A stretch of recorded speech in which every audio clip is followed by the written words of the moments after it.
One day the world was gripped by a catastrophe of a terrifying magnitude, leading it to its end.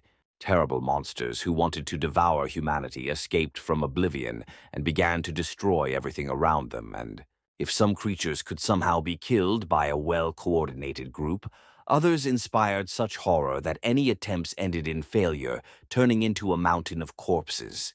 And some monsters were so powerful that they burned out souls with just one glance at their enemy. People fought as desperately as they could, but over time hope left each of them. However, in contrast to the horror caused by the monsters, a stargate appeared from oblivion, returning hope to humanity. Those people who were not deprived of talent had a chance to enter these gates and acquire incredible abilities that made it possible to retake the world from powerful monsters. The world has held firm for many years, and one of the strongest strongholds of humanity has become the City of Dawn, whose territory witnessed tragic events that day. Robert Guardian was kicked into the backyard of his own home. Rising to one knee, Robert swore at his adopted brother, reproaching him for his betrayal.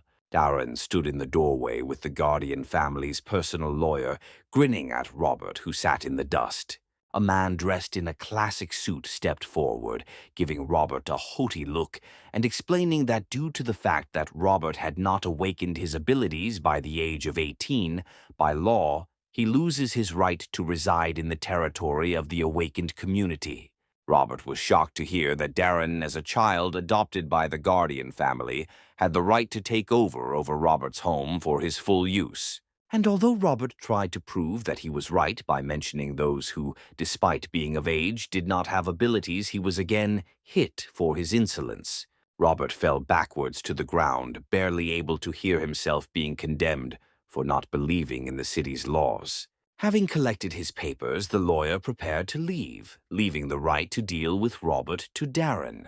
Raising his head, Robert noticed the man's sly gaze directed at Darren, and barely heard him mention a certain promise from Darren. Smiling warmly at the lawyer, the guy said goodbye to him, guaranteeing the fulfillment of his promise. However, as soon as the man walked out of the gate at the same instant, a kick struck Robert to the ground again. Having brazenly knocked the guy down, Darren put his foot on his head, pressing him to the ground and about to reveal the most important surprises to him. Smirking at his defeated brother, the fair-haired man admitted that he had been poisoning Robert since he was 10 years old, which is why he was unable to awaken it. Turned out that Darren planned to deal with Robert in order to completely take possession of all of his property, which would provide him with prosperity and security for the rest of his life. Furious at his brother, Robert tried to get up and deal with the scoundrel. However, Darren hit the guy with another terrible news, which he planned to completely unsettle him. It turned out that Darren lied to the guy's parents about their last expedition, saying that it was in it that they would find a way to help Robert awaken, however desperately wanting to complete it. The parents died. Realizing that it was his brother who was responsible for the death of his parents, Robert fell into despair, kneeling right in front of Darren, grinning maliciously. Deciding to finally put an end to this matter, the fair-haired one again sent the guy to the ground with a kick and ordered him to get out. Without looking up from sadness, Robert stood up and walked out the gate. When the guy took a few steps from the house, he turned around and looked at Darren with a withering look, threatening in a broken voice that he would return, would definitely take revenge for himself and his family. However, as soon as he turned away, his brother created a poisonous dart in his hands and quietly threw it at Robert's neck. Looking at the latter with contempt, Darren was sure that he would never see his loser brother again. After leaving home, Robert wandered around the city for several hours without any plans, but with every step the strength left his body. The poison spread throughout the guy's body, poisoning the body and killing the mind at one point, causing the guy to stumble. Breathing heavily and trying to crawl on the ground, Robert swore in a hoarse whisper that he would definitely take revenge. But in the end he closed his eyes and lost consciousness, sadly realizing that he would never wake up. At that moment, the clouds above the head of the guy lying on the ground thickened and a light lit up in the very center of them. A second later, a column of flame shot through the skies at incredible speed, rushing towards the ground. And having reached the ground, the flame hit the head of the lying Robert. Surprisingly, the flame did not burn the body, but enveloped it like a blanket, shimmering on the skin and clothes until it went out. At the same moment, the guy opened his eyes, returning to life. When he rose to his knee, the first thing that came out of his mouth was the statement of the fact that the reincarnation technique had worked. It turns out that at the same time that Robert was learning about Darren's betrayal, somewhere in heaven, the warrior god, Adrien himself, became a victim of betrayal. The thief goddess Melia struck him in the back with a mighty sword, forcing the mighty warrior to fall to his knee in confusion as to why his comrades were doing this to him. Amazed by his ignorance, his former comrades condemned God for wanting to oppose the demon god, considering the latter to be so powerful that it was impossible to imagine. In anger at the disbelief of his comrades, shouting that they had forgotten their own oath to protect humanity, Adrien grabbed the blade sticking out of his chest with his hand. The power of his anger was so great that with one sharp movement, Adrien broke the blade into pieces amid his own cries about the greed and selfishness of the other gods. In shock, they all froze, looking at the unshakable will of the one who had just been accused of ignorance. Turning around, Adrien scorched his former friends with a burning gaze full of rage and condemnation. If they had not been stunned, they might have been able to finish off the god warrior, but Adrien, taking advantage of their confusion, created a rune circle on the ground beneath him, embodying the legendary reincarnation technique. Adrien's soul, having left the body of the great god, turned out to be that same pillar of flame that pierced the heavens and struck the body of poor Robert. Standing on both legs, Adrien analyzed the situation and realized one very unpleasant fact about the new body. Taking advantage of the god warrior's experience, Adrien quickly realized that his new body was poisoned to the point that every organ was irreversibly damaged. Stunned that his mighty spirit had been transferred into such a weak body, Adrien began to study Robert's memories to understand what to do next. Images of all the tragic events that happened to Robert, and in particular the fact of betrayal by his own brother, surfaced in his head. Adrien realized that his soul chose this particular body precisely because of the similarity of the tragic circumstances of death. Realizing that Robert's will before his death was incredibly strong, Adrien, feeling respect, vowed to fulfill this will at all cost. And as soon as he said this, Robert's soul appeared before his eyes in a golden flame, which, having learned that his last wish was in good hands, melted into thin air. And although Adrien made such a strong promise, he understood that due to the poison, Robert's body was too weak. But the great Adrien would not have been a great god warrior in his past life if he had been afraid to take risks when there were almost no chances. Having climbed into his own memories, Adrien began to look for what could help him cleanse his body and restore its former divine power.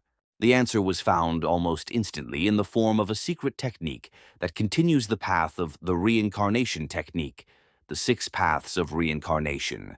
Adrien understood that this technique would allow him to regain all the power he needed for his purposes, but he also knew that before that, he needed to enter the Stargate in order to awaken.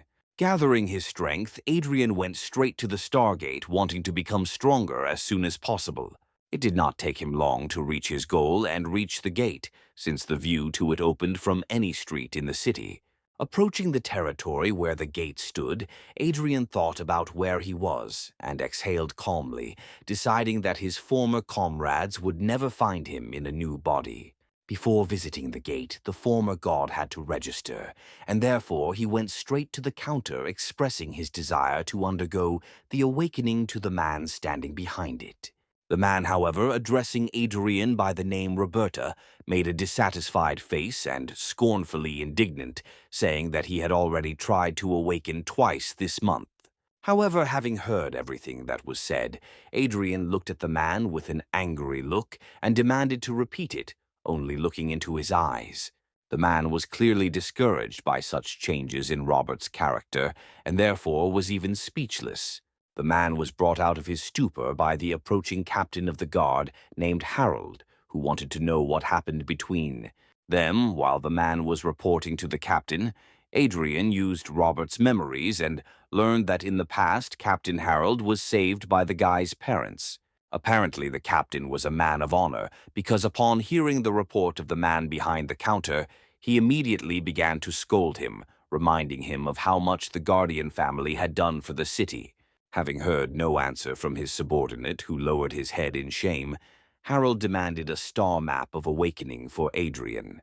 When he turned to the guy, Adrien saw not an angry grimace, but a warm smile which caused quite pleasant emotions in the former god. But as soon as he took the card, Harold put his hand on the guy's shoulder and whispered that he should be more careful if he failed the awakening this time. And although the words were quite threatening, Adrien realized that they were spoken with concern for the son of the family that had once saved him. For this reason, Adrien saw off the departing captain with a grateful smile. Not one to hesitate, Adrien turned away from the reception desk and headed straight towards the Stargate. Approaching, he pulled out the map given by Harold and raised it above his head, after which it flew up and was immediately absorbed by the gate.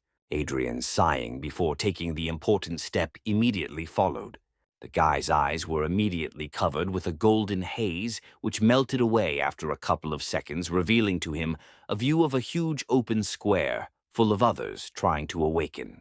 Adrien tried to take a step, but immediately trembled all over, because it was terribly difficult for the poison body to withstand even the pressure of the place of awakening. The guy realized that it would be incredibly difficult for him to achieve awakening under such conditions. He looked to the side and saw one of the test subjects fall under a bright pillar of light, the source of which was the star with which this person entered into resonance, and remembered that the more light of the star a person attracted, the greater the transformation his body would undergo. Turning his head in the other direction, Adrien saw with regret a man who had fallen to his knees in despair because he could not resonate with any star, and because of this he would remain an ordinary person. Raising his head, Adrien used the god warrior's senses and noticed a star that his body could resonate with, but it was too weak to do so. The situation was deplorable because even if the guy received the light of a star and could be reborn, the transformation would not be complete. However, Adrien would not have been a god warrior in his past life if he had not been willing to take risks, and so he began to embody the 6 paths of reincarnation technique, summoning as much spiritual flame as his past divine soul could. He used all the experiences from his past life to make the flame bright and strong enough to purify his new body. The fiery silhouette flared up more and more, every moment dousing Adrien with a heat that he did not notice. When the silhouette flared up so that the flame could blind, the fire swirled around the guy's body, transforming him.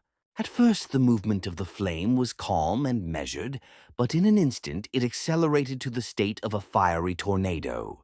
When the tornado began to dissipate, a rune circle was lined up underneath it, corresponding to the technique that Adrien, standing in the very center, was going to use. As if noticing the light of the flame below the largest star, like the sun lit up even brighter right above Adrien. And a moment later, a pillar of her light pierced the heavens and rushed towards Adrien, who readily accepted. His body seemed to melt in this light, transported to where his transformation was to continue. The light from the star with which Adrien's body resonated turned out to be so strong and bright that the other test subjects turned surprised glances at it, seriously believing that it was the light of the sun, not a star. At that moment, Adrien found himself in open space alone with the star that had chosen him. Its flame immediately engulfed the body of Adrien, who was ready for this, and tensed, intending to curb it. The flame burned the guy's body painfully, ready to burn him if he lacked fortitude. However, in a violent outburst of emotion, Adrien endured the pain of the flames. His angry grin said more clearly than any words that he would endure any pain just to achieve his goals. In the end, the star's flame went out on Adrien's body, making it clear that the guy had harnessed its power, which made him feel truly powerful. However, it turned out that the power of the technique he used summoned the light of more than one star, and another darker one appeared in front of Adrien. Her flame also engulfed the guy's body, but he readily accepted it and curbed it without much difficulty, after which he felt agile and fast. Having dealt with two, he saw the third and immediately set about obtaining her powers as well. The yellow flame gave way faster, and from it, Adrien felt that his will and determination became even stronger.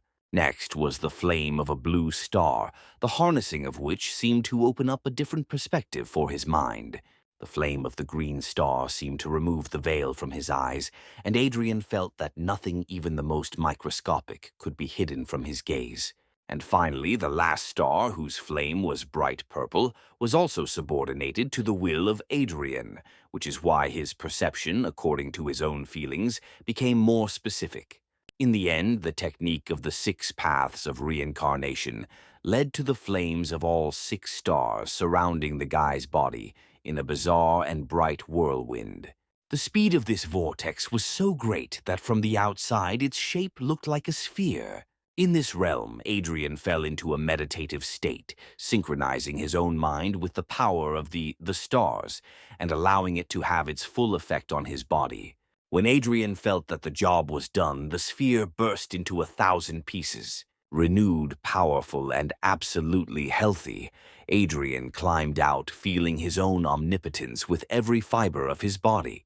The flame of one of the stars pliantly touched the guy's outstretched hand, which only confirmed his guess that the body was completely healed.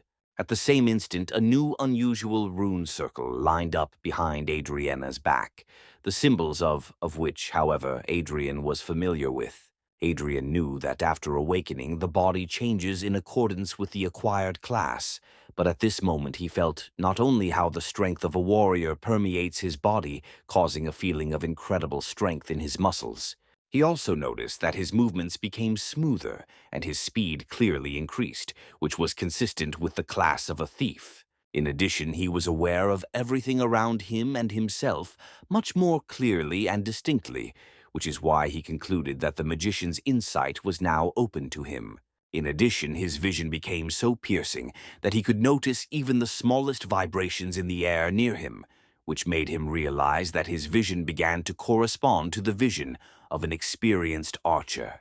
And although the will of the former god warrior was already unshakable, he clearly felt that it had only become sharper, which is why he was ready to immediately rush into battle, which usually characterizes the knight class.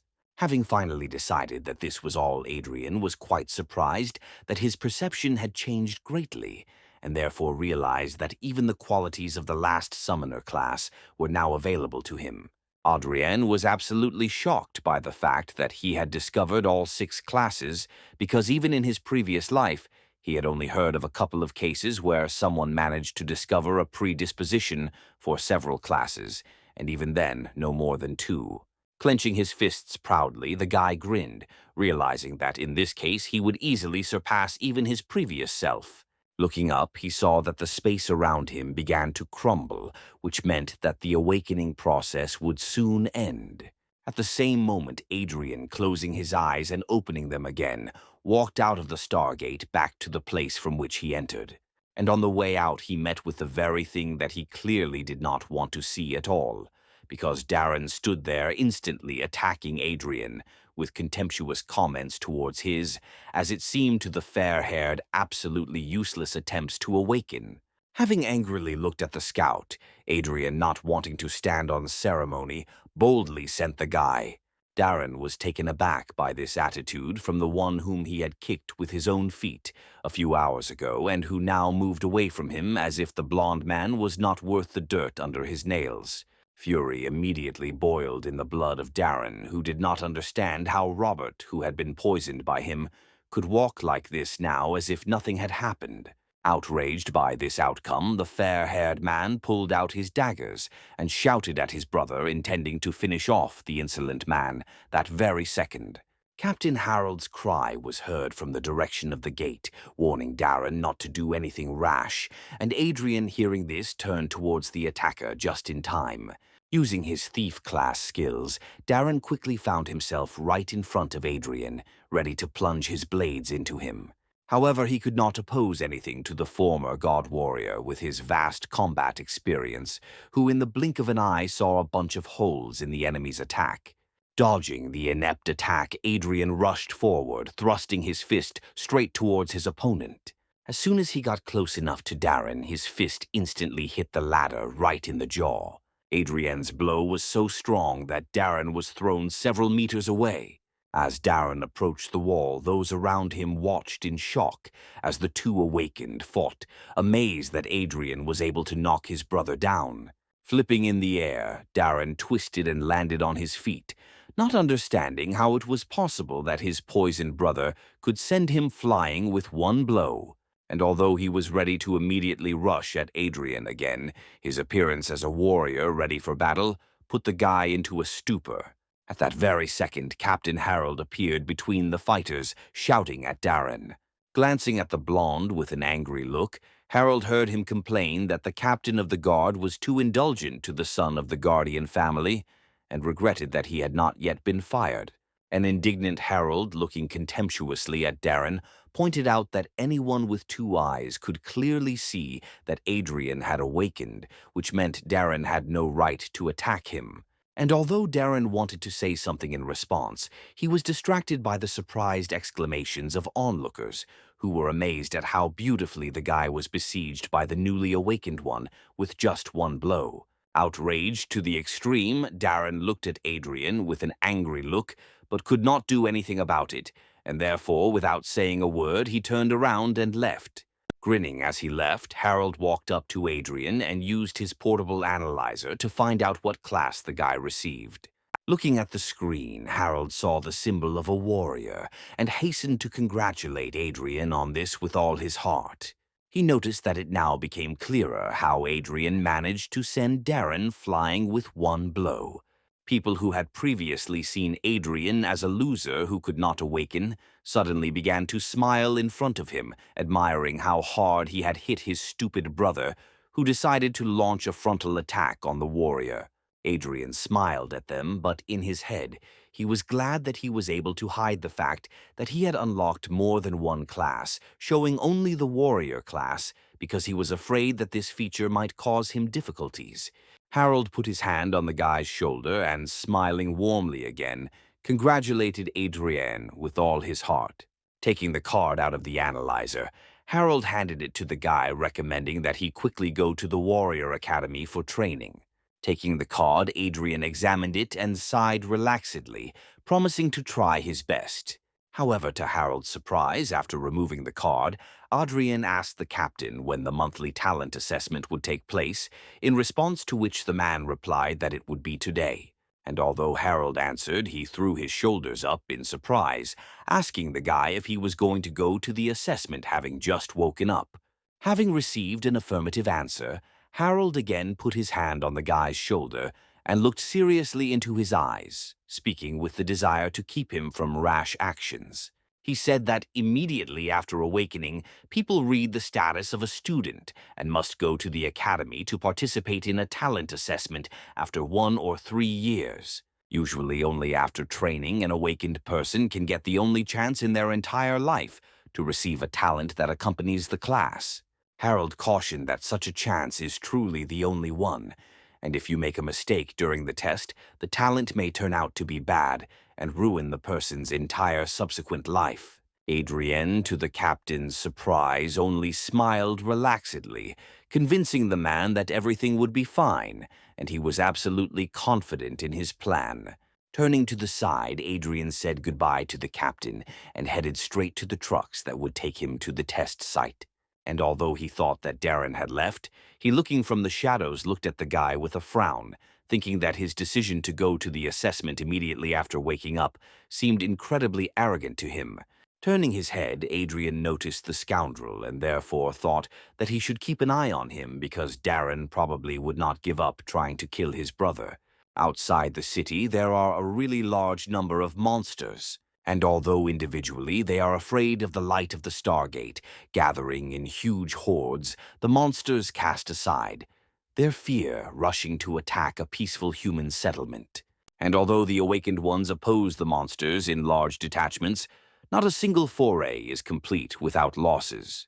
The soul of everyone who fought for humanity against monsters gains immortality under the light of the stars, and their tombstones emit huge amounts of stellar energy, distorting space and forming a special dimension known as the Land of Gifts of Starlight. It is there that each newly awakened one takes part in the talent assessment to continue the glory of the ancestors and to receive the accompanying talent from the predecessors. While on his way to the territory where the talent assessment was being organized, Adrien used the magician insight to easily read a fairly thick book telling about the upcoming test for Adrien. He read that around the city there are mainly undead, which means it is these monsters that need to be targeted when preparing. Adrien recalled that in his past life, without any support from his elders, he was able to obtain the accompanying talent of the gold rank only through his own work. He read that 1 in 10,000 people receives the gold rank, and the majority in turn receives the lowest rank of white. An interesting piece of information for Adrien was the fact that only 1 in a million can achieve an epic ranked talent, which is what he was aiming for. Adrien had to look away from the book when the trucks finally reached their destination, and the guy was able to go straight to the hero's cemetery.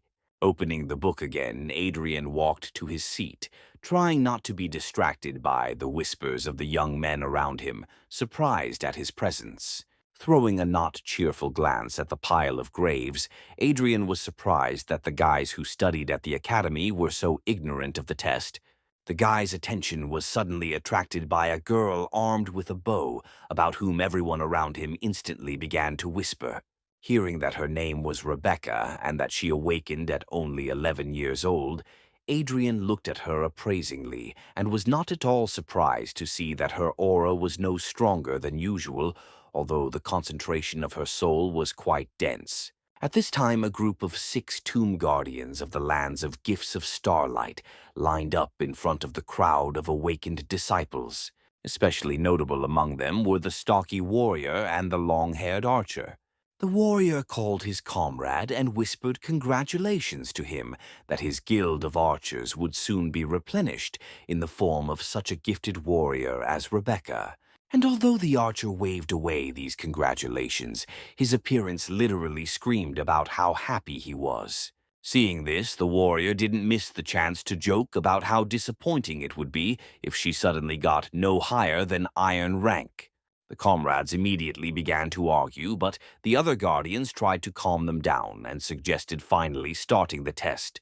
The guardian knight came forward with a speech in which he called on everyone present to pay tribute to their ancestors before the test. All those who came for the test did not hesitate to kneel in front of the tombstones. When they stood up again, the knight continued his speech, saying that these lands were truly dangerous and they had to be careful not to die. In turn, each of the guardians expressed parting words to the subjects. The largest tombstone suddenly lit up, and the streams of energy escaping from it formed a portal to the earth where the test was to take place. Having parted, the guardians opened the passage to the portal for the students, where they all, including Adrien, moved. Adrien had a clear plan, and therefore he consulted the book in order to implement it as successfully as possible, although those around him clearly saw in his reading more stupidity than ingenuity. At one point, a fat guy blocked Adrien's path and directly called him an idiot, with a malicious grin recommending that he returned to where the guy came from. Adrien did not respond to the attacks, only throwing a contemptuous look at the scoundrel, which caused even more aggression on the part of the fat man. Finally, taking a step to the side, Adrien walked around the guy, advising him to take better care of himself. At the same instant, the silhouette of the ancestor spirit shone above the fat man's head, forcing him to turn around. It turned out that the guy accidentally stepped right into the territory of one of the evaluator spirits, beginning his test of the spirit. A whole horde of spiders with malicious ghostly faces suddenly appeared in front of the guy, the very sight of which made the fat man scream in fear. The guy began to wave his arms chaotically, trying to protect himself from the terrible monsters. However, a moment later, he was already lying on the floor, defeated. A white rings sparkled above his head, symbolizing that the arrogant guy had received a lower-ranking talent. Adrien slowly moved along the lands of testing, passing by each of the spirits of his ancestors, knowing that the most difficult and therefore valuable tests were in the very depths. The guy was not distracted by the students screaming with joy, whose fortitude allowed them to receive bronze and iron talents. Around him there were sounds of battles and tests of fortitude where someone achieved success and someone tragically lost, thereby ruining their entire lives. Adrien, in turn, did not pay any attention to the events around him, consulting the book and building his route to the most distant lands. On the way, he was called out by the same girl who caused a big commotion when she arrived for the test. She tried to warn Adrien that further down the road the tests would be much worse and therefore more dangerous, for which Adrien thanked her, and himself warned that external forces would not help her pass the assessment. Not understanding what the guy was talking about, Rebecca looked back at the mechanical guards walking next to her, surprised that some student could so easily recognize that they were not real, and when she turned back to the guy he had already left. Looking at the book again, Adrien began to think out loud, wondering why he had not yet met the silver-ranked warrior who should have been here, judging by the map. At the same instant, a beam of spiritual flame rushed towards Adrien, forcing the latter to dodge. In front of the guy stood the spirit of a warrior, looking puzzled, because he probably did not expect to see here just a student who, judging by his first impression, had not even been to the academy. Noticing that the spirit was confused, Adrien released his own spiritual energy, which took the form of a mighty warrior several times higher than the spirit of the appraiser, which greatly surprised the latter. Seeing this, the spirit instantly disappeared, not wanting to get involved with such power, which is why Adrien concluded that the energy of his soul would attract a lot of attention from the spirits of fallen heroes. And although in addition to the faint glow of the stars, there was a smoking darkness swirling around, Adrien knew his surroundings perfectly, thanks to the book which indicated in the form of coordinates how to get to the desired ancestor spirit. After checking it, the guy turned his head and, using the grave of the disappeared spirit as a guide, moved to the right in search of more powerful spirits. As soon as he was again in the vicinity of the star tombstones, the two spirits instantly incarnated, and their spiritual light rushed towards Adrien. The guy dodged and turned to face two puzzled spirits who, seeing how bright the energy of his spirit was, turned to each other. To Adrien's surprise, the spirits began to fight with each other, from which the guy concluded that his soul was so attractive to them that they were ready to fight each other for it. Smiling awkwardly, the guy ran away, finally apologizing for not being able to choose them for his test. Adrien moved deeper and deeper, meeting more and more spirits who wanted to test the guy and give him their talent. Passing by the mighty warrior, Adrien met the spirit of a dexterous and nimble girl who tried to stay in his field of vision as long as possible, but he rejected her too. Seeing the golden spirit of the curvy sorceress, Adrien even became embarrassed, and for a long second could not take his eyes off her attractive forms, but turning away he moved towards the designated goal. For long hours the guy traveled through the lands of talent assessment in search of epic rank spirits, but he did not come across them, although the fact was that even the golden spirits turned their attention to him. Passing by one of the trees, Adrien heard the sound of battle, and deciding to briefly take a break from the monotonous search, went towards the sound to see what was making it. Coming out into an open clearing in the middle of the forest, the guy saw the golden light of the test, in which Rebecca, whom he knew, fought trying to find her talent.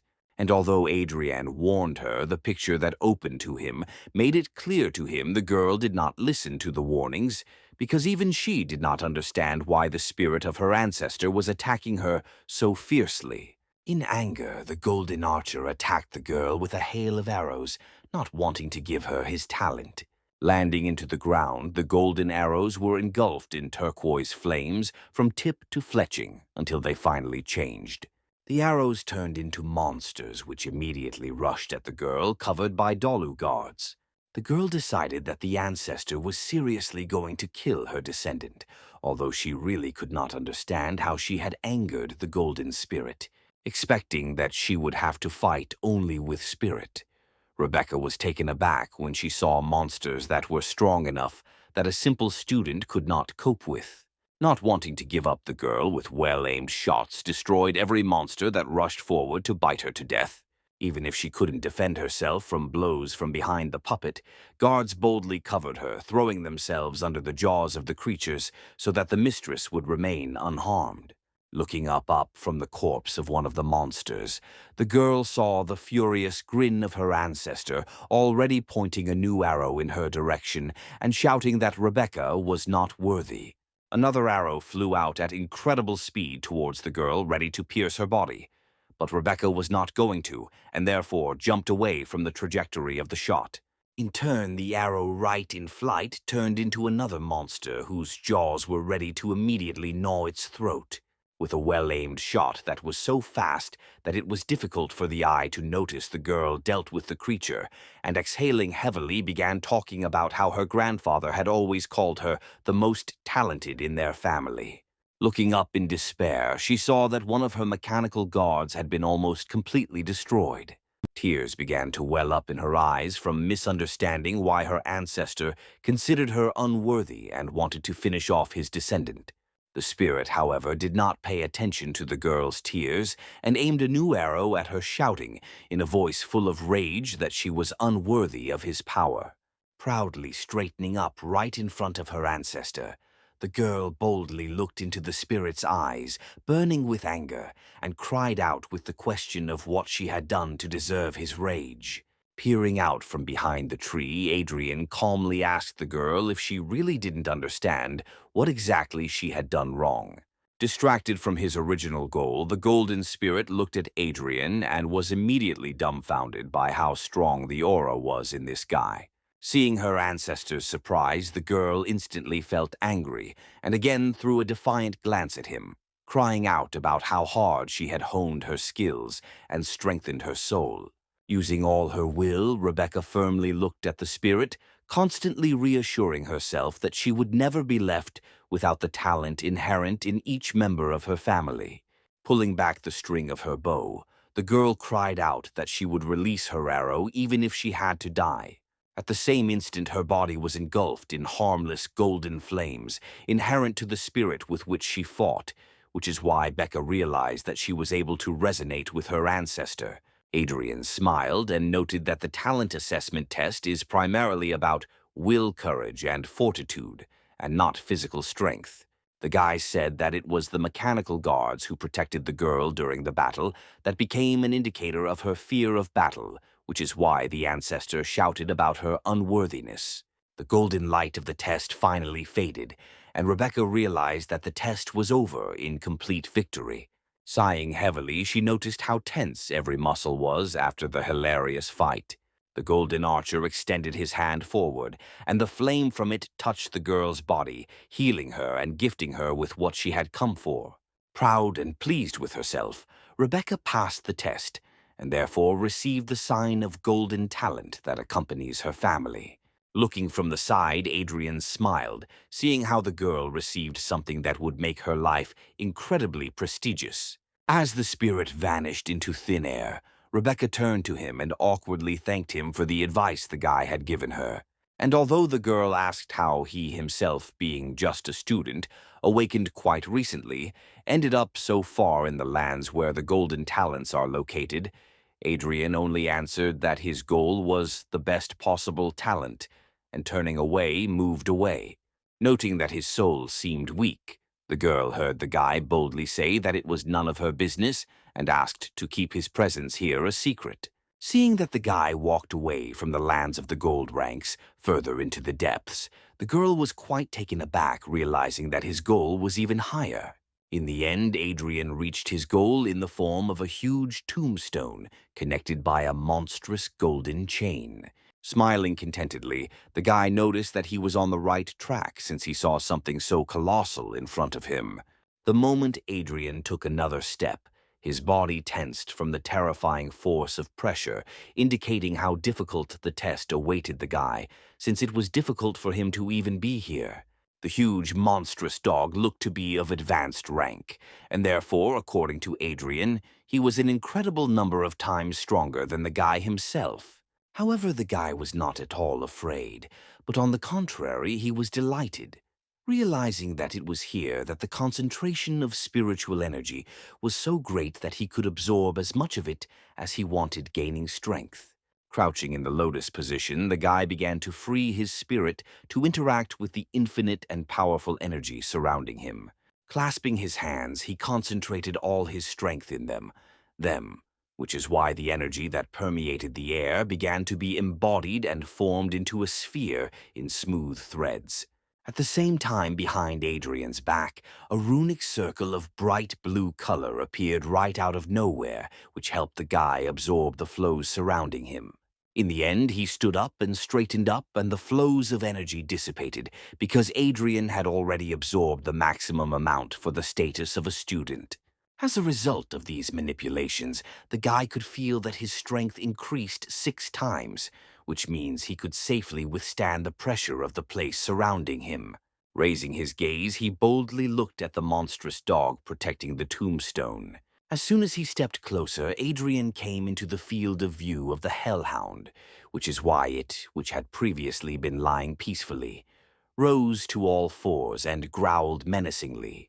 A huge beast whose jaws could tear apart an entire crowd with one bite stood in front of Adrien, ready to destroy anyone who dared to appear for a test of epic rank. However, Adrien, who was a former god warrior, was not at all afraid of the terrifying sight and boldly stepped forward. In an instant, the monster pushed off with all 4 paws and rushed at the guy, intending to tear him apart, but Adrien himself was not going to die so easily.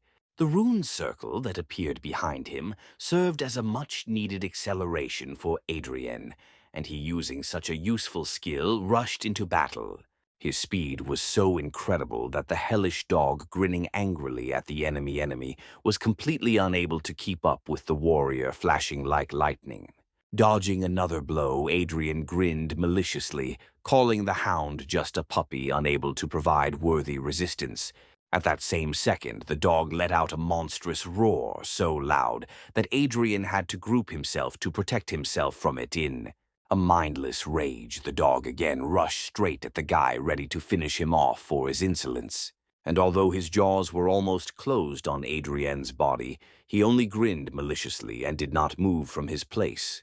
And as soon as they closed, Adrien penetrated through the upper jaw of the dog's mouth, as if passing through a dense wall of fog that did not cause any harm. Adrien stood over the hound's jaw, contentedly noting that a real hound was undead and would not react in any way to provocation, unlike this dog who flew into a rage. With one flick of his finger, the confident Adrien destroyed the dog's form, breaking it into hundreds of pieces. Having landed the guy proudly, steamed his clothes and looked at the stairs which the mighty beast so zealously defended, Adrien had a view of the incredibly majestic-looking gate through which he had to pass. As soon as he came closer, the gate swung open with a loud buzz in front of the brave warrior who had come to show what he was capable of. And although confidence flashed in his eyes, Adrien was a little worried about what was happening now and what was about to happen any minute. Looking straight ahead, the guy took a deep breath and proudly stepped forward like a worthy warrior who had earned the right to gain strength. Although these gates were called hellish behind them, Adrien saw a rather calming landscape in the form of a waterfall and lake surrounded by rocks and ancient trees. But the guy didn't have time to admire the beauty, because at the same moment he stepped closer, a pillar of burning flame headed towards him with incredible speed, forcing him to dodge. Turning in the direction from which the flames came out, Adrien only managed to notice how a blade burning with fire was approaching his face. Only having time to notice the blade, Adrien did not even cover his eyes when it stopped a centimeter from the face of the one who dared to come for the epic talent. A heroic spirit of epic rank hovered in the air in front of the guy, raising his blade and looking at the newcomer in surprise, who turned out to be just a student. Bravely looking straight into the warrior's eyes, Adrien asked him not to hold back, arguing that he had gotten here not through luck, but out of a desire to see what epic rank could do. The stunned spirit warrior looked at the disciple with the amazed look, not understanding how a simple disciple could dare to go so far just to see what an epic rank could do. Smiling slightly, Adrien chose his words and asked the warrior to finally conduct a test because he was going to show the spirit all the power he possessed. Having softened, the warrior sighed and corrected the guy, noting that the fact that he had reached this place does not mean that he could defeat a representative of epic rank. But he smiled and agreed to show his power. At the same instant, with one click of the warrior's fingers, the guy found himself in the arena looking around in surprise. After analyzing the situation, he realized that his spiritual energy had quadrupled, surpassing the limitations imposed on being a disciple. It turned out that the warrior transferred not his body but Adrien's mind and his own straight into the arena, and their bodies remained where they stood. At this time, the bodies of Adrien and the warrior's spirit were observed by 5 more spirits whose energy shone with a bright light of epic rank. They were clearly pleased when they saw how, for the first time in a long time, someone came to their lands for a talent of epic rank, although they were surprised that the person who came turned out to be a completely undistinguished student. One of the spirits was clearly angry that the warrior spirit was the first to get to Adrien, because after defeating the Hellhound, he himself was going to test the student. At this time, Adrien, already armed with a sword, was warming up, wondering out loud that the epic rank turned out to be so strong that just by desire he transported the guys straight to the world of dreams. The warrior, standing in front of Adrien, swung his blade and threw it to the side so that it got stuck in the stone. Straightening his arms, he invited Adrien to attack, ready to fight on equal terms because the spirit itself compared its strength with the strength of the guy. Smirking, Adrien noted that his opponent was acting somewhat arrogantly, thinking that he could defeat a guy without a sword on equal terms. A moment later, the guy rushed into battle using all his fighting skills and past life experience to leave his opponent no chance. And although the spirit fought desperately, he understood that even with a sword in his hands, it would be incredibly difficult for him to defend himself, let alone unarmed resistance. The man tried his best, but Adrien was incredibly fast and attacked as actively as he could. In the end, the spirit warrior was unable to dodge the final attack, and the guy put the blade to his neck. The warrior was sincerely amazed at how strong this disciple turned out to be, so boldly performing in front of a spirit of epic rank, despite the fact that he had become awakened only recently. Smiling kindly at the amazed spirit, the guy invited him to give it his all and show him what the epic rank is really capable of. Concentrating on the upcoming fair fight, the man extended his hand and pulled his blade into it, which burst out of the stone. Smiling at the upcoming battle, both warriors rushed at each other, wanting to cross swords and find out which of the two was stronger. The swords of both warriors clashed, striking sparks in a stunning dance of battle. And although the spirit warrior fought desperately, one mistake was enough for the former god warrior to make one precise attack with his blade. And this one blow was enough to knock out the blade and hands of the stunned enemy. The warrior spirit was absolutely at a loss because he sincerely could not understand how only a student could defeat him. In his eyes you could see the incomprehension with which he looked at his hands, as if doubting his own abilities. Satisfied with himself, Adrien thought that now the result of his test was quite satisfactory in order to finally receive the epic rank talent he deserved. And although he was ready to receive his reward, the spirit warrior suddenly disappeared into the air, causing confusion in Adrien.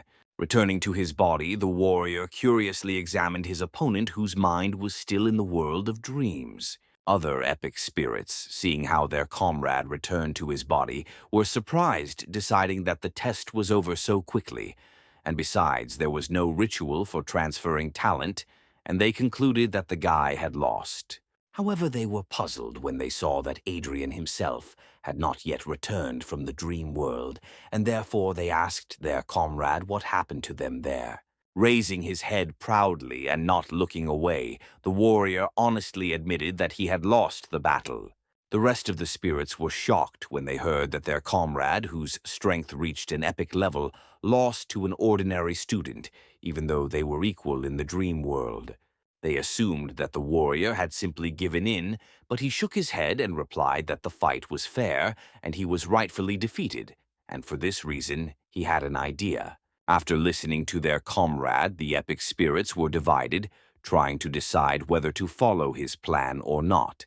However, after consulting, they decided to agree, and at the same moment all six were transported to the world of dreams and appeared before Adrien's eyes. Adrien, who had already thought that his rival had abandoned him in this world, relaxed when he discovered that he had returned with reinforcements in the form of 5 spirits of epic heroes. As soon as they appeared in this world, each of the 6 spirits first looked at the one they were about to test with an appraising glance. Smiling kindly, the spirit mage noticed that the guy did not blink an eye when he saw as many as 6 epic spirits in front of him. Scratching his beard, the elder opened his eyes and spoke with the hoarseness in his voice, characteristic of his appearance. Removing one hand behind his back and nodding proudly towards his comrades, the magician invited Adrien to fight all 6 epic spirits at the same time. Looking at those who came with confusion, Adrien heard that if he wins, he will receive 1 epic talent from each of them, which is why his eyes sparkled with awareness of the situation. Behind the spirits of men stood the archer and the summoner, who, having sarcastically examined the guy, suggested that he leave with the talent of a warrior, because judging by his appearance he would not have enough strength. In response, the former god warrior laughed like a madman, receiving sincere pleasure from the whole situation. Proudly looking up and raising his sword, the guy expressed his desire to accept the challenge and his unwavering readiness to fight. The magician frowned, calling the guy self-confident, and the knight called him arrogant, although he seemed to only like it more. Taking a stance, Adrien did not take his eyes off his opponents, ready for any attack from them. The spirits had already pulled out their weapons and also prepared for battle, warning the guy that the following events could be damn dangerous for him. At the same moment as the magician finished speaking, the thief spirit disappeared from sight, rushing into an attack with amazing speed. In a second, the thief was right behind Adrien, ready to inflict a mortal wound on him with a blade in the back. However, he did not expect that, using the archer's reflexes, he instantly turned around and swung his sword towards his opponent. One strong blow to the defending enemy was enough to send the thief spirit flying. And although he defended himself, the force of the blow was so great that, having crashed into the wall, the spirit immediately lost consciousness, leaving the battle. Realizing that they could not win alone, the epic heroes rushed into battle all together in order to remove the smug smile from the opponent's face. The mage's fireballs were clearly of extraordinary power, but using the thief's speed and the archer's reaction, the guy easily dodged each of them. Thanks to the magician's insight, he could calculate every swing of the blade in order to protect himself from the archer's shots. The spirit mage tried to use a paralyzing discharge to stop the guy and allow his fellow knight to strike, but Adrien, for some reason, ignored the effect of the spell, rushing straight to the old man. Finding himself close to the spirit mage, the guy swung his hand to strike, noting with pleasure that the knight's physique and willpower perfectly protected against magic. Again, with one blow, Adrien was able to knock out the mage, ensuring that now magic would not prevent him from fighting. Turning around, the guy used all his reactions to deflect the arrows of the archer's spirit, flying at him and send them all back to the attacker. And although the girl dodged the arrows, Adrien, who immediately approached her, swung his blade, thereby knocking out the archer, leaving only 3 opponents in front of him. Cursing the spirit, Knight complained to the spirit's summoner that he could not keep track of her, and she in turn asked him to delay the enemy so that she could call on a huge bear to help. A simple ritual was enough for her to make a huge monstrous bear rise to its full mighty height in the arena. The spirit knight did not disappoint and, raising his morning star, used his ability to immobilize Adrien. At the same instant, the bear rushed to attack the guy, wanting to tear him apart with its claws. And although the bear was a beast created by the spirit of the summoner, Adrien's summoning abilities were stronger, and he seized control of the bear, forcing it to attack the knight, knocking him out of the fight with one blow. Adrien, who instantly found himself next to the girl, smiled slightly at the girl before striking. Like the others, Adrien dealt with the girl with one blow, knocking her out. Turning to the last epic rank spirit, Adrien asked if he would fight, but the warrior smiled, answering that he had already lost before, and therefore there was no point in fighting. Turning around, Adrien saw that all the epic rank spirits had already stood up and cheered for his victory. Having congratulated him, they returned to the real world and stood over the guy's body in a circle, intending to perform a ritual, after which Adrien would receive his talent. As promised, the spirits gave him not one talent, but one talent from each, although no one knew whether they could exist in one body. The energy released by each of the spirits flowed into Adrien's body and began to mix with the 5 others. The aura emanating from the mixing of talents turned out to be so bright that even the mighty epic spirits were amazed at the power of its light. The amazed spirit mage whispered tremulously that the resulting rank would be much higher than epic. Concentrating the energy of the spirits within himself, Adrien strained greatly, trying to keep it inside himself and realizing that the last stage of merging was much more difficult. Unleashing the full power of his fighting spirit, Adrien used it to cope with such a difficult task. The guy's spirit was eventually able to contain all this powerful energy that permeated the body, and it transformed into a crystal heart in the guy's hands. In receiving this new power, Adrien sensibly assessed it, thinking about the scale of talent level so well known to everyone. Knowing that getting a gold rank was incredibly difficult and an epic rank was almost impossible, no one would have thought that there could be a talent level higher than epic. The heart transformed back into streams of energy of incredible power, which were instantly absorbed into the body of Adrien, who instantly realized that his new talent turned out to be mythical. In the guy's mind, an understanding of the new talent arose, and in particular why the energy of the spirits took on the shape of a heart, because this new talent was called the Heart of the Brave and could increase the hero's power 10 times.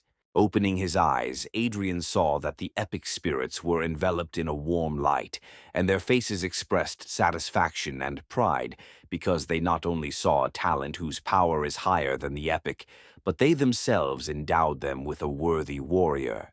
Smiling at the heroes disappearing in this light, Adrien relaxed, peacefully proud that he was able not only to fulfill his goal, but to achieve something even better. Turning to the exit from the lands of epic rank, the guy stopped for the last time to leave an offering to the disappeared spirits in the form of the book that helped him get here, as well as a bottle of delicious sake stored in advance, promising them that he would definitely protect the city of Dawn from any misfortunes. At this time, a proud Rebecca returned from the lands of testing, illuminated by the symbol and light of the gold rank, which greatly pleased the guardian archer, who instantly called her a true genius. Turning her head away, the girl embarrassedly babbled that she received her talent only thanks to the help of her dear mentor, and she was not a genius at all. The archer guardian, proud of the girl, did not agree with her saying that the gold rank appears once every 10 years, and at the same time looking sarcastically at the warrior guardian, none of whose students received a rank higher than silver. Outraged by this gesture, the guardian warrior protested that the guardian archer's students could only rely on luck without deserving the high talents they received. And although the guardian warrior claimed that among the warriors there would be such a strong awakened one that he could receive a gold rank, he only met a malicious grin from his comrade. Distracted from the squabble between the two guardians, Rebecca looked around, trying to spot Adrien, and finally find out what rank the one who so calmly walked past the lands of the gold rank received. Realizing that there was no guy in the area, the girl looked at the portal, anxiously waiting for him to come out of it. When the Guardian Archer decided to announce the end of the test, Rebecca asked him to stop and wait, because one test subject never left the test grounds. At the same moment, Adrien, stretching his neck, climbed out of the portal meeting there, not with a storm of applause, but only with such familiar disdain because the Guardian Archer was sure that the guy had failed his test. Rebecca, blushing at the sight of the guy, did not hear her mentor's sarcastic comments, remembering only not without a shadow of embarrassment that the name of her new acquaintance was Adrien. Glancing to the side, the guy immediately saw the fat man who had crossed his path at the very beginning of the test and who was right now mocking Adrien, thinking that he was hiding from the test, afraid of failing it. Not paying attention to the sarcastic comments, the Guardian Warrior took a step towards the guy, asking with a smile what rank one of his ward warriors received. Smiling, Adrien relaxed for a second, which is why the aura of his talent shone faintly, covering the entire body of the awakened one. And although the hero received a mythical rank, everyone around saw what he wanted to show them, namely the aura and symbol of the gold rank shining on the guy's body. Everyone around seemed to have broken loose heatedly, discussing and amazed at the fact that this time 2 participants received the gold rank, although even one was an incredible rarity. Smiling contentedly, Adrien noted not without pleasure that he was incredibly lucky that his new talent allowed him to flaunt the rank that the hero himself wanted. Quietly resting his hands on his hips, the guy, not ding even a glance to the arrogant scoundrels mocking him, told them out loud that they should not mock others but try to become stronger themselves, which greatly embarrassed the dumbfounded fat man.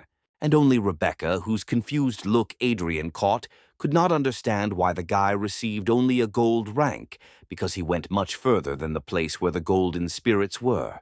As if he had read the girl's thoughts, Adrien put his index finger to his lips, reminding her that he had asked her to remain silent about where he was going in the testing lands.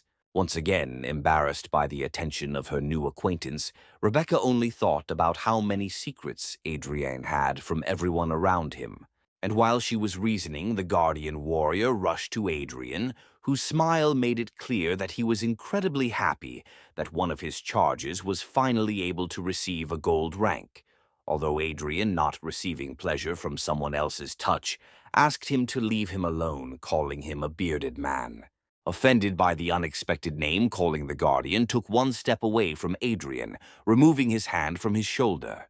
However, after a moment, he put aside his offense, deciding that a student receiving a gold rank was much more important than any grievances, and therefore he again put his hand on his shoulder and smiled joyfully, saying how very proud he was of his student. However, other warrior teachers, looking at the man with disapproval, noted displeased that they were seeing Adrien for the first time, and therefore did not consider his victory in the test to be their merit. However, even the Guardian Archer, who just a second ago was mocking his comrade, now stood with a serious look, noting that receiving as many as 2 golden talents was a real historical event. The news that 2 entire members had achieved gold rank spread with incredible speed through the streets of the City of Dawn, so quickly that almost on the same day, Darren, who wanted to finish Adrien off more and more every second, learned about this truly frightening event for him. He instantly flew into a rage as soon as he found out that Adrien had received a gold rank because the guy did everything to prevent this from happening. Adrien himself, after the test, did not want to waste time, and realizing that he could not do without the academy. After the test, he immediately went there. His mere appearance at the academy became news number 1 for all the people there, because gold rank among warriors is an incredible rarity. Standing near the counter with the Guardian War Warrior, whose name, as it turned out, was Frank Adrien, heard with slight dissatisfaction all these comments addressed to him, which from malicious and arrogant became interested and flirting. Frowning, Adrien even began to regret that he showed people his gold rank, because he received much more unnecessary attention than he wanted. Finally, the man behind the counter, smiling welcomingly, handed Adrien an envelope, a badge with a warrior symbol, and a card indicating his status. Still proud of his ward, Frank put his hands on his hips and wholeheartedly congratulated Adrien on officially joining the Warriors Guild. Adrien was about to unpack the envelope, but Frank, who stepped aside, waved his hand and called him to follow because he was going to help the guy get a well-deserved reward for his work. For the first time since the test, Adrien smiled at Frank and followed, noting to himself that he was surprised by the fact that the guild treated its members well enough. Walking through the long corridors of the academy, the men arrived at a training room filled with mannequins and exercise equipment, in the middle of which stood a stocky man whose hair, with its bright green color, resembled a fresh apple. Having greeted Adrien and Frank, the man introduced himself as Roosevelt Walter, and added that he was the treasurer of the Warriors Guild, and therefore it was he who would offer Adrien a reward corresponding to the gold rank. Looking into the box that Roosevelt bowed his head and handed to the guy, Adrien saw a book there, the inscription on the cover of which read about the name of a special skill of the warrior class. Taking the box from Adrien's hands, Frank himself looked inside and smiled, looking up at Roosevelt and noting that the treasurer is very generous because this skill is really powerful, to which Roosevelt, not without pleasure, said that they are obliged to invest all their efforts in the development of a gold rank hero. In addition to the skill, Adrien also received as many as 10 star stones of the initial rank, which is a significant reward since Frank himself received only one at one time. Opening the book, Adrien read a couple of lines but almost immediately became perplexed by their content. Roosevelt smiled again when he saw the guy's reaction and said that learning skills is an incredibly important activity for every awakened person, and therefore Adrien is recommended to start learning as soon as possible. Smiling joyfully, the guy agreed with the treasurer, promising to start training as soon as possible, and thought to himself that things were turning out very, very interesting. As soon as Adrien and Frank left, Roosevelt removed the smile from his face and headed to his office where Darren was already waiting for him, who immediately began asking the treasurer whether he had completed his task. Calmly closing the door behind him, Roosevelt looked at Darren slightly dissatisfied, and just as calmly noted that he could cope with any task much better than Darren. It turned out that Roosevelt specially altered Adrien's skill book, and because of it, the guy could soon become insane. Enjoying the thought of how sinisterly ingenious his plan was, Roosevelt finished the thought by telling Darren that he would have to send a request for a duel as soon as Adrien went crazy, thanks to which the guy would be able to get rid of his rival without unnecessary problems. Exhaling in a relaxed manner, Darren smiled at Roosevelt, noting with pleasure that he always completes tasks 100%, and therefore, as gratitude for his work, he will definitely thank his comrade when Adrien dies.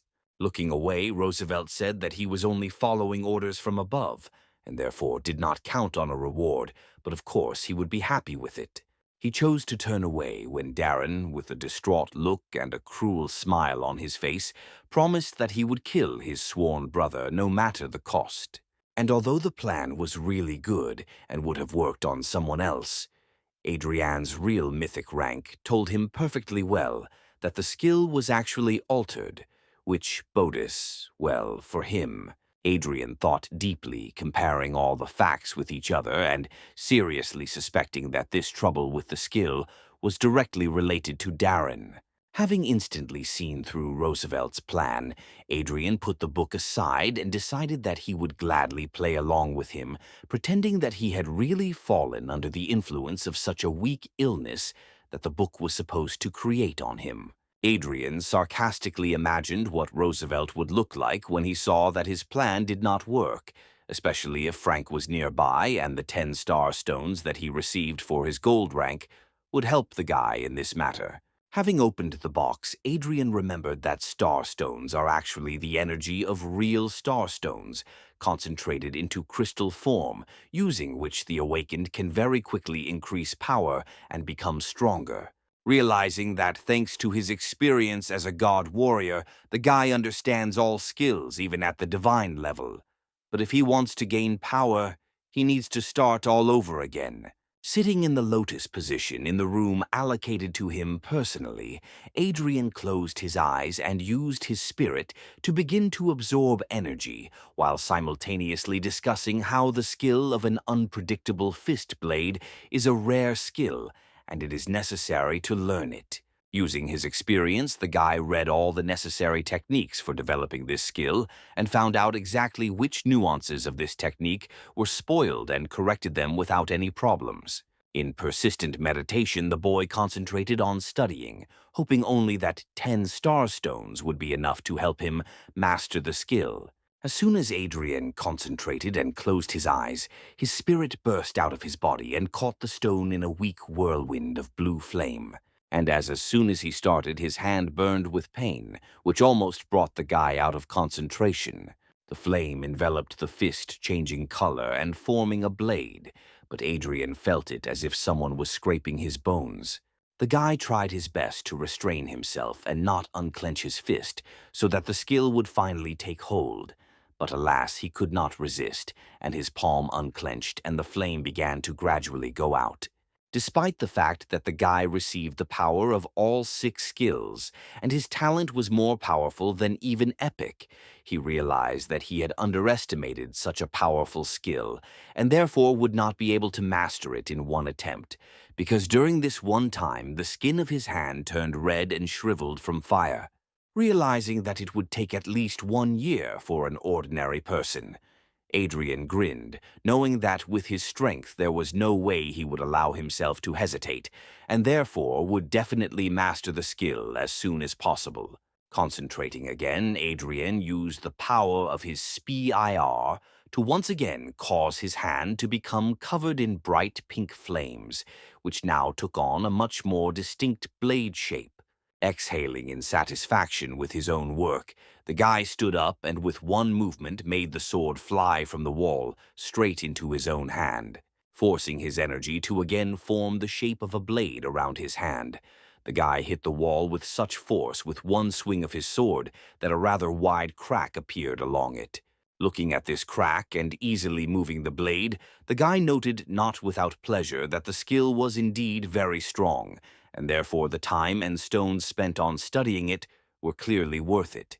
Relaxing his hand, the guy withdrew the energy and remembered that even when he moves to the next rank, his skill level will increase in the same way. As soon as he left the training room, Darren immediately appeared in full growth before his eyes, whose predatory gaze said more clearly than any words that he would not leave without blood today. Looking slightly at his brother, Darren took out a special document and without much fear walked towards Adrien, challenging him to a duel to find out who would become the heir to the Guardian family. Pulling out the document about the duel in front of Adrien, Darren publicly asked Adrien if he would accept the challenge, which is why everyone around them turned their attention to the guys. Proudly placing his hands on his hips, Adrien looked at Darren with interest, clearly pleased that he had predicted all the upcoming events and noting how much attention they attracted. With a smile, the guy noted that now he himself had become awakened, which means his entire inheritance goes to him and only him. Not expecting such words, Darren looked around with caution, hearing how everyone around him began to discuss him with condemnation for trying to take away Adrien's rightful inheritance. Hearing someone calling for him to be kicked out of the academy, Darren raised a paper in front of him in a panic, indicating that this duel was agreed upon by the awakened community. The warriors around looked at the paper in bewilderment, not understanding how the community could even allow such a conflict to happen, realizing that no one would touch him. Now Darren believed in himself and again turned to Adrien, indicating that refusal would mean that he was renouncing any claims to the Guardian family inheritance. And although Adrien himself felt angry, he understood that this anger was caused by the memories of the guy in whose body he was reborn, and Darren was not worth even a drop of his hatred. Smiling maliciously, Darren asked if Adrien would agree to a duel to the death, clearly remembering that Adrien himself should now be in a deranged state. Something suddenly flashed in front of the guy, and when he reacted, Adrien was already standing a few steps away from him, relaxingly reading the paper that his brother had just held in his hands. Amazed by such incredible speed, Darren looked in amazement at his hand, in which he literally just held the paper that Adrien now had. Looking with contempt at the perplexed guy, Adrien held out the paper forward, and in a firm voice answered the duel request with his consent. Looking up at his brother again, Darren looked at Adrien in shock, still trying to understand how he had snatched the document from his hand so quickly.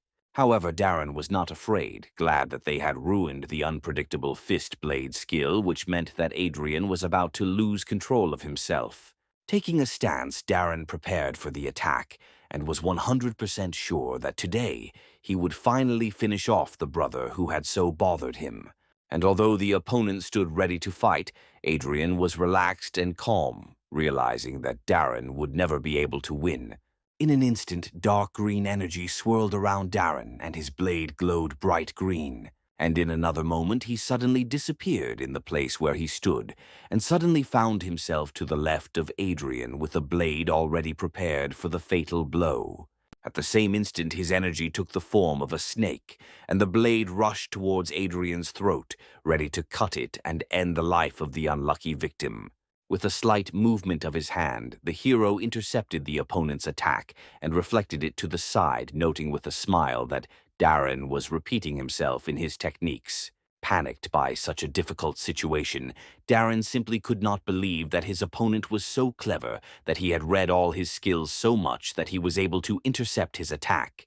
Seizing a moment when Darren would be defenseless, Adrien used his new bladefist skill. With one blow so familiar, the guy sent his opponent flying. Falling on his back, Darren hit hard, but using his thief's reflexes, he quickly turned over and stood on both legs, grinning angrily at Adrien. There was confusion in his eyes because he expected Adriana to go crazy with his new skill. Smiling, relaxed, Adrien received compliments and words of encouragement from other warriors, shouting at him to show the thieves what they were capable of.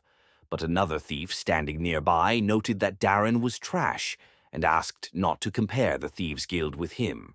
Frank stood nearby, contentedly watching the progress of the battle and noting every movement, saying out loud that he was very proud of the new gold rank of the Warriors Guild because Adrien had learned such a difficult skill so quickly. Leaping forward, Adrien again used his blade fist skill, intending to hit Darren even harder. His blow again fell on the body of his opponent, who, even blocking the attack, flew away from such a powerful force. Clearly enjoying beating the scoundrel, Adrien noticed that his opponent was very tenacious and stood on his own 2 feet even after such strong blows. Straightening up, the guy pulled back the collar of his cape with the hand that hurt the least, showing a golden protective vest that helped him withstand blows, naturally not leaving the enemy without a sarcastic comment about his weakness. Nevertheless, the opinions of others about the fact of wearing protection by Darren were divided because someone decided that it was dishonest, and someone noted that protection is not prohibited by the rules. The desperation for the result was evident in Darren's eyes as he shouted that he would make Adrien finally die. Rushing forward again, he prepared his blade for another attack. His energy now took the form of 2 snakes ready to bite the enemy's throat, and Darren himself, using his skills to the fullest, was approaching the enemy. This time, without even a hint of a smile, Adrien called Darren a narrow-minded idiot, facing the oncoming attack without fear. Again, with a single effortless movement, Adrien used his blade fist to block such a powerful attack without any effort. Darren's eyes showed fear because he clearly did not expect his opponent to block his most powerful skill so easily. Looking at the enemy with contempt, the guy noted with pleasure that he was only playing along with Darren, who thought that his armor would provide him with good protection. With these words, Adrien used the blade fist on his other hand, which he directed directly towards the enemy's face. Darren, who did not have time to block the attack, was forced to feel the full power of such a powerful skill. In turn, Adrien, realizing that the enemy had lost the opportunity to defend himself, attacked him with several blows from the blade fist. In the end, with another powerful blow, the guy sent Darren flying again. The guy tried to group himself, but this time he simply didn't have enough strength to get up, and so he fell heavily to the floor. Raising his gaze, the beaten Darren looked at his enemy in bewilderment, not understanding why nothing was happening to him. Throwing a contemptuous look at his opponent, Adrien said that he knew everything about his vile plan to drive him crazy, which shocked Darren. Knowing that their duel was to be to the death, Adrien crouched over the weakened Darren and said that he would spare him, but only on one condition. Lost from excitement and panic, Darren heard that his opponent was demanding to tell the whole truth about who was behind all the intrigues over the Guardian family, as well as what happened to Adrien's parents. Having lost all hope, Darren clenched his jaw forcefully, which made the sound of something bursting. Adrien rushed a step back, stunned to realize that there was poison in the guy's mouth, and he chose to die rather than answer the guy's questions. With one last malicious glance at Adrien, Darren told him that he would never know what happened to his parents, and also that he was unable to cope with those who intended to end the life of the Guardian clan. Stunned, Adrien silently listened as Darren said his last words, saturated with malice and contempt. Having said his last word, Darren suddenly rolled his eyes and leaned back, and his chest stopped rising in time, with his breathing making it clear that from now on Adrien's sworn brother was dead. Adrien felt incredible contempt for his opponent, but also a certain amount of respect, because he was ready to die for his goals. Turning away from the deceased with regret, the guy thought that those who were behind all this apparently had great power in this city. And although he understood that Darren's death would bring even more troubles upon him, excitement and a desire to find out just how strong his enemies flared up in him. Realizing that he still only occupied a weak F rank in the guild, Adrien headed out of the hall, deciding to quickly return to training, but not noticing how someone was hiding around the corner who was watching the progress of the battle with great curiosity. Sometime later, Adrien, being in an apartment on the outskirts, was training with starstones. Sitting in the lotus position and holding the starstone between his palms, the guy reunited with his spirit for the best possible training. In the end, another stone crumbled into dust, having exhausted all its stellar energy. Upset over the loss of the last starstone, Adrien thought out loud, coming to the understanding that his body was indeed incredibly strong, because in a couple of days he had absorbed all the energy of the 10 starstones received for the talent test. Clenching and unclenching his fist, the guy noted with pleasure that in just a couple of days he increased his energy level from 105 to 246 units, which is a truly outstanding result. Looking at the dust left over from the used starstone, Adrien estimated that one such stone contained approximately 10 units of spiritual value. However, in fact, this was only a theory and extremely erroneous, because the average awakened person can absorb only a smaller part of the energy that is stored in the stone. For such an awakened person, a result of 10% of the total energy of the stone is quite good.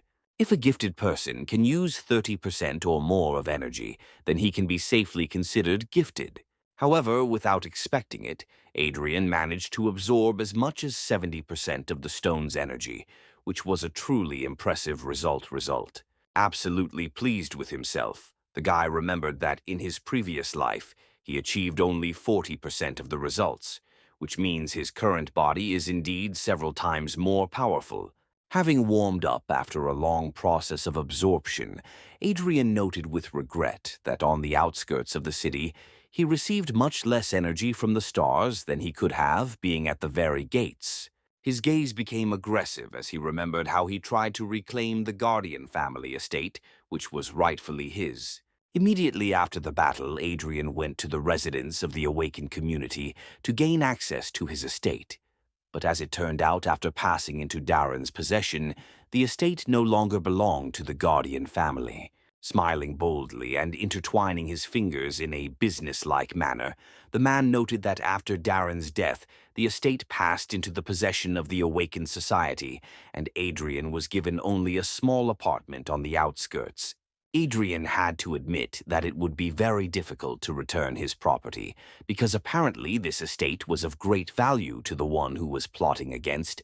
The guy hanging his head sadly, Adrien also admitted that unfortunately, he could not in any way resist someone significant, because his rank in the guild was only initial. And another sad thought visited the guy's mind when he realized that he had miscalculated again. He learned that although he does not have the right to the estate, he will still get the inheritance, although it turned out to be much less than what the guy expected, and it will only be enough for 20 stones of Saint energy. Pressing his fingers to his head, Adrien winced at the headache, noting that he never thought that one day he would stress so much over money problems. After searching his pockets thoroughly, the guy pulled out a warrior token given to him by the guild. With one swipe of his finger across the surface of the token, Adrien caused a reaction that resulted in a holographic light projecting an image into the air. Without a trace of a smile, the guy looked at the numbers indicating his level and amount of energy, and not cheerfully noted that he needed a lot more star stones. With a slight movement of his finger on the token, the guy changed the picture and saw in front of him several tasks that the guild had provided him, and gloomily noted that the rewards for them were not bad, but there were very few merits, and he needed as many of them as possible because 100 merits are exchanged for 1 star stone. Looking at the result of his research, Adrien doubted whether he should try tasks that were more difficult for his rank. And although he himself understood that he could easily cope with a task at a higher level, he doubted it only because its successful completion immediately after waking up would attract too much unnecessary attention. While he was under the wing of the warrior guild, no one could even lay a finger on him. But if he went too far, ill wishers would come from everywhere and still be able to get him. While flipping through various tasks, Adrien suddenly came across something that caught his attention. Touching the hologram, the guy read about a task that was 2 whole ranks more difficult, but it only required exploring the surrounding of the forest nearby, and the reward promised as many as 20 merits. Taking a closer look at the picture that came with the task, Adrien noticed something interesting, deciding that the task seemed very interesting to him. After some time, Adrien arrived in the suburbs, where some of the awakened ones lived and worked. After wandering around the territory for a long time, the guy finally noticed a fork and realized in which direction the moss forest was located, which became his new goal. At that moment, when he was about to leave, the guy heard a clear voice from behind calling him by name. Turning around, he saw Rebecca in full battle dress, who, clearly delighted to meet a new acquaintance, asked him if he had accepted the same task with the moss forest as she had. At first, Adrien didn't even immediately remember the girl, but remembering how he helped her during the test, he awkwardly confirmed her guess. Rebecca, clearly overjoyed, even more immediately approached the guy almost closely, asking if he would then like to join her squad, since they had come on the same mission, quite embarrassing Adrien himself. A silhouette of a man suddenly appeared behind her, immediately bringing the girl down to earth, with the assertion that she should have first asked the squad leader before calling anyone into the squad. Coming out into the light, the stocky man noted that for a squad of rank, a hero of rank EF would be a burden. But despite the unflattering comment, he still introduced himself as Mark Hoffman. Turning around, Rebecca immediately began to protest, insisting that she did not consider Adrien a burden. The man who came up hearing Adrien's name called Mark a real ignorant because Adrien was the one who, along with Rebecca, received a gold rank talent in the recent test. Stretching out his hand for a handshake, the man introduced himself as Howard and noted that he was the squad's archer. Pleased by the polite attitude, Adrien shook Howard's hand with a smile and heard from him an invitation to join the squad. Dissatisfied with such a positive attitude of the commander towards the guy, Mark said that he did not see anything outstanding in the gold rank and only looked at the level, and for their squad, Adrien's level made him a burden. With one sharp shout, Howard silenced Mark, pointing out that the knight was talking complete nonsense. Embarrassed by such a pleasant attitude, Adrien accepted the invitation to join the squad, and trying not to pay attention to Mark, followed Howard, who led the squad straight to the moss forest.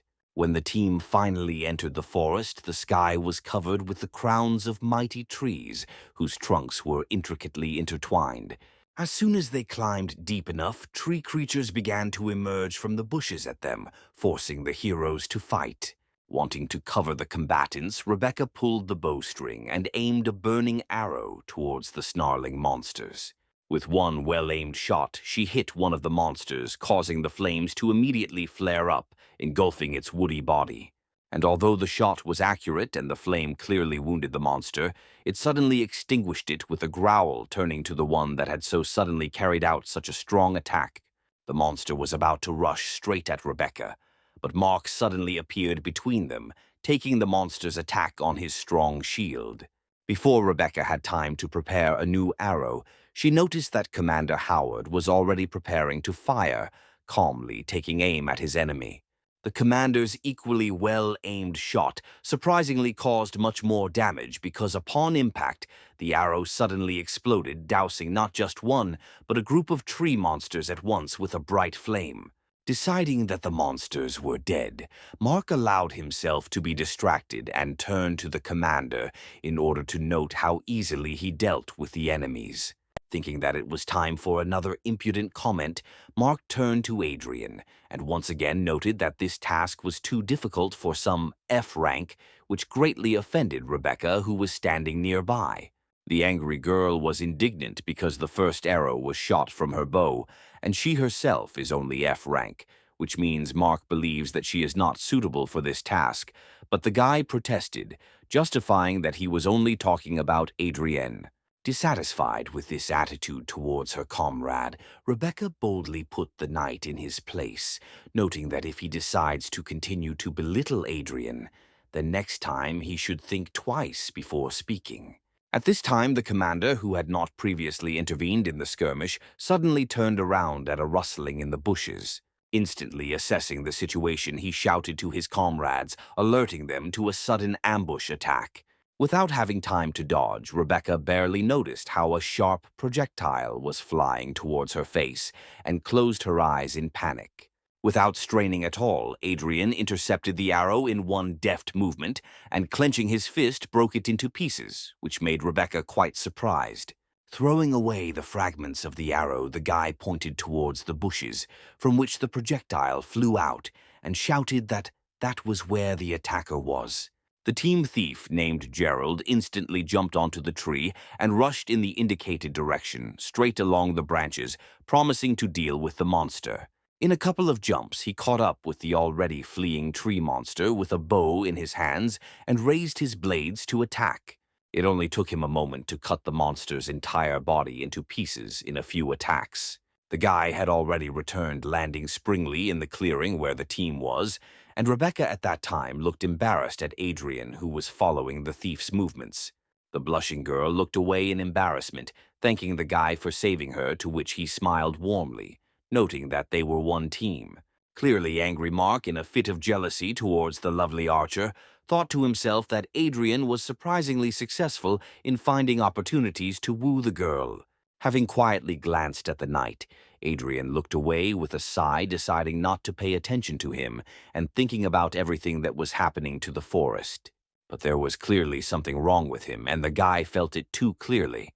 Adrien knew very well that the Stargate was by no means the only powerful spiritual force in this world, and that it was balanced by powerful dark energy.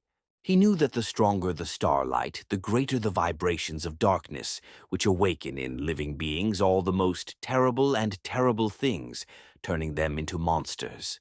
And although the guy understood that because of this, there were more and more monsters in this forest, he was not interested in this at all, but in the fact that for this reason, among other things, more treasures were appearing in the forest.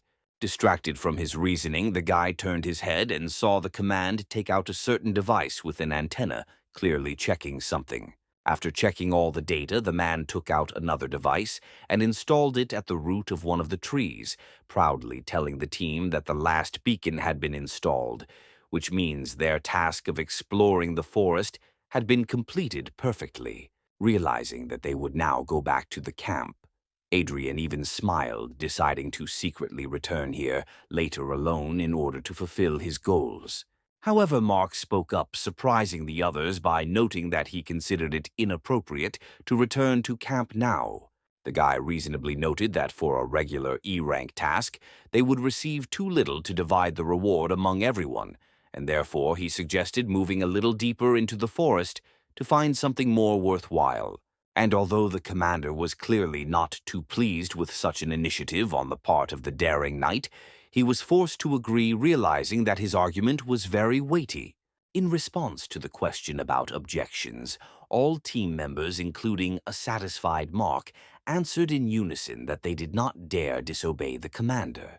Obviously forgetting about Rebecca's warnings, Mark again allowed himself a caustic comment towards Adrien's rank, suggesting that he leave the group because further on the task would become even more difficult for his level. In response, Adrien gave him a contemptuous look, and a smile appeared on his face because the guy understood that this arrogant knight would continue to try to find a reason to get rid of him.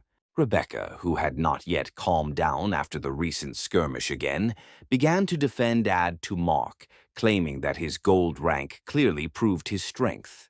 However, now Commander Howard has also expressed his opinion, interrupting Rebecca with regret in his voice and making it clear that this forest is indeed considered a very dangerous territory, and also that he is worried about their safety, and therefore considers Adrien's continued presence on the team reckless.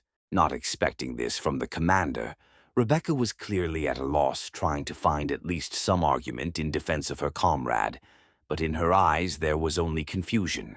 And although she still didn't want to let Adrien leave the team, the guy himself suddenly said that he agreed with Howard and therefore wanted to leave the squad, although in fact, he just wanted to fulfill his own goals as quickly as possible. Feeling guilty for his decision, the commander approached Adrien and put his hand on his shoulder, asking for forgiveness for the fact that they were forced to part and promising to share the reward for the task already completed for the guy.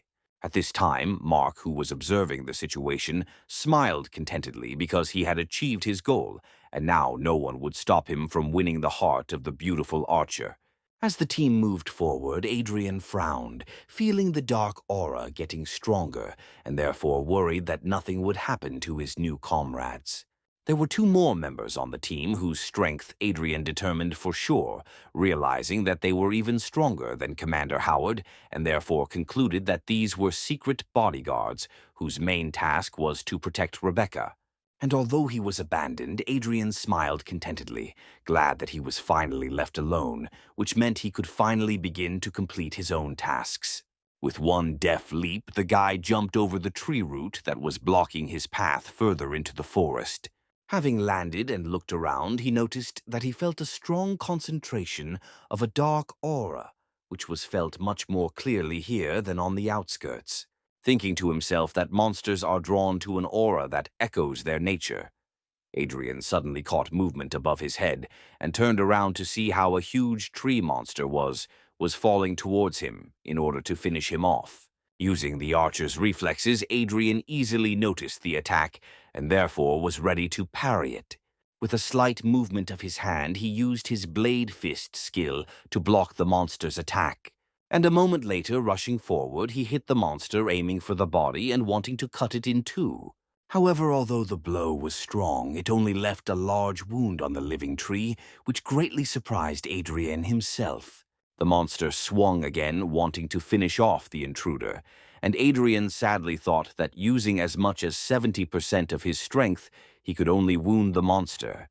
With a quick jerk, the guy dodged a barrage of attacks intended to kill him, and agreed with the idea that this would also be enough if you knew well the one you were fighting.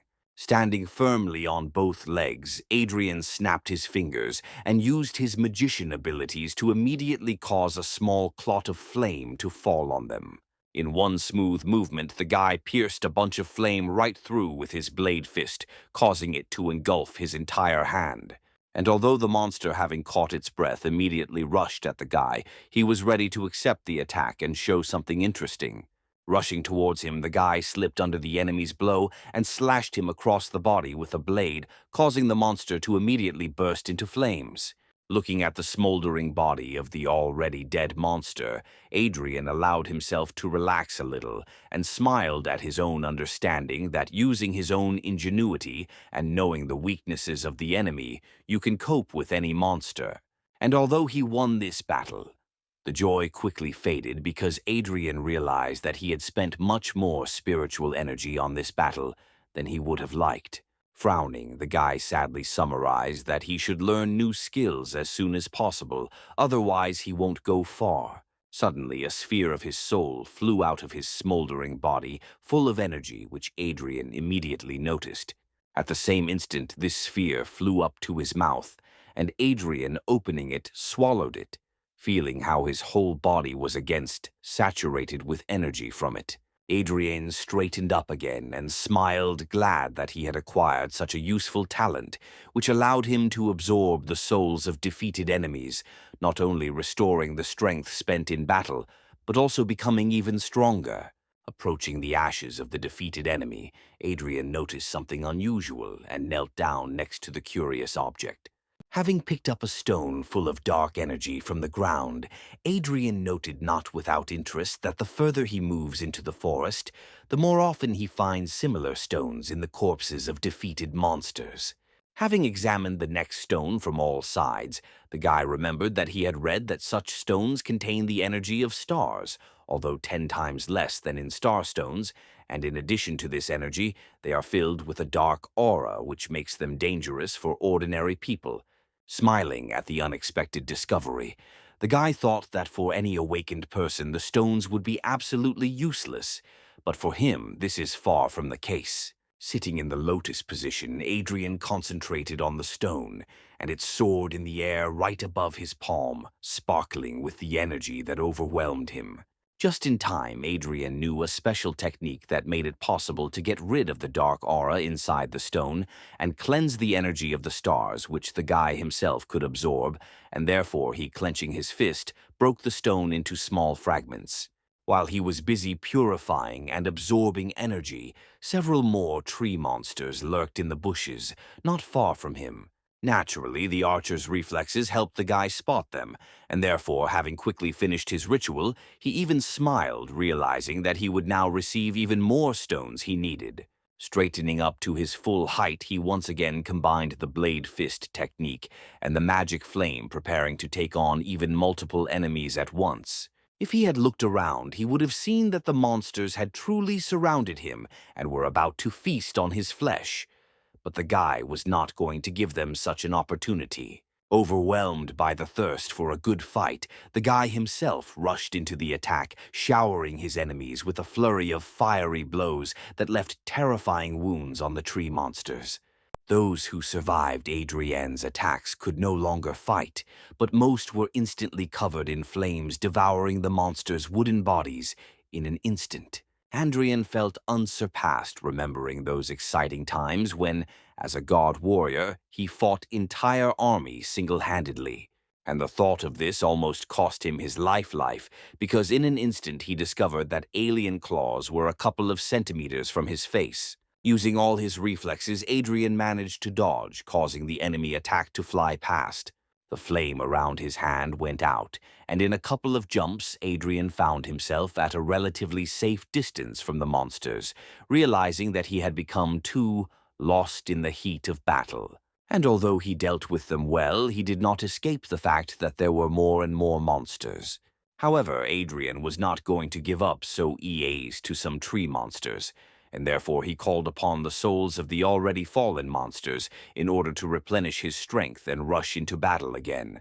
Having regained his energy, Adrien felt as if he had not been fighting for the last few minutes, but was relaxing and resting, and therefore was full of strength to continue the fight. Dodging the deadly attacks, the guy spun in a fiery whirlwind, burning more and more monsters rushing towards him for their own death. After several minutes of fierce battle, Adrien was finally able to breathe, looking with a smile at the smoldering corpses surrounding him, from which dark stones poured out, which the guy picked up and cleaned with pleasure, intending to absorb them. Suddenly, the archer reflexes began to work again, drawing the guy's attention to the unnatural phenomenon. Turning around, he saw how the corpses of defeated enemies suddenly soared into the air and flew somewhere into the thicket of the forest. Frowning, Adrien voiced out loud the thought that everything that was happening in this forest seemed strange and stranger to him. Looking around, the guy listened to the rustling of branches and leaves, around expecting that something was about to jump out at him again. However, without waiting for danger, the guy straightened up and looked at the tree closest to him, which seemed to be moving. At the same moment as he noticed it, the branches of this tree, with incredible speed, began to close around him as if wanting to squeeze him between themselves. Not wanting such a death for himself, the guy again used the bladefist skill to protect himself from a sudden attack. The window created with the help of the skill was just enough to dodge the attack, and therefore the branches only grabbed the stone next to which the guy was standing, grinding it into small pebbles. Jumping out of the tenacious grip, the guy noticed that the power of even an ordinary tree in this forest was simply amazing. And although just a few minutes ago Adrien had dealt with a whole group of tree creatures, now seeing the mighty living tree, he understood that he could not do anything to him, being just an F-rank warrior. Realizing the full extent of his own powerlessness in front of this terrifying creature, the guy admitted without a shadow of joy that he could only dodge so as not to be killed. Standing tall and ready to defend himself, Adrien used one of the techniques he had learned in his previous life to gain an advantage. The technology slowed down all the processes inside the guy's body, because of which the movements became almost indistinguishable to the eye, and therefore the guy now seemed like a statue, which could have been a great help if the tree was guided by movements. Deciding that due to the lack of eyes, trees record vibrations from movements when choosing the direction of attack, and therefore his plan worked perfectly. Being in a motionless state, Adrien only moved his eyes trying to find a way out of the current difficult situation, and at the same time reasoning that the forest had mutated too much due to dark energy. Realizing that only destroying the source of this dark energy could save the forest, the guy estimated the size of its territory and sighed, sadly realizing that the search would take a lot of time. At one point, the archer's reflexes helped the guy notice another sharp movement of the branches, which suddenly rushed straight towards him, which Adrien had not expected. However, believing in his plan, the guy remained motionless, and the branches flew past him, clearly aiming at something else. A loud sound of whipping blows rang out across the forest as branches rushed towards something humanoid, quickly running away from danger. The small arboreal humanoid ran away in panic from the branches of a mighty tree wanted to tear him into pieces. Adrien looked in the direction where the sounds of destruction were coming from and peered at the small silhouette cowering from the fear of death. Clutching his head, the baby tried to hide from such frightening branches, emitting plaintive sounds reminiscent of the crackling of bushes. Apparently, these sounds and the baby's trembling were clearly felt by the tree, and therefore the branches again rushed straight at him, wanting to tear him into small planks. An eerie crashing sound was heard throughout the entire forest, with which the branches struck their target in a sweeping manner. However, there was no small tree creature at the point of impact, because Adrien, having taken off from his place, reached him in one jump, and picking him up, carried him away from the terrible tree. The branches scoured the site of the impact, wanting to find the baby's body and devour it, but there was nothing there except ruined soil and stones. Opening his eyes, the tree baby looked up pitifully and terribly at the one who saved him. Using the technique again, Adrien slowed down his movements so as not to suddenly find himself again under attack from the branches, and the baby in his arms again crackled something in his tree language. Slowly lowering his gaze and making sure that the branches did not react to this, Adrien spoke quietly, noting that a large amount of stellar energy was felt in the baby, untouched by the dark aura, and then asked if he understood his savior. Smiling rather sweetly, the baby rattled affirmatively and nodded his head, making it clear that he understood everything perfectly.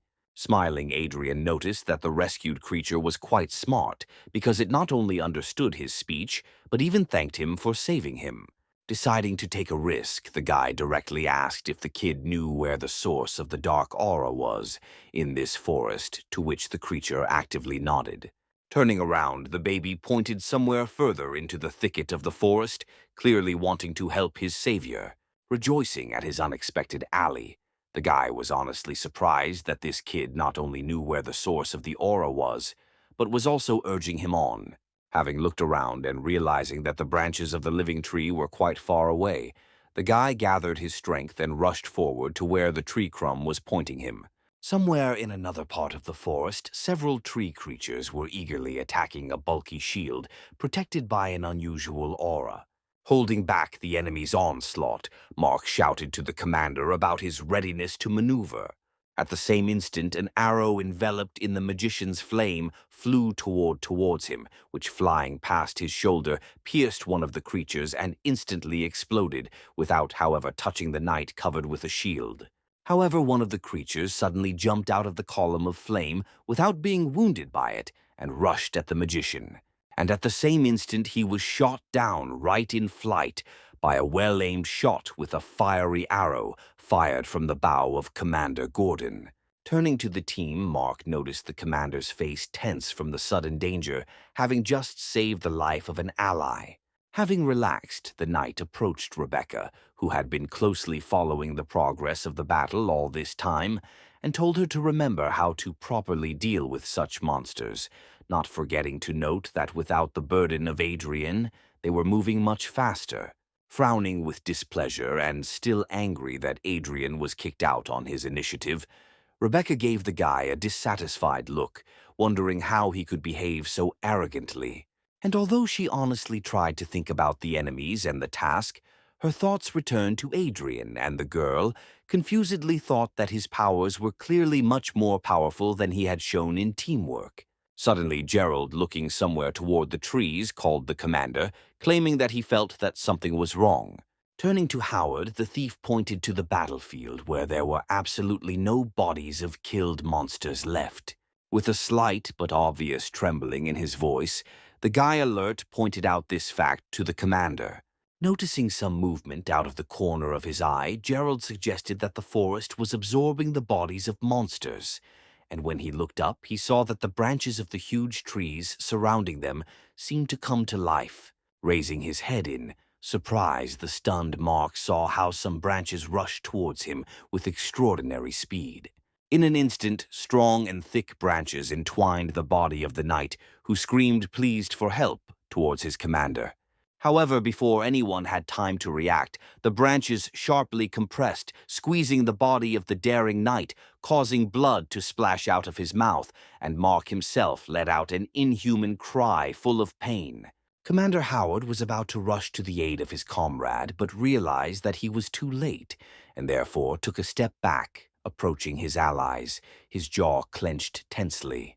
Clutching his bow tightly, he tried to understand what was happening around him as his team formed a protective circle. Casting a sad glance at the murdered Mark, Howard suddenly noticed how smaller branches entwined his body from head to toe. The knight's body changed. His skin turned gray and his eyeballs turned black, and the corpse spoke in Aor voice, turning towards his former comrades, threatening them with death for invading the territory of dark forces. With pain in his eyes, Howard looked at what his comrade had become, regretting that he could not save him, and summing up that the demonic tree had devoured Mark's soul and taken his body. Rebecca asked in a panic how it was possible for a rank A-tray to be able to kill and awaken one of the same level so easily, but the demonic knight had already rushed to attack his former comrades. Realizing that it was no longer Mark in front of him, Commander Howard pulled his bow and aimed a burning arrow at the monster, intending to end his life this time forever. The arrow flew straight at the monster with incredible speed, ready to burn it to the ground. However, the monster, taking advantage of the wooden branches intertwined with him into one hole, managed to intercept the arrow, and with a demonic smile laughed at the commander's pathetic attempt to finish off his former comrade. The amazed Howard froze in place, not understanding how his most powerful attack, which so easily dealt with the wooden monsters, now did no damage.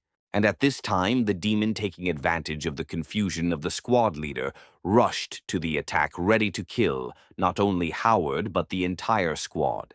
For the first time in a long time, Commander Howard truly felt the fear that took his breath away and chilled his body, which is why he didn't even hear Rebecca screaming at him, asking him to dodge. Frozen in place, the man only had time to think about how to dodge, but was unable to move a single muscle. And although Howard could not defend himself in any way, the monster was suddenly carried away from the man by a blade-sharp gust of wind called from Rebecca. Covering himself with his mutilated hands, the monster jumped a few steps to the side, never reaching the commander with its razor-sharp claws. At the same instant that the blow reached the monster, the commander was picked up in one jump and carried even further away from the monster by Gerald, who suddenly appeared nearby. Lo, the commander in safety. The guy straightened up and approached the one who caused that gust of wind of incredible power. And Howard himself, realizing that the gust of wind spell belonged to the D rank, asked if their comrades belonged to this very rank. All this time, a magician named Matthew, who had been helping only with low-rank spells, threw back his hood and admitted with a sigh that he did not want him and Gerald to be discovered so easily. Rebecca, who began to guess what was happening, looked at the thief and the magician, wanting to ask a question that suddenly appeared in her head. But Matthew interrupted her. Glancing briefly at the girl with his golden eyes, the man confirmed her unspoken guess, saying that they were sent by the Rebecca family to protect her. The archer's gaze clearly showed the pain that arose from the realization that even her own family did not believe in her strength. Realizing that now was not the time for conversation, Gerald rushed into battle, assuring his ward that everything would be fine and entrusting cover to his faithful fellow magician, who was already casting a new spell. At the same instant as the thief's blades clashed with the monster's incredibly powerful hands, the magician finished casting the spell, and another windy attack hit the enemy, causing the sound of an explosion to be heard throughout the forest. Even despite the teamwork of the powerful tandem of a mage and a D-rank thief, who were covered by as many as 2 archers, the monster skillfully fought 1 against 4, which caused great bewilderment for Gerald, who was beginning to run out of steam. The exhausted archers were breathing heavily. Matthew was holding his wounded side, and Gerald was clutching his blades with already very sore hands, not intending to give up. It turned out that the tree that killed Mark and merged with his body was changing his body worse and worse every second, making him not just a monster, but a real tree demon whose bloodlust was visible in every movement and even glance.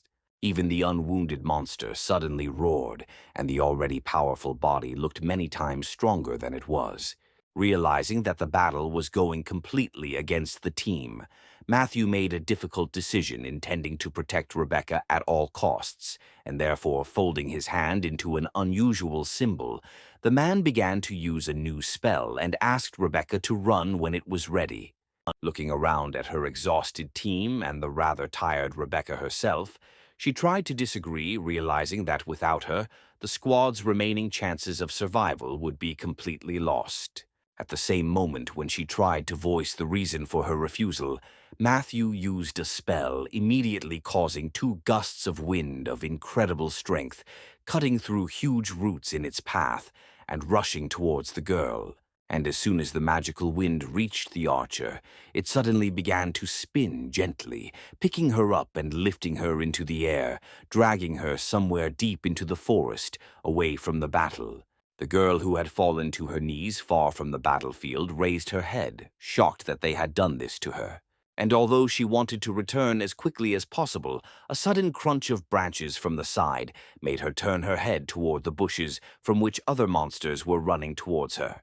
Realizing that she couldn't cope alone, Rebecca took one last sad look at the battlefield and, turning sharply, rushed to run as far as possible from the monsters attacking her. But even though she was far from the most terrifying monster, her strength began to leave her, which is why the archer began to panic, realizing that she was about to fall. Realizing that there was no way she could escape, The girl turned around to make a last desperate attempt to defend herself, but before her eyes another monster had already rushed at her, revealing sharp claws and about to tear the fragile archer apart. From the fear that gripped her mind, tears flowed down the girl's cheeks, and she herself muttered in a trembling voice, apologizing to those who gave their last strength to save her, trying to shield herself from the attacking monster. With her hands, the girl closed her eyes, realizing that she was about to die, but at the same moment, something suddenly attacked the monsters, dousing each of them with an uncontrollable flame, causing the creatures to scream loudly. Hearing the screams, the girl opened her eyes and looked at what had happened, but when she saw the one who protected her, she opened her eyes in shock. Adrien, standing at his full height, turned his head to Rebecca, wanting to assess whether she was injured, although the girl herself looked him with much greater curiosity, because his hand was blazing with both flame and unusual pink energy. Turning his head back towards the enemies, Adrien, concentrating, asked the girl what happened to them, since she found herself alone against 3 monsters. The girl, amazed by the spectacle, looked at Adrien without looking away, and instead of answering in a trembling voice, she only asked how he could so easily deal with 3 E-rank monsters alone. Sighing, the guy glanced at the new creatures that came closer, growling towards the couple and wanting to kill both. Realizing that it would be much more difficult for him to fight and protect Rebecca. At the same time, Adrien decided that it would be much better to use a different strategy, and therefore, with a smooth movement, he put his hand on the archer's waist, pulling her towards him, which caused incredible embarrassment on the part of the girl.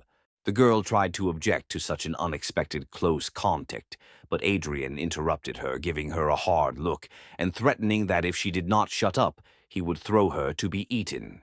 Looking around, Rebecca panicked again, whispering that the monsters were coming straight at them, to which Adrien suddenly released a blue aura already familiar to this forest, thanks to which their movement slowed down. Immediately after this, the monsters, who had previously been running straight towards the couple, for some reason ran past and then stopped altogether, looking around lostly in search of the suddenly disappeared prey, which greatly surprised Rebecca, who realized that the monsters did not see them at all. Confused again, Rebecca looked at the guy again, thinking that this was the skill he received for passing the gold rank test. And although Adrien tried to concentrate on the enemies, he could not help but notice that for some reason the girl pressed herself even closer to him, which greatly embarrassed the guy. In the end, when the monsters dispersed, Adrien led Rebecca somewhere deep into the forest where they found a safe enough place for them to rest. Crouching under the roots of a large but lifeless tree, Adrien sighed, leaned back on the roots, and again asked what had happened to the detachment. Having scorched the girl with a stern look, he asked directly how she could get lost alone in the forest if their team included as many as 2 awakened D ranks. Rebecca, who had been embarrassed until this time, opened her eyes in surprise because she did not expect that Adrien was so strong that he could easily understand the level of power of those about whom she herself knew nothing. Shaking her head and throwing out the embarrassment of the guy who saved her, the girl indignantly asked how he knew that their comrades were of higher rank. The guy, who did not give in to pressure, directly said that he had eyes, and he simply could not help but notice this fact.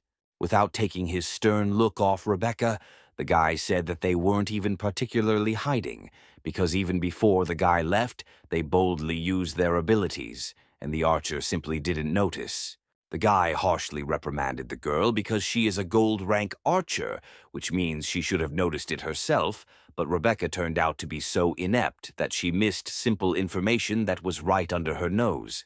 Hugging her knees and closing her eyes, the girl sobbed in a trembling voice, agreeing with the guy's words and confirming that she was weak, because if she were stronger, she would not be a burden to her comrades. Even seeing how upset the girl was, Adrien did not allow himself to show pity, and still looking sternly at her with his green eyes, the guy harshly noted that tears could not help the matter, but instead it would be better if she finally said what happened. For a couple more seconds, the archer could not control her tears, and when she finally came to her senses a little, she spoke, telling Adrien about everything that had happened to them. Having listened to her to the end without interrupting, the guy nodded, thinking about everything he had heard and collecting his thoughts. After wiping her tears, the girl told Adrien that his slowing down skills were incredibly useful against these monsters, and therefore they should quickly go to the camp, so that with his help, stronger comrades could save their squad.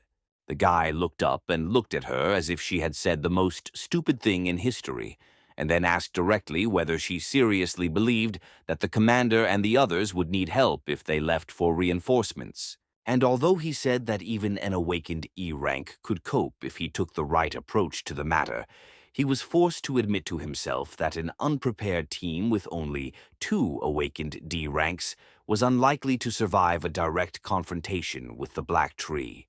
Rebecca sadly admitted that after the tree killed Mark and took over his body, even the well-coordinated tandem of 2 awakened D ranks was useless. In the end, having received all the necessary information, the guy put his hands on the ground and stood up, finally getting ready to get down to business. Turning to Rebecca, who was still sitting on the ground, Adrien called her behind him, asking her to take him to where the battle was so that they could provide support to the squad. At this time on the battlefield, gusts of wind swirling into a whirlwind cut through the air around them. Mark, who had become a demonic monster, showered the magical barrier with a flurry of attacks of incredible power, wanting to get to what it was covering. The wounded Matthew, whose face was bruised, held his hand in front of him and firmly looked forward, supporting the spell with all his strength, because he understood that as he stood, the wind would weaken, because of which both the magician himself and his unconscious comrades would be instantly killed. At this time, Adrien, holding Rebecca in his arms, landed on a branch nearby and looked around the battlefield where the demon was still attacking the vortex defense. Surrounded by an aura that slowed their movements, they looked around the battlefield, realizing that the situation was dire, and Rebecca decided to ask Adrien if he had some kind of plan.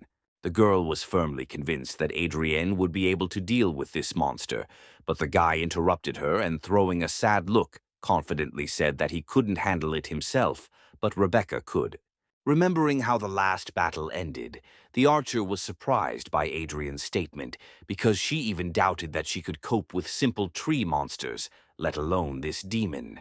Looking sternly into her eyes again, the guy directly said that she should learn to use her gift, received from the gold rank test, as soon as possible. In a harsh voice, the guy mentioned that she had never used a single skill yet, which made him doubt whether she deserved her gold rank. Turning to the monster, the guy summarized that she needed to learn to use her skill now if she wanted to save the commander, and those were ready to give their own lives for her. And although the girl received her skill on the same day as Adrien, she guiltily looked away and then looked at him again and asked him to teach her. Sighing, the guy softened his voice and said that she should use her heart, and that it was there that she would find the answer to this question. Closing her eyes, the girl tried to concentrate, and after a couple of seconds, her eyes, from which a golden glow emanated, opened and a golden mark lit up on her forehead. Looking into the archer's eyes, the guy Ahmed immediately realized that she had acquired the Eagle Eye skill, which is considered very strong among all gold rank skills. Having examined the girl, in whom there was no trace of embarrassment and awkwardness, the guy even thought with some pride that she was strong enough to reach S rank under his mentorship faster than in 10 years.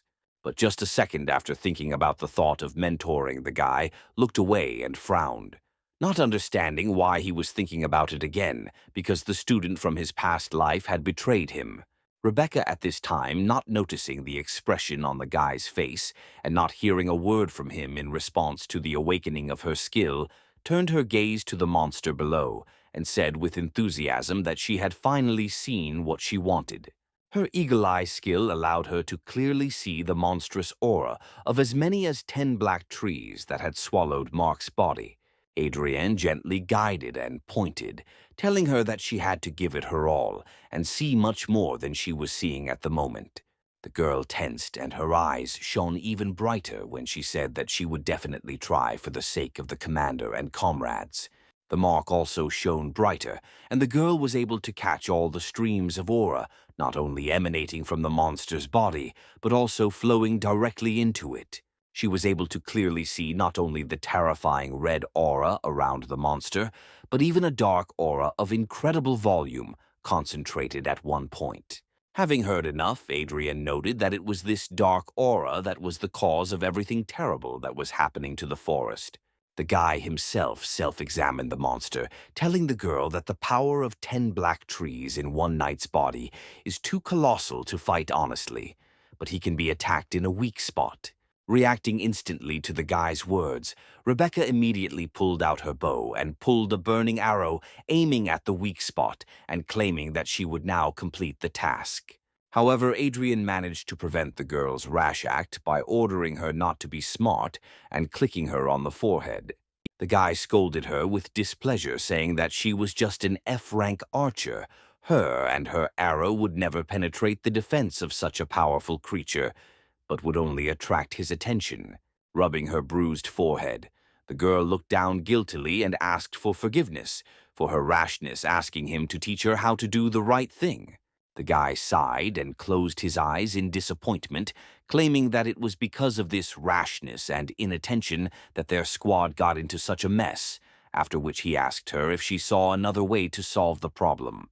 Rebecca finally smiled, saying she understood what Adrien meant. Snatching an ice arrow from her quiver, the girl again activated her skill to aim more accurately and aimed the tip at the monster. A moment later, realizing that Adrien was not stopping her, she relaxed her fingers on the bowstring, and at the same instant the arrow broke off, flying at great speed straight into the monster.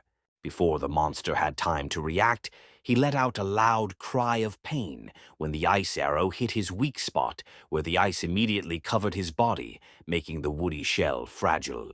Following one arrow, a second one flew in, causing even more damage and not allowing the monster to recover.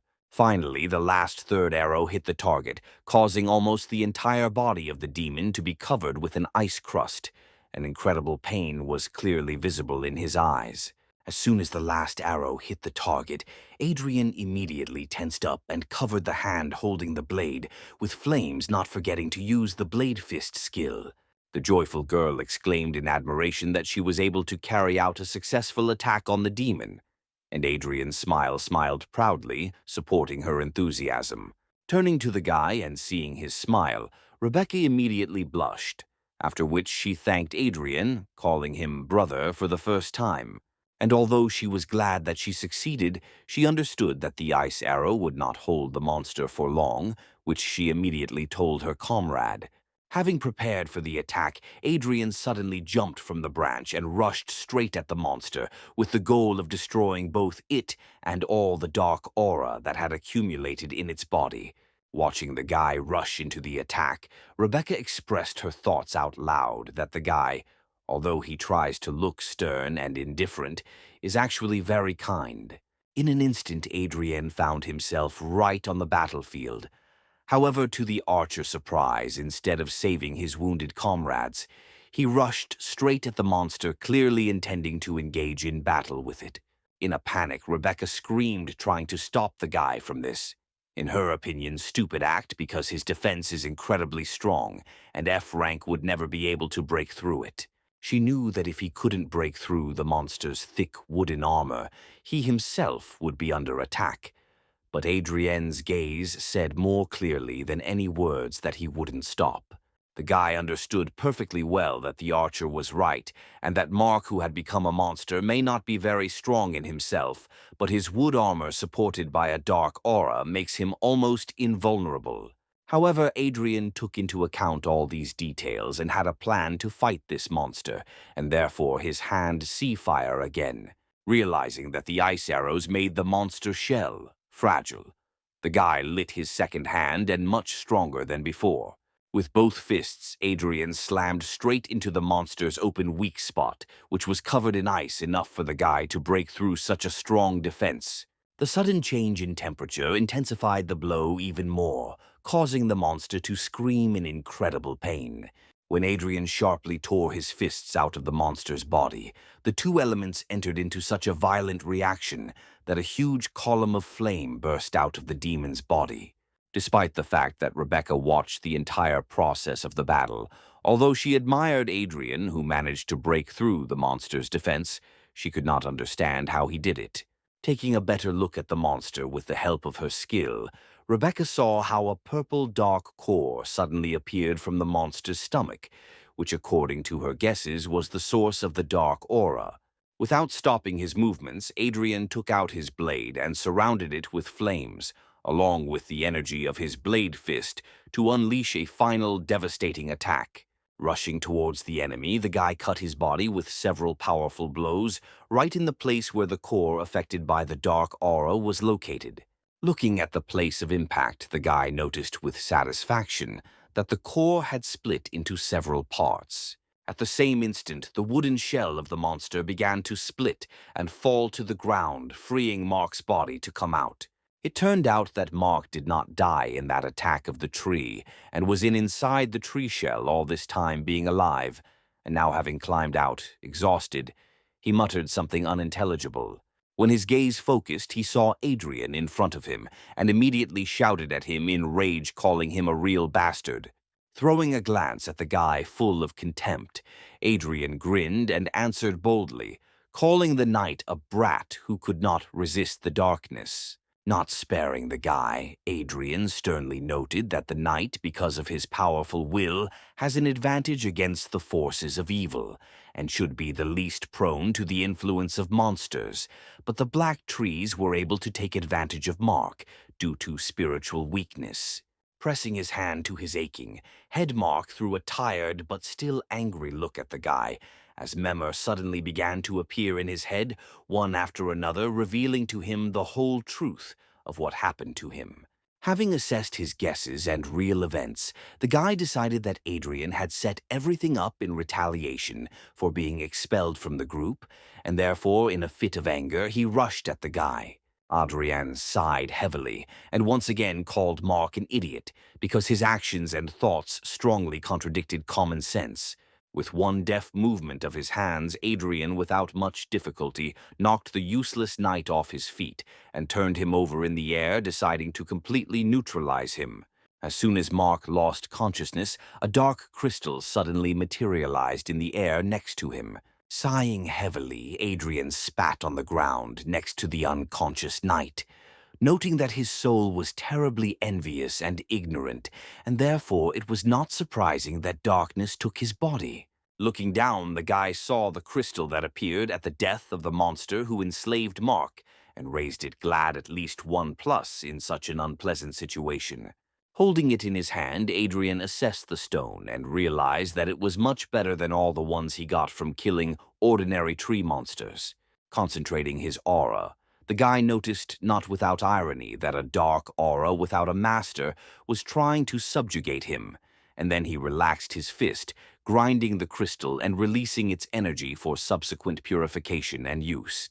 When Adrien absorbed the energy, he looked around and noticed that the branches and leaves of the black trees around him began to dry out, and the aura weakened. Rebecca, who had been at a safe distance all this time, realizing that she was now in no danger, jumped from the branch and rushed to her comrades as soon as the magical wind weakened and released 3 almost like lifeless bodies.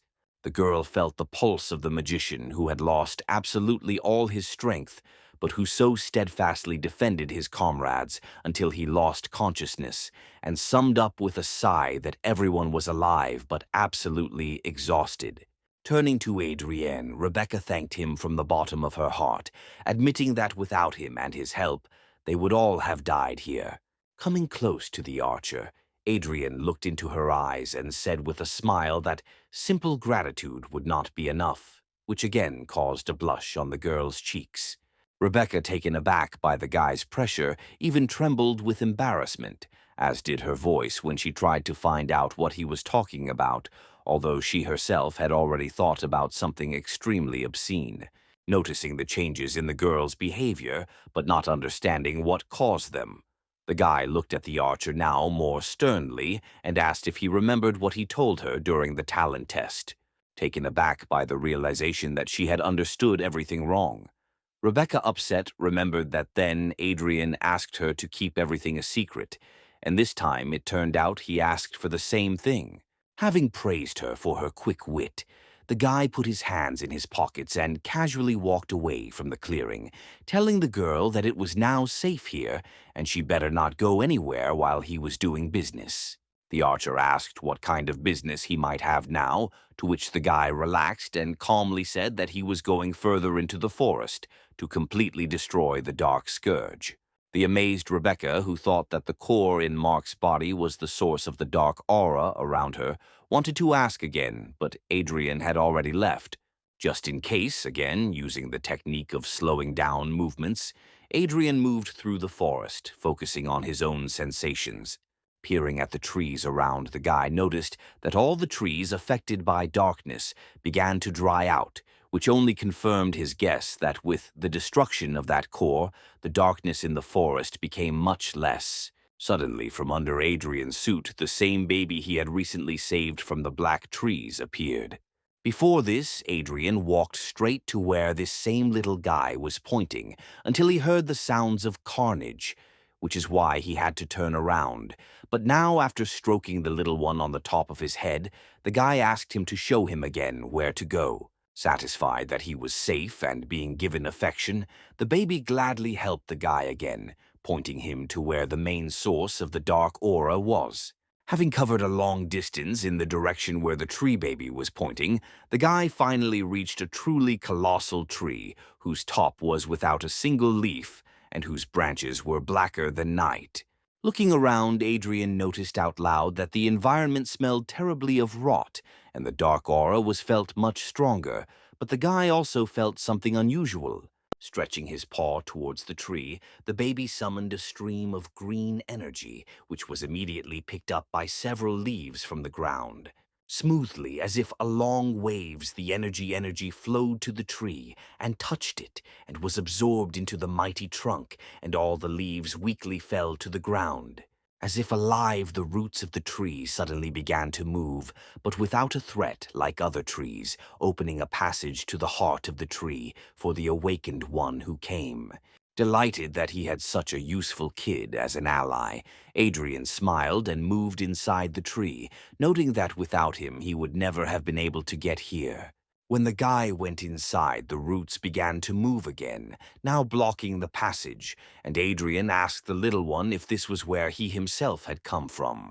The guy reinforced his question with stroking, and the baby in response again crackled something in his own language, unfortunately incomprehensible to Adrien. Adrien, in turn, deciding that this was an affirmative answer, wondered how such a sweet and kind creature could appear from a place affected by a dark aura. Moving inside the tree for quite a long time, Adrien suddenly thought that during the entire journey, he had not felt a single monster. Finally, the guy noticed something that looked like an exit from a long-running tree tunnel and hurried there, wanting to get this matter over with as soon as possible. However, when Adrien approached the exit from the tunnel, what he saw was too much of a surprise for him. Inside the tree, there was something very reminiscent of a human settlement, but this village turned out to be abandoned and there were no signs of life around. And although the creation was clearly man-made, Adrien noticed that for a human village, this village looked quite unusual. And besides, he doubted that it was the source of erosion because he did not feel the dark energy around the settlement. At all, however, having walked deeper into the settlement, the guy suddenly noticed an unusual aura, which alone evoked a feeling of danger. Having decided to investigate the discovered phenomenon, the guy used one of his techniques to properly examine the surrounding space in the manner of anomalies. Waves of energy spread out from him along the walls and the ground, and then returned, revealing to the more and more clear information about the energy surrounding this place. At one moment, Adrien turned sharply in the direction from which one of the waves brought a feeling of strong, dark energy that would have caused great fear in any other person. Frowningly looking into the bushes from where shining red eyes full of rage were looking at him, the guy admitted that this aura was too powerful and he would not be able to cope with it if he was only F-ranked. The guy sadly thought that he was literally just a little bit short of raising his rank, and then he remembered that he had saved one of the particularly strong crystals of dark energy and decided to use it, hoping that this stone would be enough to raise his rank. The only thing the guy doubted was that he could absorb such a large amount of energy at once. But suddenly a tree baby emerged from under the suit and attracted Adrien's attention. Looking at the baby, Adrien noticed that he was pointing somewhere to the side, saying something in his own language, and asked if he wanted them to go exactly there. The kid nodded actively, and the expression on his face expressed some anxiety, which made the guy wonder if his little comrade felt the terrifying aura that he himself felt. Dismissing these thoughts and not taking his eyes off the terrifying aura, Adrien agreed with the kid, deciding once again to go where he pointed. Having walked a little further into the village, bypassing the place from which a terrifying aura was felt, Adrien suddenly emerged from the cave in which the settlement began and saw a small tree standing close to a flimsy fence. Boldly jumping from the arms, the baby approached this small tree, looking at it with care and affection, and touched its trunk again, causing smooth flows of green energy that merged with the internal energy of the tree. Flowing inside the tree, the energy reached the branches and divided into several streams, which released outward were transformed into spheres, floating in the air, with images that turned out to be the memories of the ends. Peering into the spheres, the guy saw in them how, in the past, life in this village was in full swing. Adrien saw a peaceful colony of ants whose faces were framed by smiles, and realized that it was they who built this small settlement. The guy saw how these creatures cared about nature and coexisted with it in peace and order, and therefore did not understand what could happen that now this forest is in such decline. Shifting his gaze from one sphere to another, the guy looked for an answer but did not find it, and at one moment they completely began to tear apart, which is why Adrien lost the opportunity to understand what had happened. Hearing the baby calling him, the guy was distracted from his thoughts and knelt down to understand what the baby was telling him, and he in turn actively moved his hands, which made it clear that he wanted Adrien to find out what happened to village residents. When the baby noticed that his big comrade understood the request, he folded his hands and made a pitiful expression on his face, showing with all his appearance how much he needed Adrien's help. Naturally, after such invaluable help from the little one himself, Adrien could not but agree, but immediately added that there had been no living people here for a long time, and therefore there was nothing special to count on. The baby looked very upset and desperate, and Adrien, picking up the baby, pressed him to his shoulder, hugging him tightly to calm him down. Making sure that the baby was holding tight, Adrien jumped over the fence, expressing out loud the hope that the villagers were still alive. However, what he saw left him speechless because any hopes for an optimal outcome instantly evaporated. The bodies of murdered ants lay all around, each of them killed with varying degrees of cruelty, but most were connected by the fact that they were torn into pieces, which is why there were a lot of splinters on the ground here in the ladies. As soon as the baby saw such a horrific picture, tears and hysterics immediately burst out because the baby had lost all his relatives on this land that smelled of... Adrien covered the baby's eyes to block his view of the corpses of his relatives, regretfully asking him not to look. Realizing that it was impossible to leave members of the little Anne's family like that, Adrien spent a lot of time burying each of them, after which he patiently and compassionately waited for the baby to say goodbye. Looking sadly at the baby, the guy thought that he would not come down soon because he was still just a child, and such an injury was too much for him now. Finally, the guy sighed and turned to the side, deciding that it was better to leave the baby alone now, while he himself went to destroy what had caused such tragic events. However, as soon as he turned around, the baby jumped onto his shoulder with a furious expression on his face, which greatly surprised the guy. Looking at the baby, Adrien saw in his eyes military determination and a strong thirst for revenge for his relatives. And although Adrien understood that this lesson was too harsh for the kid, the guy stroked him on the top of the head, noting out loud that now he understands that good must be repaid with good and evil with evil. Returning, Adrien stopped when he again felt the dark aura of death and invited the kid to look around in the manner of something unusual. Looking in the direction where he saw a terrifying, cruel look, the guy did not find anyone there and moved on, reaching the place where the dark aura was felt so clearly that it could be felt powerfully on the skin, concentrating around himself an aura of slowing down the flow of energy. For less noticeability, the guy rushed forward and the dark fog instantly surrounded him, but did not cause any harm. Satisfied that the disguise was working since they had not yet been attacked, the guy looked around with special attention. Feeling such a dense fog around him consisting of a dark aura, the guy thought that this fog could be the very reason why the forest suddenly began to mutate. After looking around but not feeling anything higher than E or D rank, the guy decided to move deeper into the dark territory. Walking further, Adrien saw wandering monsters behind one of the trees and carefully moved around so as not to attract their attention.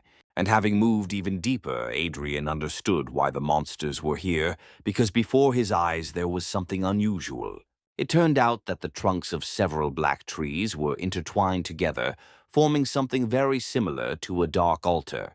Peering inside, Hadrian saw the body of a huge black tree at the core of the altar, and branches emanating from its body turning into the trunk and apparently transmitting dark energy throughout the forest. Next to the huge black tree, a smaller monster was actively moving, dressed in unusual robes and covered with ritual tattoos, which according to the guy was a priest.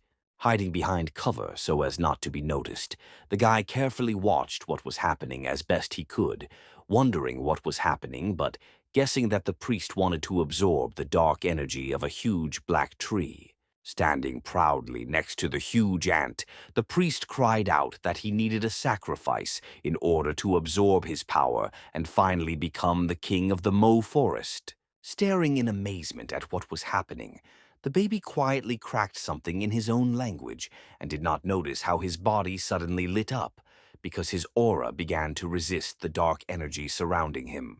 Feeling this, the huge ant suddenly moved and thundered something which attracted the attention of the crazy priest. Realizing what this meant, the priest raised his staff and cried out about the presence of an outsider, after which he summoned streams of dark energy moving at deadly speed, which began to scour around in search of an intruder. And when they found it, they rushed to Adrien, intending to capture him at the command of their master, and maybe even kill him. Realizing that he had been discovered, Adrien dispelled his camouflage aura, which immediately neutralized the priest's magic, and the guy himself gloomily noted that he could no longer count on the effect of surprise.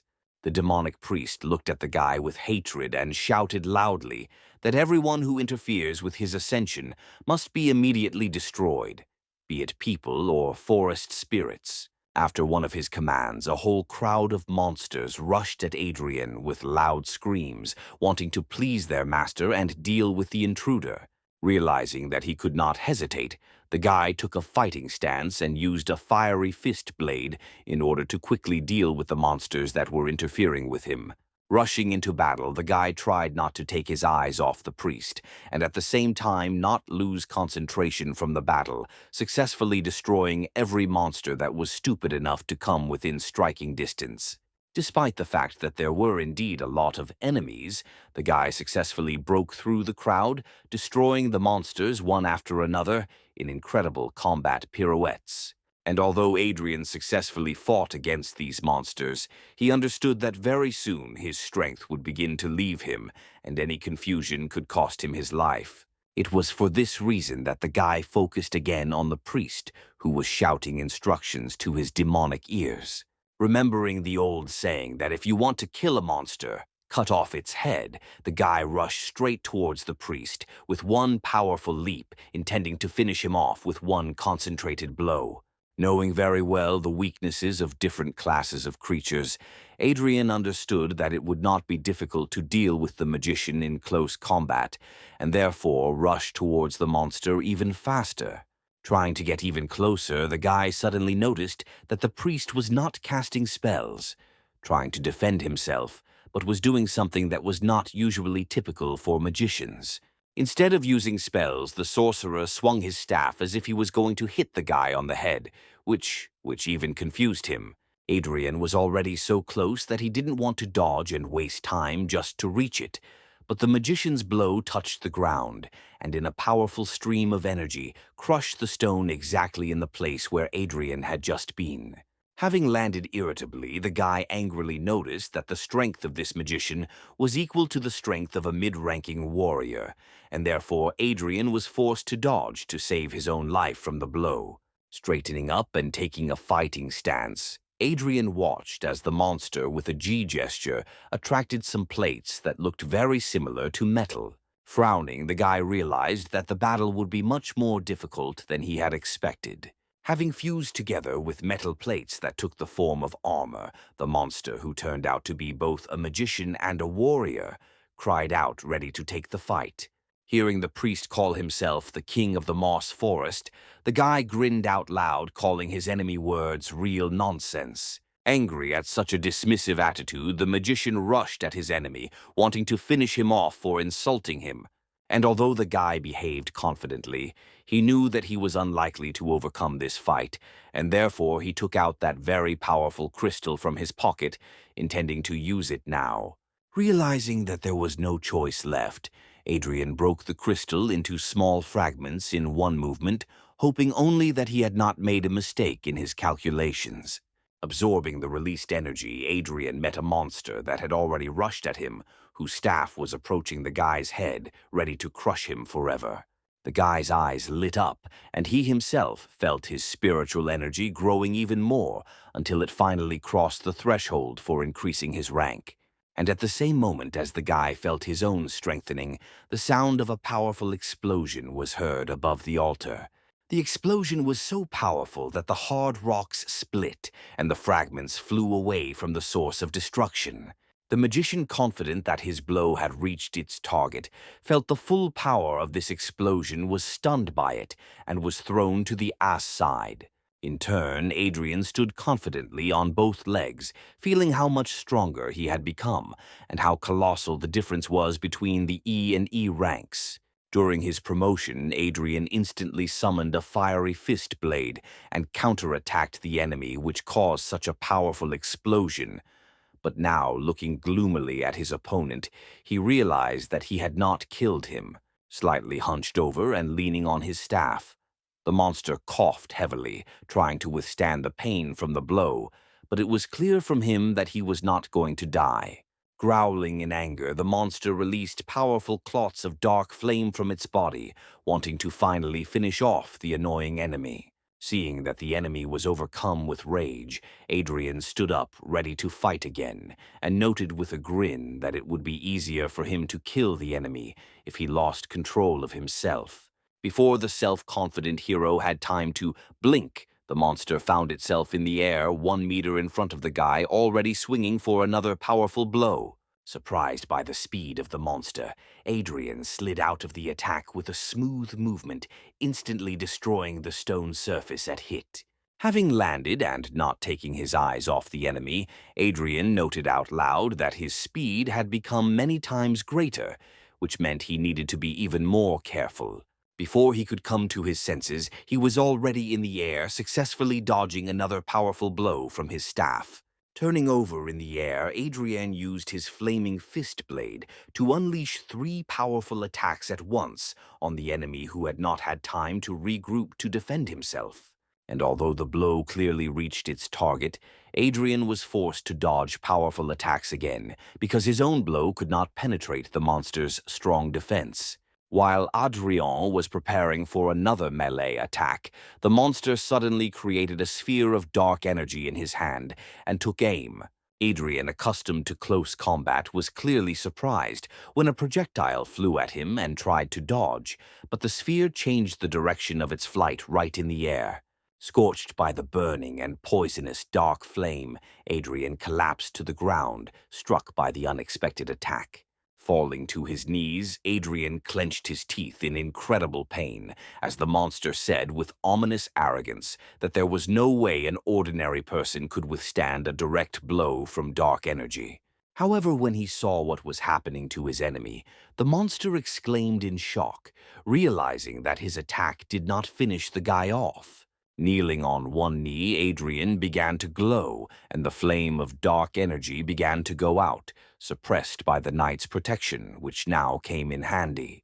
When the remnants of dark energy evaporated from Adrien's body, he snapped his fingers and summoned a runic circle behind his back, showing the affected enemy that his opponent was a representative of all classes at once. The monster, roaring with hatred, rushed forward again, shouting to Adrien that he must die and become a sacrifice for his ascension. Thanks to the dexter IT of the thief and the stamina of the knight, Adrien successfully defended himself from all the enemy's attacks. However, due to his too strong defense, the guy himself could not inflict any damage on his opponent. Adrien glanced at his blade, which was given to the previous soul of this body by his parents when he was 12 years old, and which was too weak to cause any significant damage. Landing after yet another dodge, Adrien thought of another idea in his head that could work. Using magic again, the guy used the freezing sea to make the blade stronger and stronger. Satisfied with the result in the form of a cold, strengthened ice blade, Adrien stood up again, ready to take on the fight again. Using his bladefist skill on both hands, Adrien ignited one fist and cooled the blade even more, intending to use his entire arsenal to deal with the monster. Continuing to advance, the monster swung his staff along a bizarre trajectory, becoming increasingly angry because of the vitality of his opponent. As the monster launched another powerful attack aimed at destroying its hated target, Adrien easily dodged and flew past, cutting the monster's neck with his improved blade. At the same instant, the opened wound was covered with a durable ice crust, causing the monster to roar in pain again. Using all the agility and speed of the thief class, Adrien flashed in the periphery of the enemy's vision, delivering slashing blows with his ice blade one after another. When Adrien was sure that a sufficiently large area on the monster's body was covered with an ice crust, Adrien swung his fiery fist with a satisfied grin. Finding the right moment, the guy hit the back of the monster's head with one powerful attack from his flaming fist. Reacting to each other, the two elements caused a strong explosion that tore through the monster's body, causing unbearable pain. And although the attack was not fatal, the monster was surprised to realize that its defense had been broken and the wound was not healing. Taking the blade more conveniently and grinning maliciously, Adrien summed up contentedly that now the battle would go much easier, and it was only a matter of time before he finished off the hapless king of the forest. Taking a stance, he was ready not only to defend himself, but to destroy the one who, in the name of his base desires, denigrated an entire forest and killed an entire settlement of peaceful forest spirits. In one quick dash, the guy attacked again, wounding the side of the monster, and was about to once again carry out such an effective combination. Realizing that he was in a losing position and that the battle could soon end with his own death, the monster felt real fear for the first time during the battle.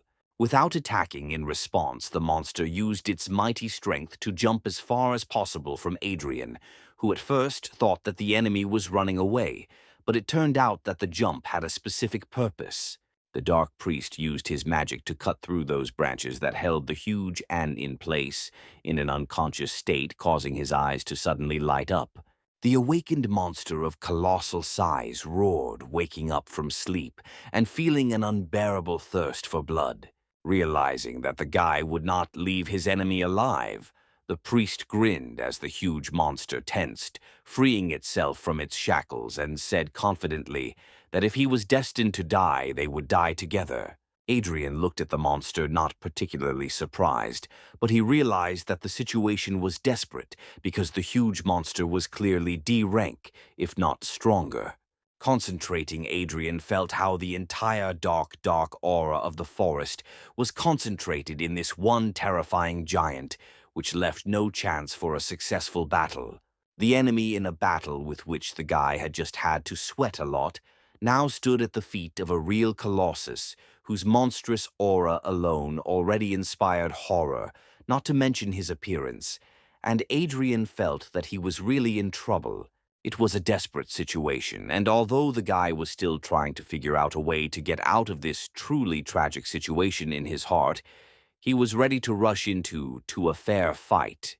It was at this moment that Adrien felt the previously undetected effect of his mythical skill, which made its owner 10 times stronger, but only on the condition that he was ready to boldly rush into battle, even in the most hopeless situation. At the same time, in another part of the forest, Rebecca was sitting near the bed built for her wounded comrades, looking around to barely notice the attack and protect them when she felt the vibration of her badge.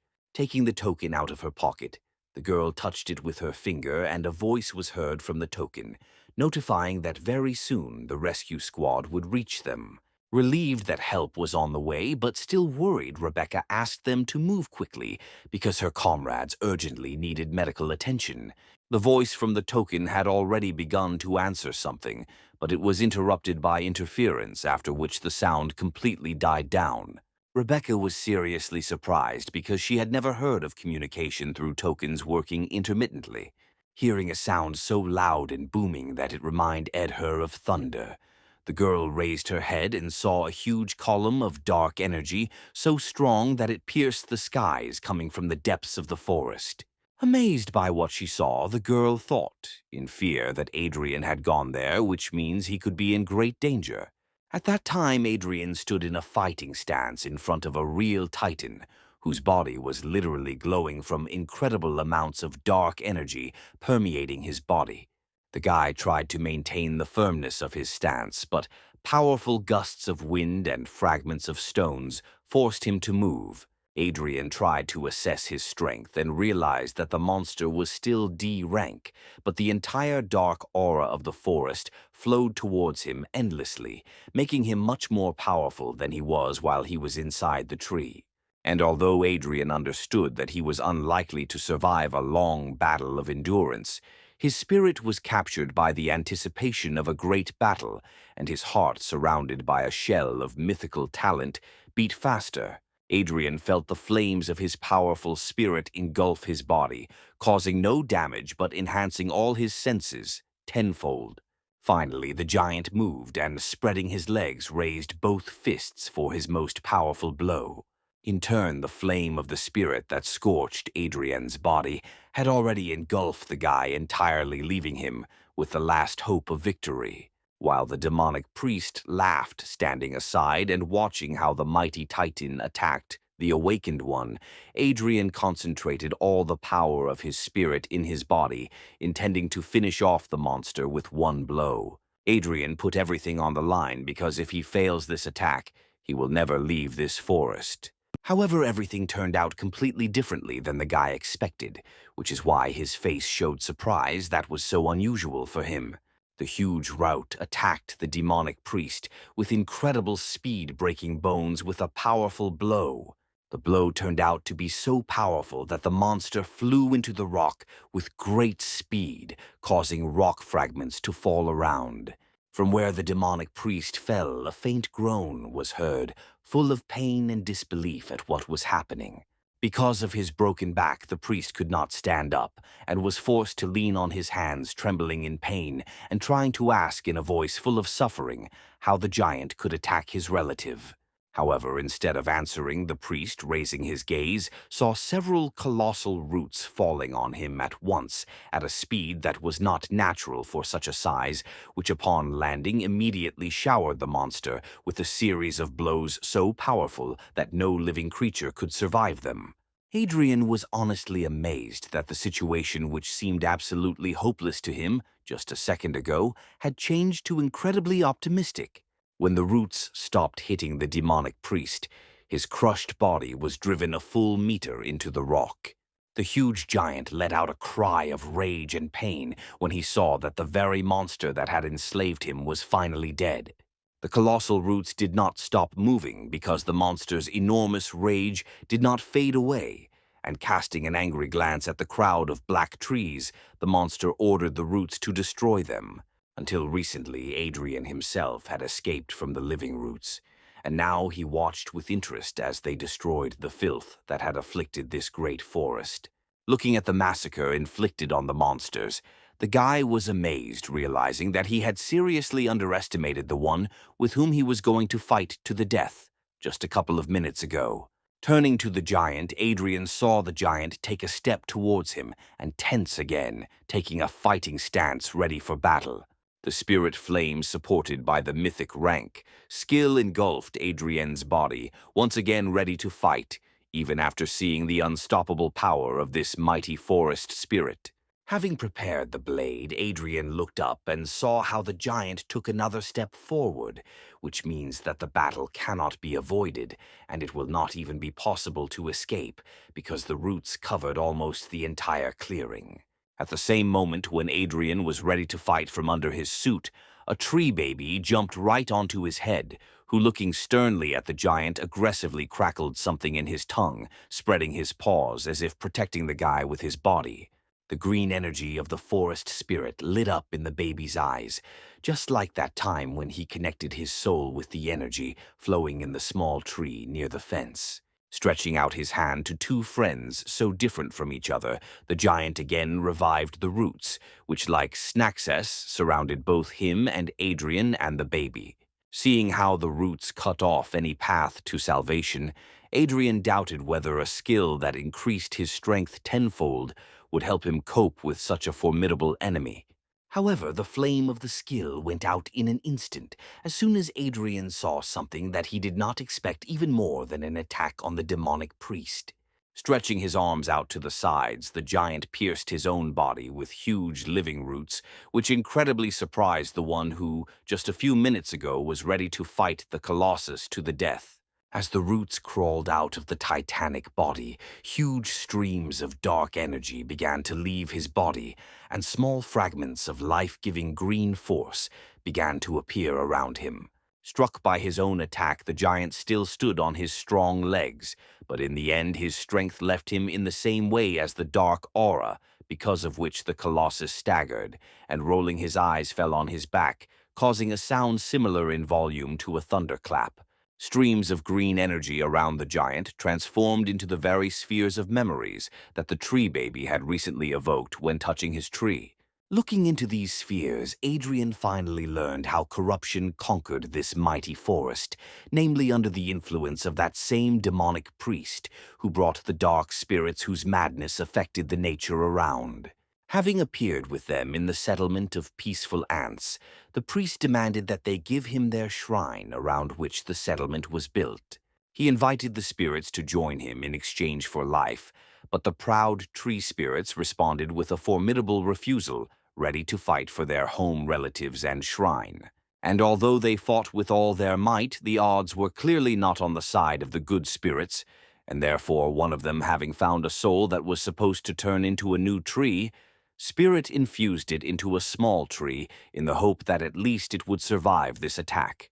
Having hidden the soul of the baby, the ant desperately rushed into battle, but after a couple of moments the black spirit pierced his body with its spear at one order of the demonic priest.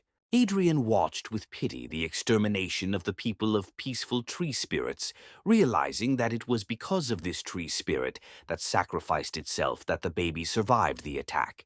Seeing what had happened, the tree baby, in whom, just a minute ago, the determination to protect his human comrade was burning, began to cry bitterly. However, suddenly, from the energy of the sphere of memories, the spirit of the very end who saved the baby's soul materialized and, stroking the baby on the top of the head, with a warm smile asked him not to cry, and to look into the future with a smile. Turning to Adrien, the spirit smiled, but the guy saw sadness in his eyes when he asked not to abandon the baby and treat him kindly. In response to the last will of the forest, Spirit Adrien bowed to him, saying out loud that even though they were not people, the guy respected their dedication and courage with which they fought for their forest. While the baby was crying on the top of his head, Adrien straightened up and with all his pride said that he would definitely take care of the tree baby. Having heard what he so wanted to hear before death, the spirit smiled joyfully, and within a moment his soul melted into the air. Realizing that the dark aura no longer affected the forest, Adrien helped the tree baby bury the last and bravest forest spirit. From the moment the picture of the death of his relatives opened, before their eyes the forest baby did not stop crying, and now he stood in front of the grave, wiping tears from his cheeks. In turn, Adrien, trying to cope with regret, turned his gaze to the cleansed sanctuary, which now looked as if it was the center of all the life force of the forest of moss. Approaching the place where the demonic priest was driven into the ground by several powerful roots, at once, Adrien noted out loud that he was not surprised by the fact that it was here that the dark energy was able to gain influence over the entire forest. Having pulled out the absolutely broken body of the demonic priest, Adrien noticed something very interesting with curiosity. Adrien managed to remove the surviving helmet bracers and armor of the demonic priest without a single scratch, which could still be used in the future. Looking at the staff that the magician wielded so skillfully, Adrien thought that he himself did not need this staff, but it could be safely sold on the black market. The only problem that the guy faces is the fact that he simply cannot carry it all in one hand. Having examined the priest again in case he had missed something, Adrien was surprised to note that he had completely lost sight of the last incredibly useful item. Noticing with satisfaction that this item would perfectly solve the problem that had arisen, Adrien picked up the priest's headband, which conveniently contained a spatial pocket. Smiling contentedly and remembering all the items that he had taken from the priest, Adrien placed them all inside the spatial pocket, thinking that the incredibly useful items he received were as many as 10 dark stones that would help him further increase his strength. However, the most useful, without a doubt, could be considered the spatial pocket itself, which you can keep for yourself and store a lot of useful items in it. The only thing that confused Adrien was that the spatial pocket was a rather rare artifact that even C-rank heroes could rarely afford, and therefore it was surprising that some demonic priest of only D rank had it. Throwing aside serious thoughts, the guy shook his head and allowed himself to relax, because just recently he thought that death awaited him, and therefore he could think about something less important, such as the fact that the bandage looked incredibly unreliable, and she will definitely have to do it later, Lee. Finally, a tree kid approached Adrien, sadly hanging his head, and the guy asked him if he had said goodbye to his relatives. Nodding affirmatively, the forest baby jumped onto Adrien's shoulder, who smiled at the baby's readiness to move on. Patting the baby on the head, Adrien told him with affection in his voice that he would definitely take care of him and teach him everything that he himself knew.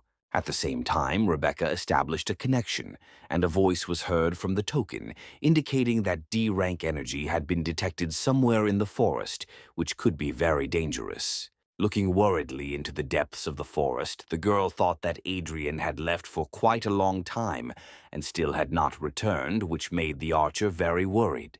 However, at the same instant, as if in response to her thoughts, something flashed between the trees, moving in her direction with incredible speed. Calling Adrien brother again, the girl was noticeably happy when she realized that her worries were in vain, and the guy returned without a single scratch.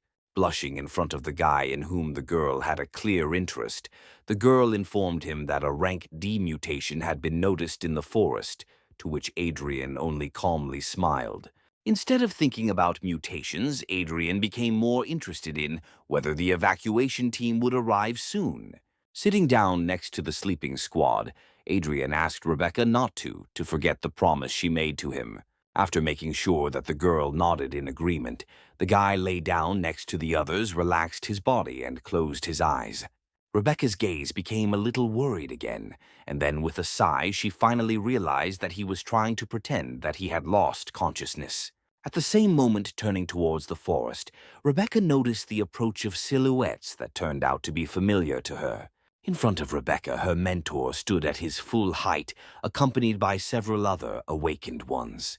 For some reason, unknown to Rebecca, the mentor, even after seeing as many as 4 unconscious bodies, said that the most important thing was Rebecca's safety. Having ordered several people from the rescue squad to help the wounded and Rebecca get out of the forest, the guardian archer himself called those remaining behind him to find out the cause of the mutation. Rebecca managed to cast a worried glance at them when the squad moved in quick jerks between the trees and disappeared into the thicket. After some time, the rescue team and the victims reached the awakened camp on the outskirts of the city.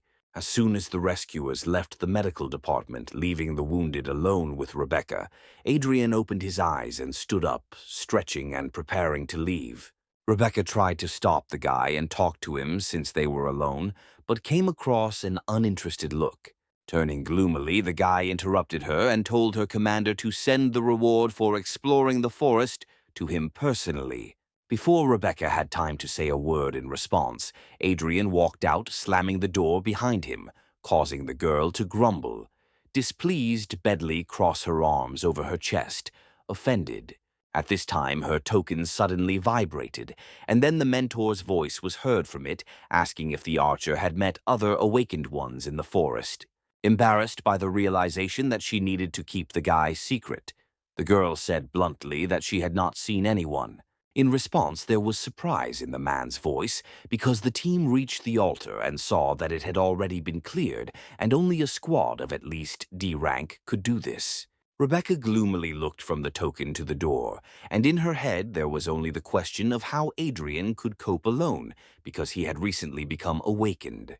Adrien himself finally reached his area, reasoning that although he has quite a lot of dark crystals, he's extremely lacking in other resources. Warming up along the way and looking around with a smile, Adrien noticed with satisfaction that he was able not only to successfully complete the assigned tasks, but also to better understand his abilities.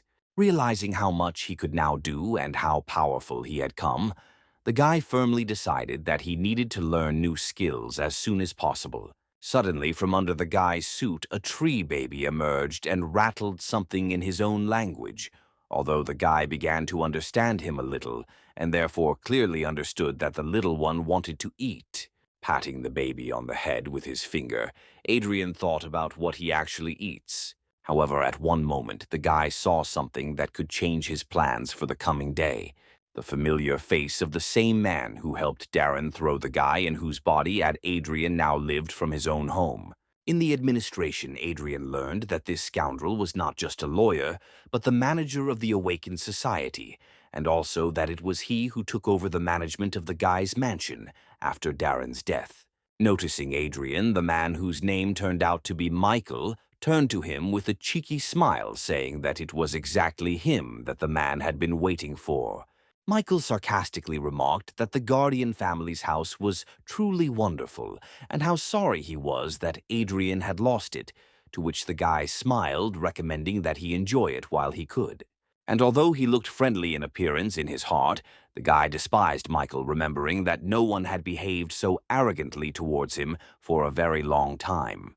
Not wanting to further communicate with the scoundrel, the guy came to the black market where he was originally going to get. First of all, the guy decided that he needed to evaluate and sell what he received on the assignment, and only then he could go shopping.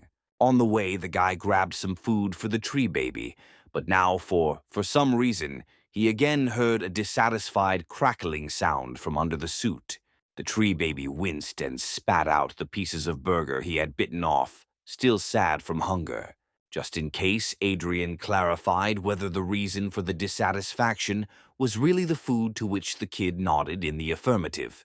Realizing that human food was not at all suitable for the baby, the guy moved through the black market to a pavilion where something quite suitable could be found.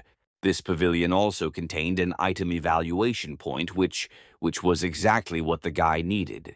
Adrien sighed a little sadly when he saw several long lines that he really didn't want to stand in, but there was no one near one of the doors. Surprised by this phenomenon, the guy shrugged his shoulders and, deciding that the methods of evaluating objects were still the same, moved there, which greatly surprised everyone around him.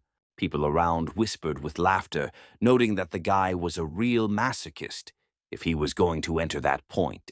Having already grabbed the handle, Adrien noticed a sign on the door, which said that he would have to unravel the spiritual scheme.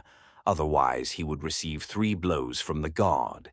Not the least bit frightened, the guy calmly opened the door and went inside, where a strong Gel-looking man with a comfortable-looking wide cape stood at full height. Adrien realized at first glance that the man was a true professional, no lower than rank C, and this fact surprised the guy very much.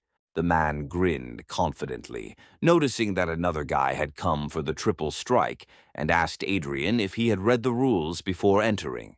Stretching his hand to the side, the man pointed to the wall where the guy could see the star diagram itself, after which he invited Adrien to solve the diagram in order to receive the services of an appraiser for free, noting that if the guy takes on the solution, it's better to finish the job, otherwise the guard will beat him.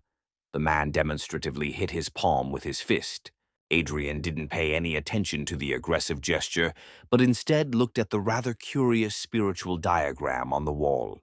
The guard said that Adrien could get out of here if he chickened out, then he wouldn't have to get his hands dirty on the guy. Turning his gaze from the diagram to the man, Adrien smiled sarcastically and noted that the owner of this point apparently was not a mistake, since he hired a mongrel to do all the dirty work. Instantly grabbing the guy by the collar, the guard shouted aggressively, ready to beat the guy right now for his impudent words, but Adrien looked calm.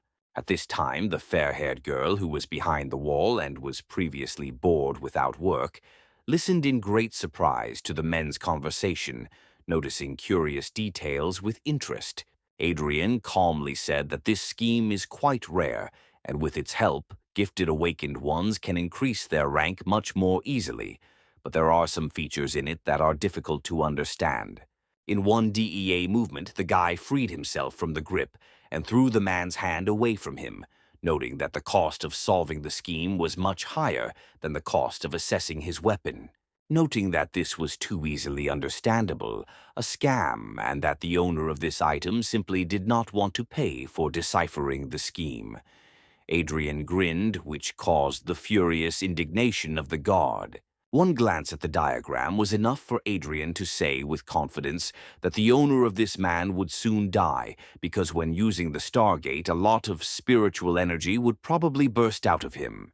At the same instant, the man rushed forward with his hand raised, intending to strike a powerful blow at the insolent person who dared to insult his owner. However, a calm and clear female voice suddenly heard from behind the partition called on the guard to stop. Taken aback by the sudden order, the man turned to the girl who had come out, not understanding why she stopped him. A rather attractive blonde girl who appeared in front of Adrien turned to the guy saying that she would be very grateful to him if Adrien would help her. The man suddenly exclaimed, asking in surprise whether this impudent guy was telling the truth about the state of her health. Grinning Adrien had already turned around and moved towards the door, only saying that this work was too difficult to do on a simple request. He said that the girl could safely die if she was so greedy, but suddenly a guard appeared in front of him, abruptly closed the door, and exclaimed that he was obliged to help. Realizing that he could not allow the guy who was able to save his mistress to leave the man tensed, ready to stop Adrien by force. Seeing the aggression, Adrien released his aura and gave the guy a hard look, asking if he really wanted to fight. Having felt such a powerful aura, the guard was clearly lost, not understanding how this puny guy could be so strong. Realizing that he would never be able to cope with someone so powerful, the man bowed his head, doomed apologizing and wholeheartedly asking the guy to help his mistress. Looking down at the man, Adrien took a step towards the door, saying that not everything in this world can be solved with an apology. Holding his head proud, the guy opened the door and walked out of the assessment station without looking back. Gritting his teeth in despair, the guard suddenly rushed forward, rolling on the floor outside the room. Seeing the man suddenly stop on his knees in front of him, Adrien just put his hands in his pockets, looking down at him as well. The amazed crowd who had seen this man throw people out of his office many times whispered in stunned detention as he now begged for forgiveness at the top of his voice, resting his forehead on the floor. There was no limit to the surprise of those around him, because they expected Adrien to fly out of the office beaten, but everything turned out completely differently. Suddenly, the girl came out of the office, lowering her hood and asking forgiveness for the behavior of her guard and her own. Bowing her head and pressing her hands to her body, the girl sincerely apologized again in a ringing voice. Turning to her, Adrien suddenly stopped smiling and examined her carefully, remembering that he had already seen this girl before. He remembered the day when back in his previous life he talked to a similar girl on the battlefield and heard her threaten him with a warm welcome if he showed up on her territory again. However, their relationship was very close because in a past life she was Adrien's ally, whose help he always valued very much. Thinking that this girl might be a descendant of his former girlfriend Adrien, asked what her name was.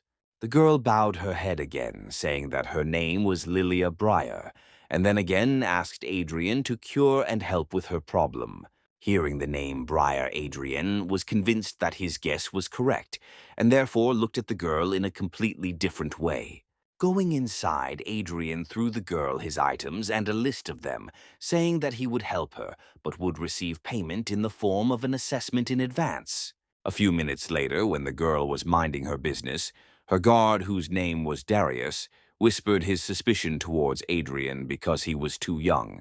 Looking skeptically at the guard, the girl noted that only Lily herself knew the secret of her body, and Adrien, with one glance at the diagram, described it as if he himself had seen how it manifested itself. Rising from his chair, Darius tried to object, pointing out that the guy might be a spy. In turn, Lilia silenced him, saying that she could never allow her illness to become known outside this room, because it could undermine the authority of her family. Darius fell silent, looking down guiltily and trying to come up with at least something to say, but the girl ended the conversation, noting that she should take advantage of any opportunity for healing. Bowing his head sadly, the man went out into the corridor and stood at the door so as not to allow anyone to interfere with his mistress. At this time, Adrien, who did not want to hesitate too much, sat down on the floor opposite the girl, who was also sitting, and extended his hand to her, urging her to begin the process. Sighing, the girl pulled off the top of her cape, exposing her shoulders and collarbones. Confused, Lily looked away timidly, asking if he could see everything, when an unusual seal lit up on her chest, which Adrien immediately began to examine. His eyes also lit up, and the magician's insight worked at 100%, allowing him to study this seal in every detail. Adrien thought about what SEALs like this do for different purposes.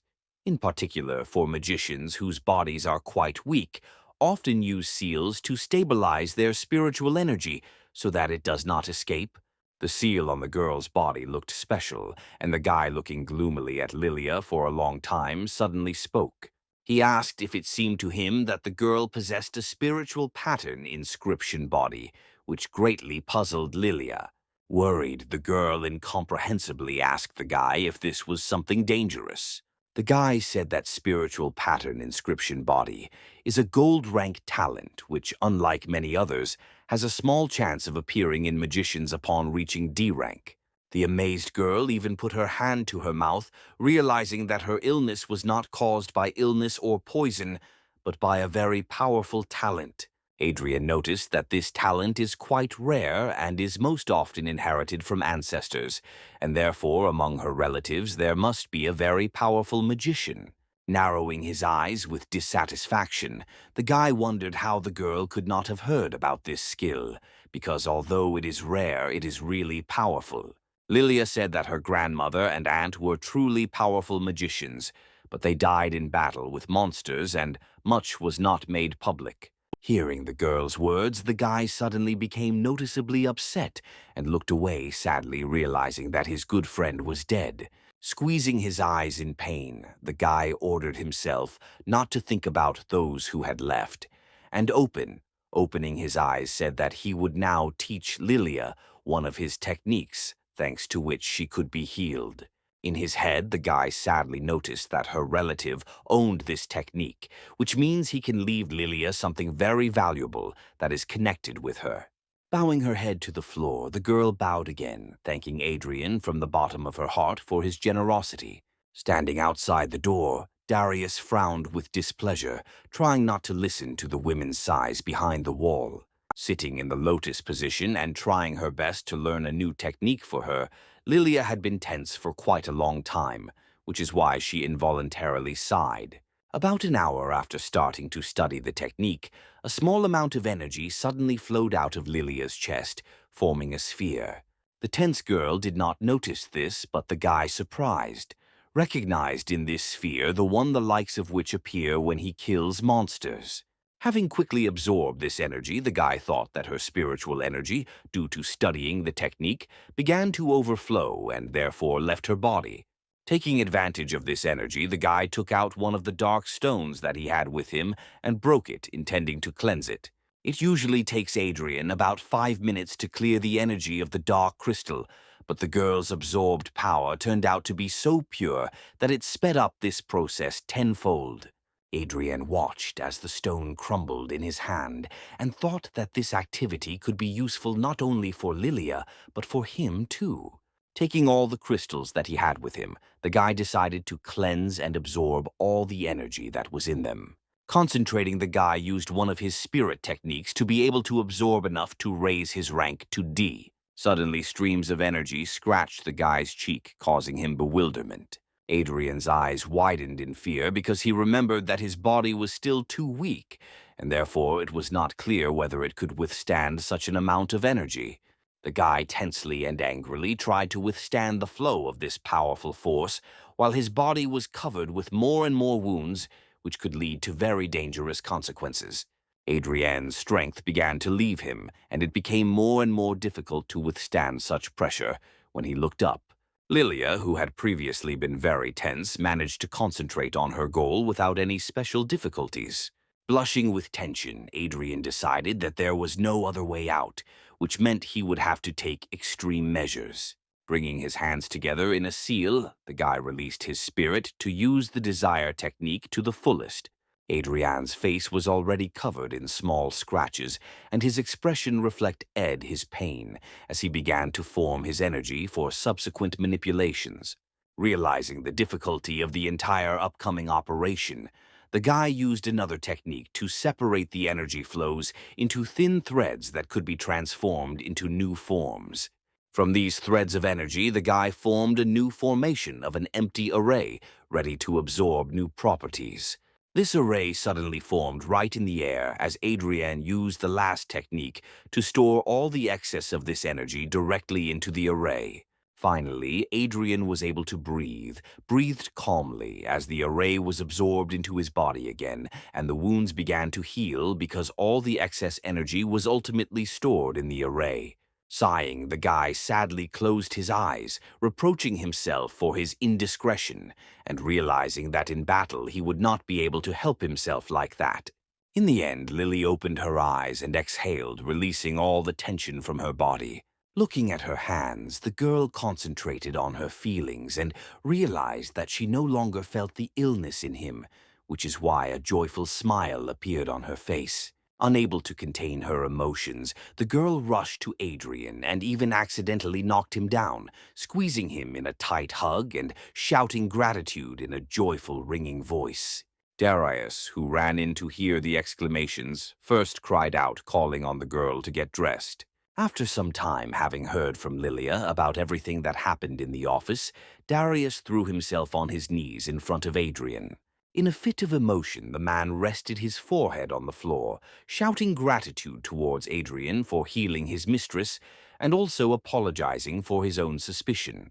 Adrien was even a little surprised to notice that Darius was even too faithful to Lilia, although the guy respects this. Sitting at the table, the guy raised his hand and firmly said that the treatment was not free, and therefore Darius had better bring him payment. The joyful man picked up the box with all the items that Adrien had asked to be appraised and placed it on the table, also indicating that his dagger had also been appraised.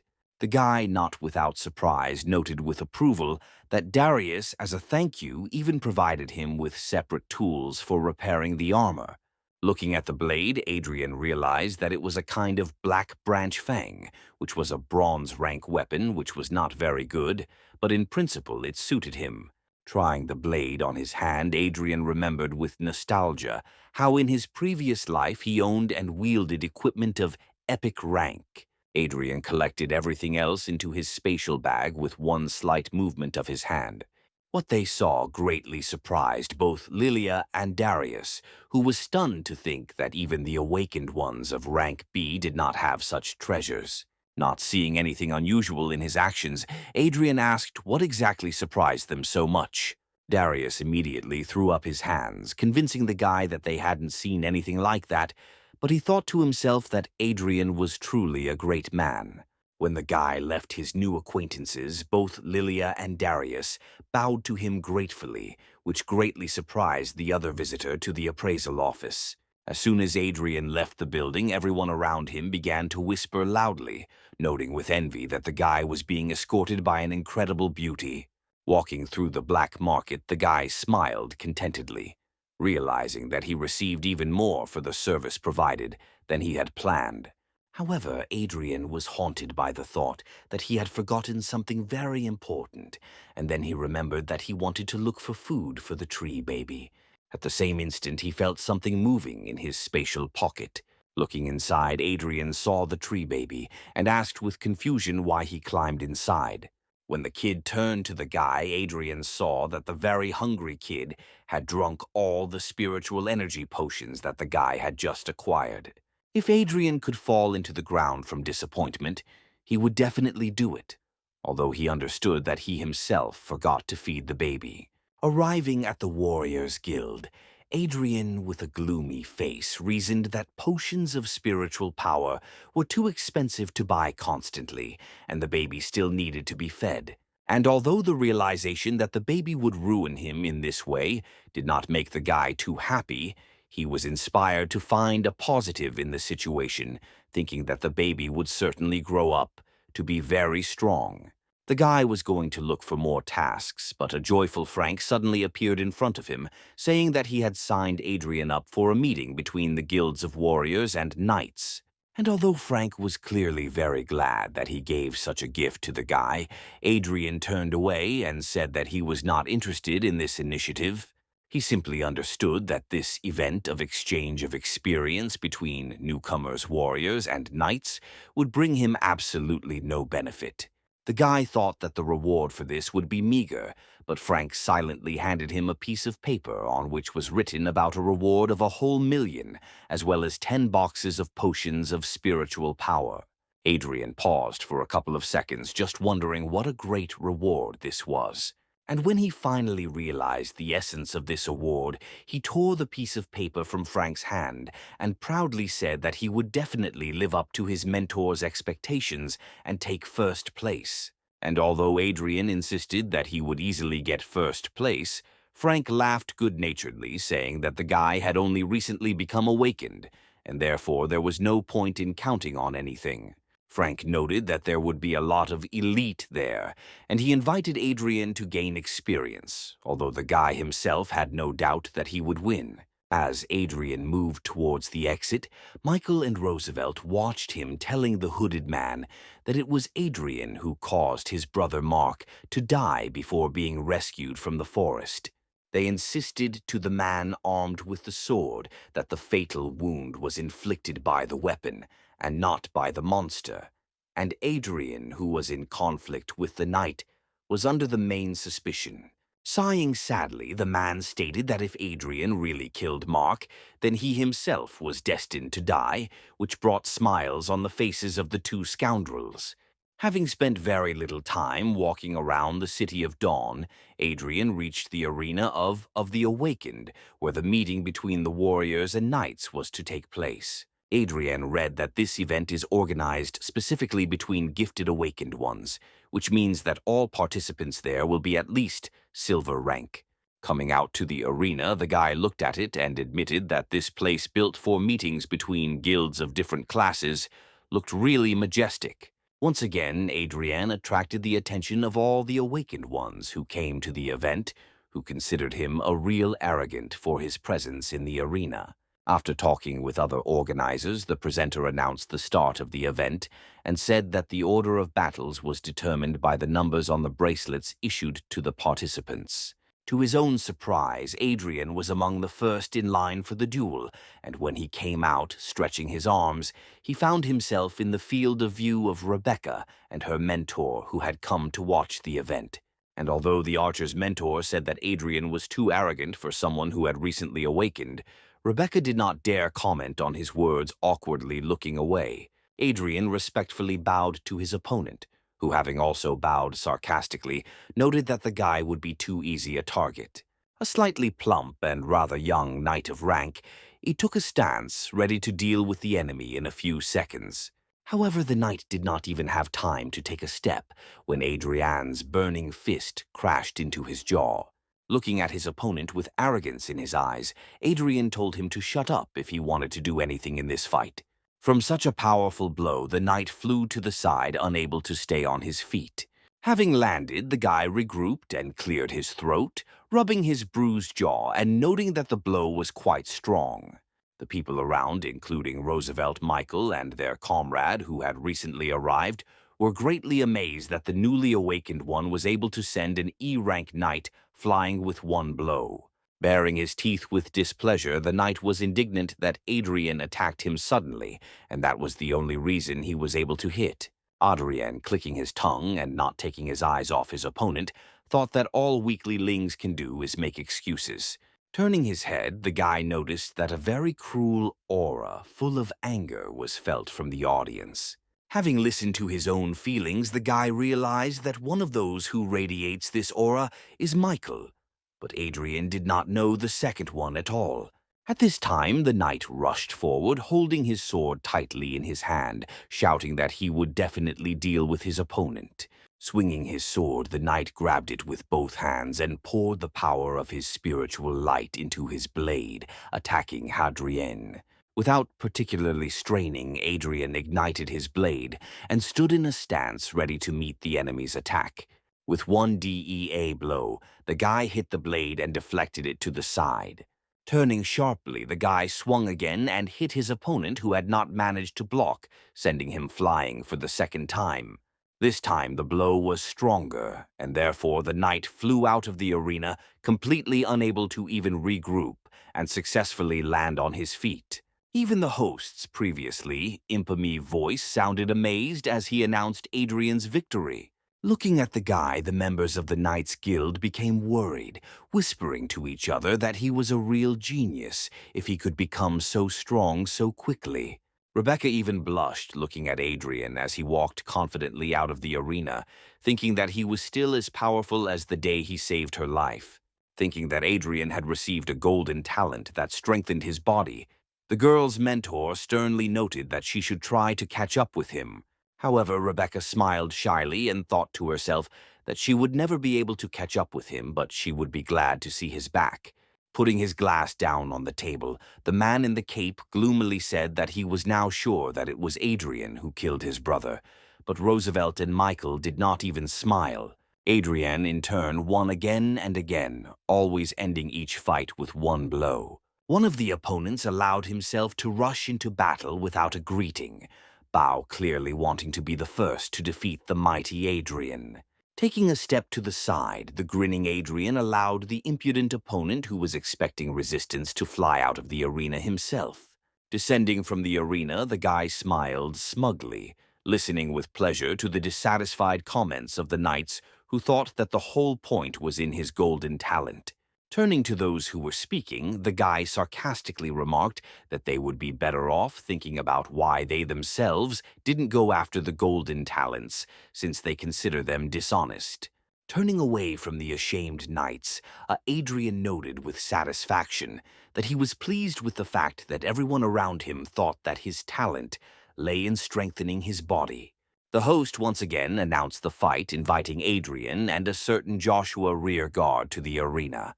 Hearing the surname, the guy noticed that the rear guard's surname was familiar to him, but could not remember where it came from. The inspired whispers of knights were heard all around, discussing the person of Joshua and calling him a real genius. Throwing off his cloak, Joshua looked at his opponent with a hard but restrained gaze, while those around him remembered his brother Mark. Everyone around was clearly happy about the upcoming battle in which Adrien could finally be brought down from heaven to earth. Bowing grimly, Adrien heard someone shout a supportive comment in Joshua's direction, offering to count the warrior's teeth. Having heard who Adrien's opponent would be, Rebecca became worried, and her mentor not cheerfully noted that Adrien's streak of victories would end there. For the first time during the event, Adrien looked serious and focused because he understood perfectly well that it was Joshua who was emanating from this murderous aura that he felt. Joshua calmly spoke to his opponent, asking if he happened to know his older brother Mark, with whom he had recently been in the same squad. For a second, Adrien pretended to have absolutely no idea who his opponent was talking about. And then, smiling joyfully, he exclaimed that he remembered the idiot who allowed the monster to devour him and kill him. The guy's words caused real hatred. Physically felt by Adrien, and Joshua furiously said that he would destroy his opponent. The knight was so angry that he caused an incredibly bright nightly glow which made everyone around him understand that Joshua did not intend to joke. And although Rebecca was clearly worried, her mentor noted with a smile that Joshua was already at the peak of E rank and would very soon move to D rank. He said that Adrien didn't have a chance, but Rebecca was 100% sure that her brother would never allow himself to be defeated. Watching the start of the fight, Michael adjusted his glasses content, noting that he could be calm and Joshua could easily deal with the hidden threat in the form of Adrien. Taking off from his place, the guy rushed into battle, furiously shouting that he would riddle his enemy like a sieve for the death of his brother. The attacker's eyes glowed with spiritual energy, and his hands moved with incredible speed, wielding his spear as the knight used one of his skills. Everyone around looked in amazement at this incredibly powerful attack, because Joshua attacked with his spear at such a speed that it was difficult to follow him. And although the attack was truly impressive, Adrien was ready to accept it and show that he himself could show class. Following the very first thrust of the spear, Adrien raised his sword and attacked himself, aiming straight for the tip. With equally impressive speed, Adrien began to wield his sword in response to Joshua's attack, connecting the tip of the sword with the tip of the spear with each thrust. Standing firmly on his strong legs, Joshua rained down his opponent with a hail of lunges, and Adrien deftly moved from side to side, catching every blow of the spear. Having abandoned his first strategy, Joshua moved himself, cutting the air with the tip of his spear and aiming at his opponent while the audience noticed that Adrien was even stronger than they thought before. Blushing, Rebecca even covered her mouth as she realized how much she admired Adrien. All this time, Adrien was only blocking the attacks, but at one moment, noticing the window that had opened, the guy made a lunge which Joshua had to block, interrupting the series of attacks. Joshua, who did not expect that he himself would have to defend himself from the force of the blow, even recoiled gloomily, noting that the guy's sword was really strong, moving easily as if he were dancing. Adrien turned around after a powerful attack and thrust his blade forward sarcastically, asking if his opponent wanted a break. Twisting the spear in his hand, Joshua straightened up and asked directly how Adrien could become so strong if he had awakened only recently. However, Joshua was not going to lose and therefore was ready to use any means to win. Having fished out something small from his pocket, the guy threw it into his mouth, intending to chew it. As soon as he did this, his eyes again lit up with spiritual energy that suddenly filled his body. At one point, his powerful spiritual aura burst out, being so strong that the air around Joshua's body became hot. Adrien calmly followed the actions of the enemy, who suddenly became much stronger than he was at the beginning of the battle. Rebecca's mentor suddenly jumped up from his seat, exclaiming indignantly that Joshua had swallowed a forbidden drug that increased his strength to D rank, which means Adrien must be saved. Rushing forward with incredible speed, Joshua exclaimed that he was going to kill his enemy, and his aura suddenly took the form of a dragon whose jaws were ready to close on the guy's body. People around raised their hands trying to protect themselves from the scorching aura of the night, and one of the spectators noticed that the guy's spear was incredibly powerful.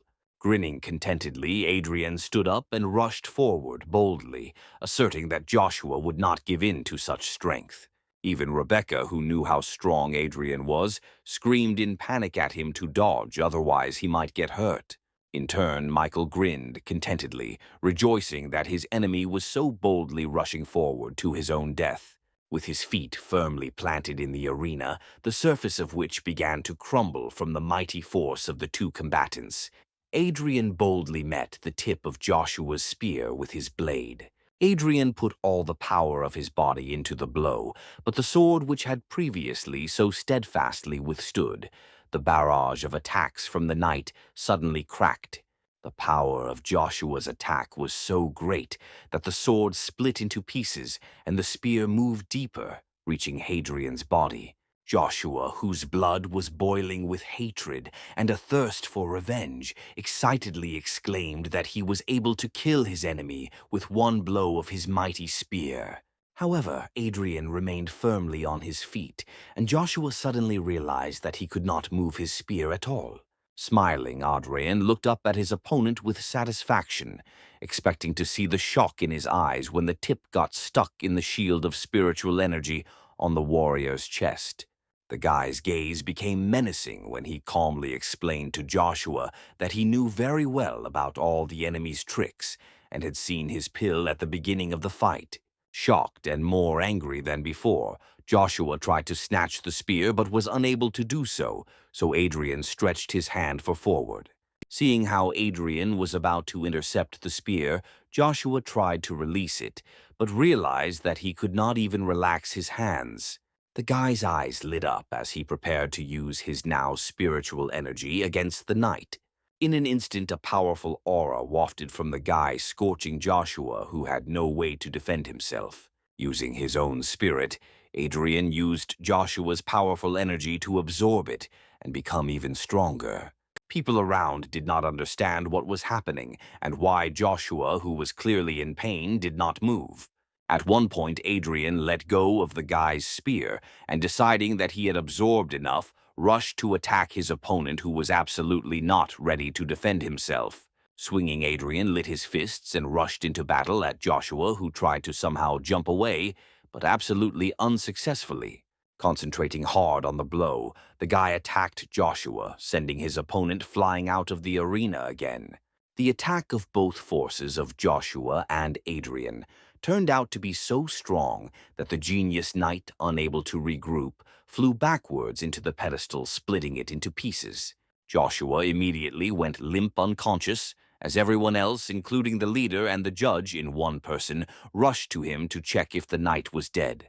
Michael froze in place, unable to understand how Joshua, being such a strong knight, could lose to Adrien, who had only recently become awakened. Having relaxed and extinguished the fire of his own spirit, Adrien put his hands in his pockets and yawned, boredly saying that the judge should have made an announcement sooner. The judge harshly noted that Adrien had overdone it, to which the guy reasonably pointed out that his opponent was using a prohibited drug to increase strength, and Adrien himself accidentally made a breakthrough in strength. The judge was stunned, speechless when he heard about the breakthrough, and was once again surprised by Adrien's strength, realizing that he had reached the peak of E rank. Joshua at the same time regained consciousness, and raising a furious glance at Adrien, was about to rush back into battle. However, feeling something strange in his chest, the guy looked down and saw a strange dent in his armor, which for some reason burned very much. Within a second, this dent suddenly exploded, piercing the armor and once again injuring the knight, so beloved by everyone.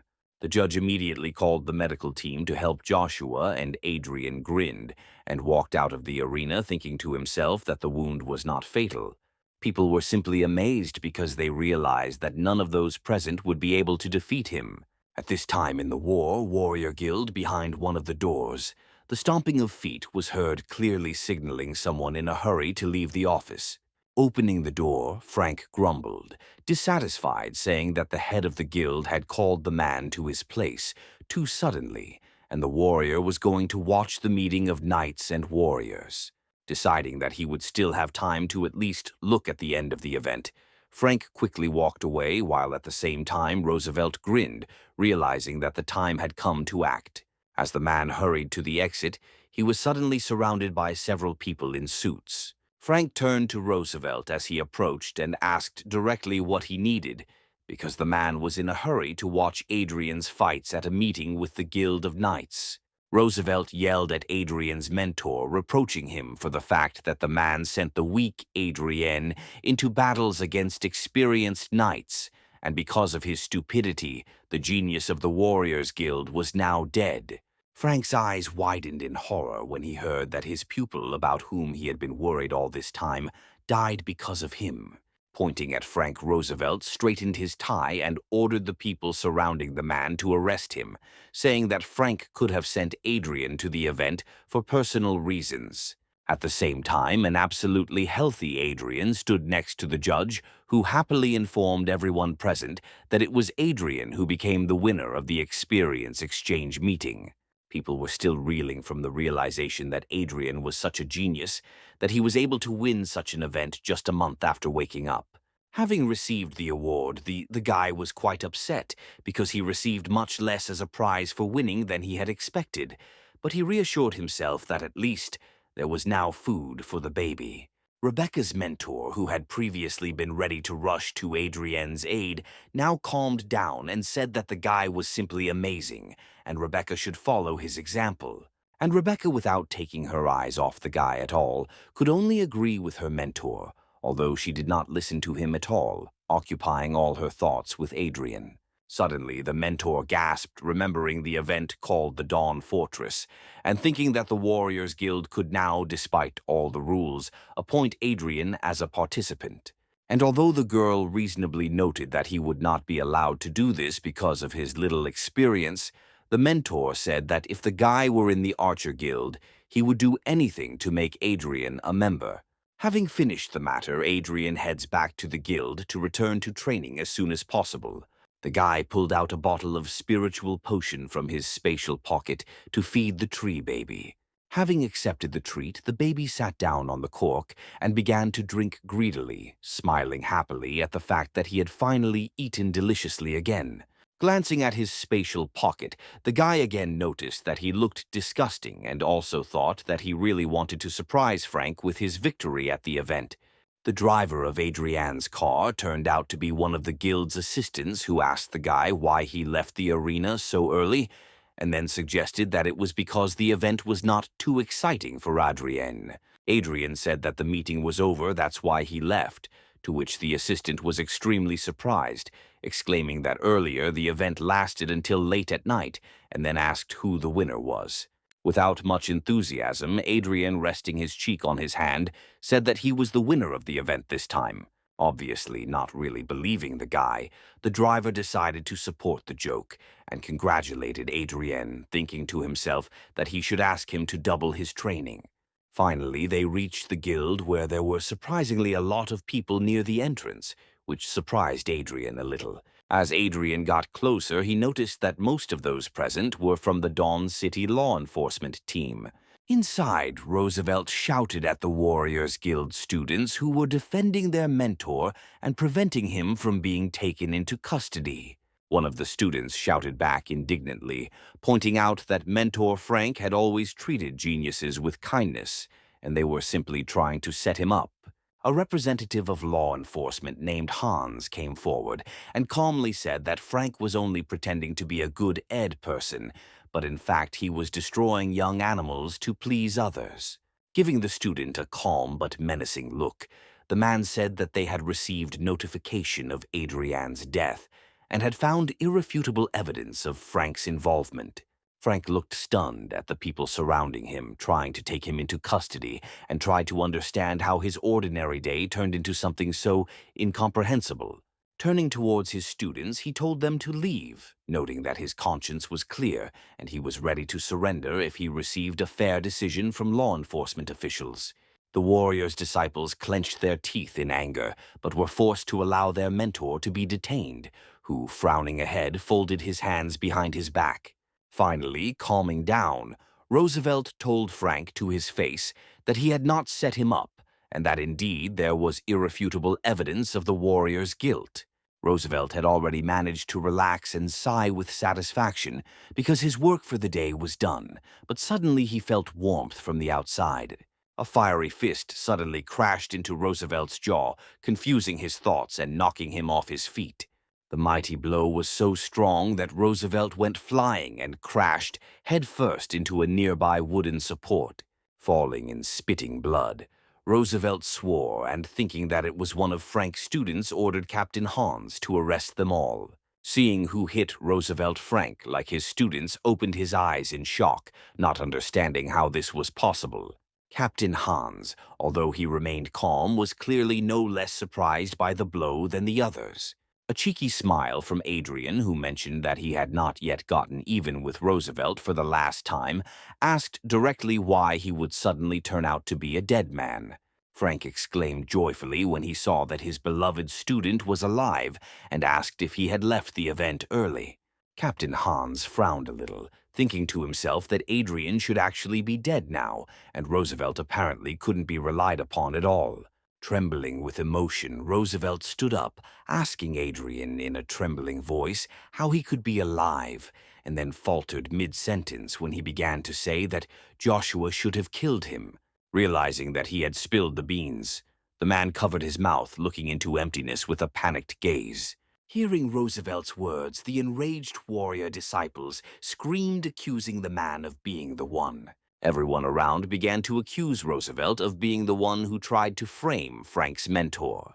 At the same time, Captain Hans, smiling, tried to cover up his unlucky comrade, noting that Frank sent Adrien to such a difficult event, which means he had ulterior motives. The man noted that Adrien was lucky that he decided to leave the event early and said that they would arrest both Frank and Roosevelt, but stopped short when the guy said that the meeting was, in fact, already over. The people around fell silent in shock, wondering how the meeting could end so early, because usually at such a time it was just really beginning. At this time, one of the warrior disciples who was present at the event entered the doors of the main entrance and joyfully exclaimed that Adrien had won the event in just half a day. However, when he saw representatives of law enforcement agencies, the boy became worried and fell silent, trying to ask what was going on here. Everyone around them screamed in amazement at the realization that Adrien not only survived this dangerous event, but also took first place. Adrien said that he and his mentor had been following Roosevelt's actions and therefore had a rough idea of what he was going to do, which meant now was the time to settle the score. Roosevelt trembled with the understanding that all his plans had collapsed, which just recently seemed simply impossible to him. Hammering his fist into his palm, Adrien said that Frank suspected the man long before he handed the guy the modified skill for the gold rank. And although Adrien was going to deal with the scoundrel himself, a man suddenly rushed in front of him from whom he himself did not expect action at all. Running forward, Captain Hans, looking sternly at Roosevelt, was about to arrest him seriously, saying that Adrien was right and the time had come to deal with the villain. In turn, Adrien, seeing what was happening, frowned, realizing that Captain Hans would never allow the matter to end so easily. After some time, Adrien was already standing on the top floor of the guild building, frowning at what was happening below. Down there, they were taking away the wounded Adrien Roosevelt after being hit, intending to provide him with first aid before his arrest. Frank, who stood next to him, urged the guy not to worry, and noted that the director of the guild would definitely investigate everything as soon as he came out of seclusion. Suddenly, he grabbed Adrien by the shoulder, which greatly surprised the guy who at any moment expected some kind of danger in his direction. Seeing the serious look of his mentor, Adrien already thought that the man was going to attack him, which the guy did not expect at all. However, Frank, subverting the guy's expectations, laughed out loud, amazed that Adrien not only took first place at the experience exchange event, but also did it in just half a day. However, the man rejoiced so much that his back suddenly began to hurt, causing Frank to cry out in pain, and Adrien noticed that the man shouldn't strain himself so much, and it was better for him to go rest. Hearing that Adrien was also asking for a reward, the man frowned, saying that he was too arrogant, and the reward would definitely be significant. But he should wait. Adrien honestly didn't understand what else he should expect, and why he still couldn't get his reward if everyone around him was happy that he was improving the reputation of the Warriors Guild. Suddenly, a rather attractive girl named Aura, who is Frank's assistant, entered the room and brought what the man asked to prepare. Thanking the girl, Frank told the guy that there was no doubt about his strength, but now he must test Adrien's spiritual strength and then tell him something very important. Opening the box, the man pointed to a blue glowing orb, which is used to evaluate the levels and talent of the awakened. Stepping aside, Frank allowed Adrien to approach and touch the ball to make an assessment.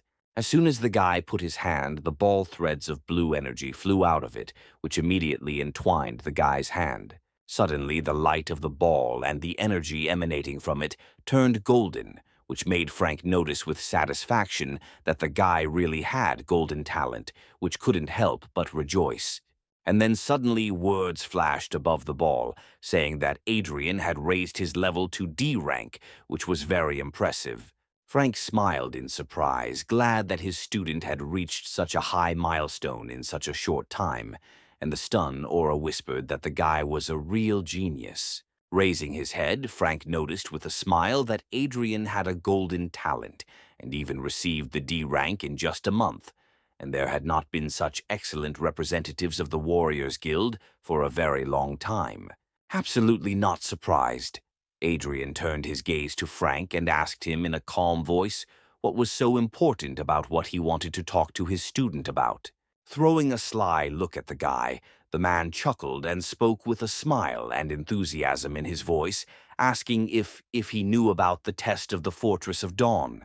Adrien heard from Frank that he was now 100% sure that the guy would be able to stand up for himself, and he himself recalled that the previous owner of this body dreamed of distinguishing himself in this test.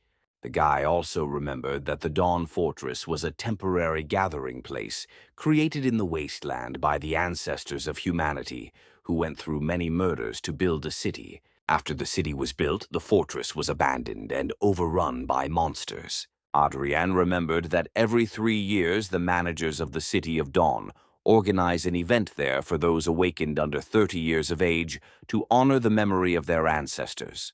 The man pointed out that under the fortress there is a source of spiritual water where you can practice and significantly improve your strength, but only if you win the test. Frank said that this test was very dangerous, and although Adrien fits all the conditions, he would take a lot of risks if he tried, but it was clear from the guy's eyes that he did not intend to retreat. Putting his hand on the guy's shoulder again, Frank noted that he would be glad if Adrien achieved victory, but survival is still the most important thing. In turn, the guy thought about how much he could get from the spiritual source if he won, because with its help he could even raise his rank to C. Having agreed that Adrien, although he would try to win, would still concentrate on his own survival, Frank asked Aura to give the guy his reward for the event. It turned out that in addition to the agreed-upon money and spiritual potions, the guy was also entitled to an apartment for awakened rank C, and Frank joyfully handed Adrien the key to it. Adrien, delighted with such a gift, said that it was not far from returning the Guardian family mansion, to which Frank replied that only the head of the guild could help with this matter. Hearing that Frank knew about Michael's treachery and would do everything to help Adrien, the guy smiled and thanked his mentor for such a kind attitude. However, turning away and getting ready to leave, the guy hid his smile, thinking to himself that he had to cope with all his problems himself. After some time, the guy returned to his apartment to continue training and improving. Sweating after absorbing the energy from the last starstone, Adrien gloomily noted that after reaching D rank, the difficulty of cultivation had only increased.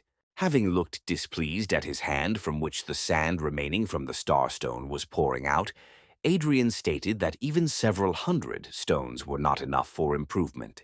The guy's attention was suddenly attracted by Tree Tiny, who raised his glowing green index finger up and said something in his own language. The guy remembered how, at the event unnoticed by others, he asked the kid to carry out some manipulations on the defeated knight. Approaching the tree, little one, Adrien stroked him and praised him, once again surprised that the tree spirit had such a useful ability. Armed with a new blade, the guy changed into stylish black clothes and noted out loud that the skills of a thief and these new items could be very useful.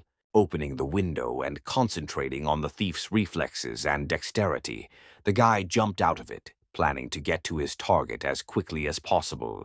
Meanwhile, Joshua lay in a hospital bed, still unconscious after his crushing defeat in the battle with Adrien. Michael suddenly entered his room, accompanied by an unusually tall man and a surprisingly small guy. A man named Vincent was the deputy head of the law enforcement department, and having seen Joshua's wounds, he easily understood what exactly caused his injury. Michael said that Adrien, although strong, is still too inexperienced, which means he needs to be destroyed as soon as possible. The man noted that very soon he would take part in testing the Fortress of Dawn, and Vincent, agreeing, turned his gaze to the small guy and said that this was the job just for him. The guy in the blue jacket even grinned, saying that killing some E-rank brat would not be difficult for him. Satisfied with the answer, Vincent went to the exit, followed by the others, and the man noted that Joshua knew too much, and he was also disabled, which meant they needed to get rid of him. The guy in the jacket agreed and then slammed the door behind him, leaving Joshua alone. Suddenly, something hit his head, causing the guy, even while unconscious, to wince a little. At the same moment, his body suddenly exploded with incredible pain. His eyes flew open and his veins bulged, causing the knight to cry out. Blood began to flow from his mouth as he begged for help, through the pain and clenched teeth, raising his hand. Extending his trembling hand towards the window where the silhouette was visible, Joshua begged again, trying to cope with the pain. Adrien, sitting on the window, smiled, looking at the suffering of his past enemy, and asked him directly if he wanted to live. Thinking that the silhouette had only appeared to him, Joshua raised his gaze full of pain to the ceiling, and thought with incomprehension how he, being a brilliant knight, could die like this. However, the readiness to fight for his life shone in his soul, and therefore he was going to endure as long as he could. Turning his head, he saw that Adrien was standing next to his bed, directly asking the knight if he wanted to live, which greatly surprised the latter. Smiling maliciously, Adrien invited Joshua to tell him everything he knew, and only in this case would the guy feel sorry for him, although the knight himself thought that this was just a hallucination. Joshua thought that even if this was the real Adrien being a warrior, he would not be able to cope with the C-rank poison that was killing him, although Adrien himself noted that he could neutralize it without much effort. Turning his head to a tree baby who was greedily drinking another bottle of spiritual potion, Adrien brought a rag to him. The kid grumbled something when Adrien wiped his mouth with the rag, leaving a small stain on it. Turning his head back, the guy folded a rag on Joshua's forehead, which greatly surprised the latter, who fixed an incomprehensible look on Adrien. Adrien did not explain to him that the saliva of the tree spirits contains a large amount of life-giving energy that can neutralize poison, although Joshua did not believe in such a miracle. However, raising his hand and seeing that the trembling and pain in it had subsided slightly, the guy allowed the hope of his own salvation to flash in his mind. Adrien himself saw that the remedy worked even very quickly, which means that all those potions that he drank still paid off. Having more or less regained his strength, Joshua asked how Adrien knew how to get rid of such an effective poison. To be convincing, Adrien released his spirit and then threateningly told the guy that he could only temporarily rid him of the poison, and therefore he should start talking if he wants to live. Joshua thought that Adrien's aura was even more frightening than Deputy Chief of Law Enforcement Vincenti. Abandoning his pride, the guy promised to tell everything to Adrien, calling him master if only he would save the knight's life. Not particularly in a hurry to save the knight, Adrien calmly listened to everything that he told him, although Joshua was getting worse every second. After listening to all the details, Adrien chuckled and touched his chin with his fingers, taking in all the details of what happened and noting that it all sounded very interesting. Joshua told everything he knew and therefore asked Adrien for salvation again, to which the warrior himself noted with a smile that he would definitely keep his promise. Touching his fingers to the sick knight's forehead, Adrien sarcastically noted that Joshua would have to die before he was saved. After some time, the knight wrapped in a body bag was taken somewhere along the corridors of the institution by a nurse. Watching from the side where Joshua was being taken, Adrien thought about everything he had heard, and in particular about the Dark Star organization. Frowning, the guy noticed that these people, one of whose bosses is a certain Vincent, did everything to get rid of the parents of the previous owner of the guy's body. And although Joshua did not know the reasons for this attitude towards the Guardian family, Adrien was intrigued, and he was already looking forward to the day of revenge finally coming. Hiding behind the wall, the guy thought that in 4 days the test of the Fortress of Dawn would take place, which means he would be able to break through to rank C, which would help him in this task much more. After some time, not far from the Fortress of Dawn itself, something quite curious happened. The genius talent of the Thieves' Guild named Pierre rushed to the Fortress of Dawn, along with his mentor, who never ceased to repeat that Pierre was a real treasure for them. The guy turning to the master said that he was completely confident in his victory in the test, and also that he was keeping his promotion to rank C and acquiring a new skill a secret. For clarity, the guy created AIG fig of beautiful pink patterns on his hand, showing how hard he tried to mold his spiritual energy. The mentor, clearly flattering his student, noted that his formation of spiritual energy was truly rare, and with it he could achieve incredibly much. The man also noted that the last person to do such a molding was the head of the Warriors' Guild, to which Pierre replied that he would show how much stronger he was than the latter. Suddenly, in front of the two thieves, a little further into the forest, a powerful explosion was heard, the flash of which was so strong that it reached the sky. The mentor said that most likely someone is now fighting monsters there, and therefore Pierre should be more careful, because the monsters here are at least C rank. When he invited the guy to go have a look and find out if the fighter needed help, Pierre had already rushed forward. When the thieves came closer, they saw a whole pack of dead red fiery wolves, along with the leader, which was very strange because the leader was definitely of C rank. The guy suddenly saw a running silhouette to the side and called out to the master, attracting his attention. Having peered at the silhouette, the mentor said that it clearly belonged to a young guy, which means most likely this is another one of the test participants. Looking at the corpses of the monsters, the guy noticed that they were killed with filigree, precision something that neither he nor anyone else from the Thieves' Guild could have done alone. Seeing that the guy felt behind, the mentor calmly rebuked him, saying that in their business the most important thing was to be careful, which meant he needed to focus on himself.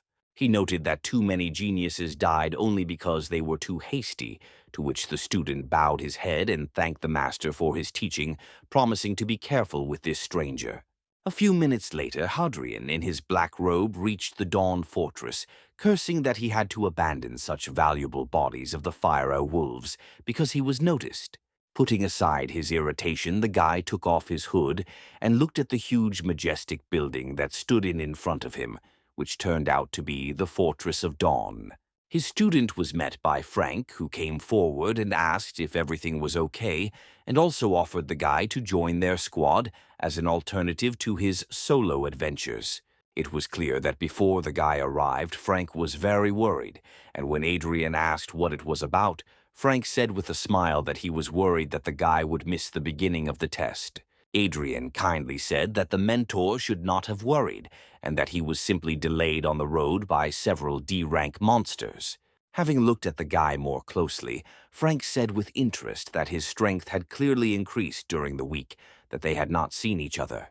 Smiling embarrassedly and scratching the back of his head, the guy said that his mentor was clearly overpraising him, although inside he understood that he had been killing monsters all this time, and therefore it was not surprising that he seemed stronger. Having said that he had prepared well enough and there was no need to worry about him, Adrien asked how the master himself was feeling after that unpleasant event in the guild. Grinning, Frank said that such scratches would not get through him, and he was a tough enough nut to crack not to complain. Suddenly the man tensed up and spoke through his teeth about the pain, but quickly remembered that he was trying to save face and interrupted himself, noting that he was not in pain but just the wound was itching. Smiling at the man, Adrien noticed to himself that his mentor Frank was truly a stubborn warrior. Having coped with the pain, the man turned and walked towards the building, gesturing for the guy to follow. With surprise, the guy noticed that the entire Fortress of Dawn was surrounded by a protective star seal of incredible strength and such enormous size that had extended throughout the entire territory of the ruins. Adrien noticed that there were a surprising number of awakened people in the fortress, and then asked if they were all going to participate in the test, to which Frank shook his head. The man said that the trial of the Dawn Fortress was held every 3 years, and was therefore an important event that was broadcast on televisions for ordinary people to watch. The man tried to warn the guy one last time and told him that the monsters appearing under the Fortress of Dawn were all at least C rank, and therefore he should be very careful. Smiling, the guy said that Frank had already told him about this 10 times, although inside Adrien really liked that someone treated him so kindly. Adrien, sarcastically, noted that it was precisely because of his habit of talking a lot that Mentor Frank never found a wife, to which the man was indignant and shouted that he actually cares about the guy. And although Frank was feignedly offended and Adrien tried to ask for forgiveness, one of the talented warriors of the guild named Vic approached and laughingly noted that the guy was damn right. Putting his arm around the guy's shoulder, the warrior told his mentor not to worry, because he would do everything in his power to prevent Adrien from getting into trouble. Smiling, Adrien noticed to himself that he really felt like a family in the guild, because all its senior members cared so much about him. Frank and Adrien moved further into the fortress, where crumbling pieces of architecture that looked like ruins gave way to beautiful views and striking buildings. Suddenly, Mentor Frank's attention was attracted by a familiar voice calling the man's name. Turning around, Frank saw 2 stunning-looking girls from the Magician's Guild, one of whom was clearly the eldest. Frank froze in place, recognizing his old friend Aurora, from whom Adrien felt an incredibly strong B-rank aura. Vic told the guy in a whisper that Aurora is a manager from the Magician's Guild, just like Frank is from the Warrior's Guild, and that the girl is a B-rank mage, and they have known their mentor Frank since childhood. He said that the mentor was always competing with Aurora, but had long fallen behind her, and therefore was always lost in her presence. And Aurora immediately asked the man how he still remained C-rank. Looking behind Frank, the woman pointed at Adrien with a nod and asked if he was the genius with the golden talent, and then reproached Frank for sending the guy to the test too early. The girl sarcastically talked to Frank, noting that it seemed that the Warriors Guild had no successor, to which Frank grinned and reasonably noted that Adrien was gaining experience here. Angry at the woman, Frank pointed to the other warriors who had come and proudly noted that they were the elite and would definitely surpass all the magicians in the test. The woman did not stop mocking Frank and asked if it would be with their mediocrity that they would crush the magicians, to which Frank clenched his jaw angrily. Smiling, Aurora proposed an argument to Frank, and Frank, in the heat of emotion, did not allow himself to disagree. Skillfully playing on the feelings of the warrior's mentor, the woman offered to supply him with a very valuable potion of spiritual power of B rank. She boldly egged Frank on, which is why even his students began to get angry, although Frank, out of anger, agreed to such an expensive bet. The sorceress, pleased with herself, said that the potion would be taken by the one whose students could pass the test better, and in the end she would definitely come for the winnings. Vit pressed his fingers to the bridge of his nose, and together with the other students became disappointed in the teacher, because he argued with the obvious favorites. Even Frank himself did not understand how he managed to agree to a bet with such an arrogant person, and therefore now he reproached himself for his haste. Frank was upset because the B-rank spiritual power potion is his treasure, and therefore he sadly asked his students to cope at all costs. Finally, the event organizer announced that the trial of the Dawn Fortress was beginning. Several magicians cast a spell, and a huge portal opened in the middle of the fortress, between the protected and dark parts of the building. The participants, gathering their strength, began to enter the portal one by one to begin the test in which they could die. Adrien also entered the portal and noticed that the fairly intact and well-finished building here was a real ruin. He looked around at the huge space inside of which a powerful dark aura was felt and realized that it was this anomalous place that his mentor was talking about. The awakened around moved towards the passages deeper into the fortress, and Vic also hastened to say that they too would move on. He noted that it is better for the guy not to go too deep and call for help in any unclear situation, to which Adrien agreed with a smile and asked the squad to try for their mentor. Finally, he was left alone, and a bright, satisfied smile appeared on his face because he could act alone. Having made sure that there was no one left, he himself moved deeper into the fortress, intending to win the test at all costs. With a serious look at the majestic hall surrounding him, Adrien stepped forward, intending to reach the very end. At one point, a rank E monster, similar to a fairly large hound, rushed at him. Reacting easily to the attack, Adrien extended his hand, intending to meet the monster and counterattack. Without straining too much, with a slight movement of his hand, the guy intercepted the attack and sent the monster towards the floor, but with such force that the monster, falling to the ground, died immediately. Adrien recalled the conditions of the test, which clearly stated that victory in it was earned by points for killing monsters. For monsters of rank E, he receives only 1 point, which means he should have gone further, and as soon as possible find stronger monsters, for which they gave 100. Moving forward, he met on his way entire packs of E-rank hounds, who crossed his path and clearly intended to finish him off.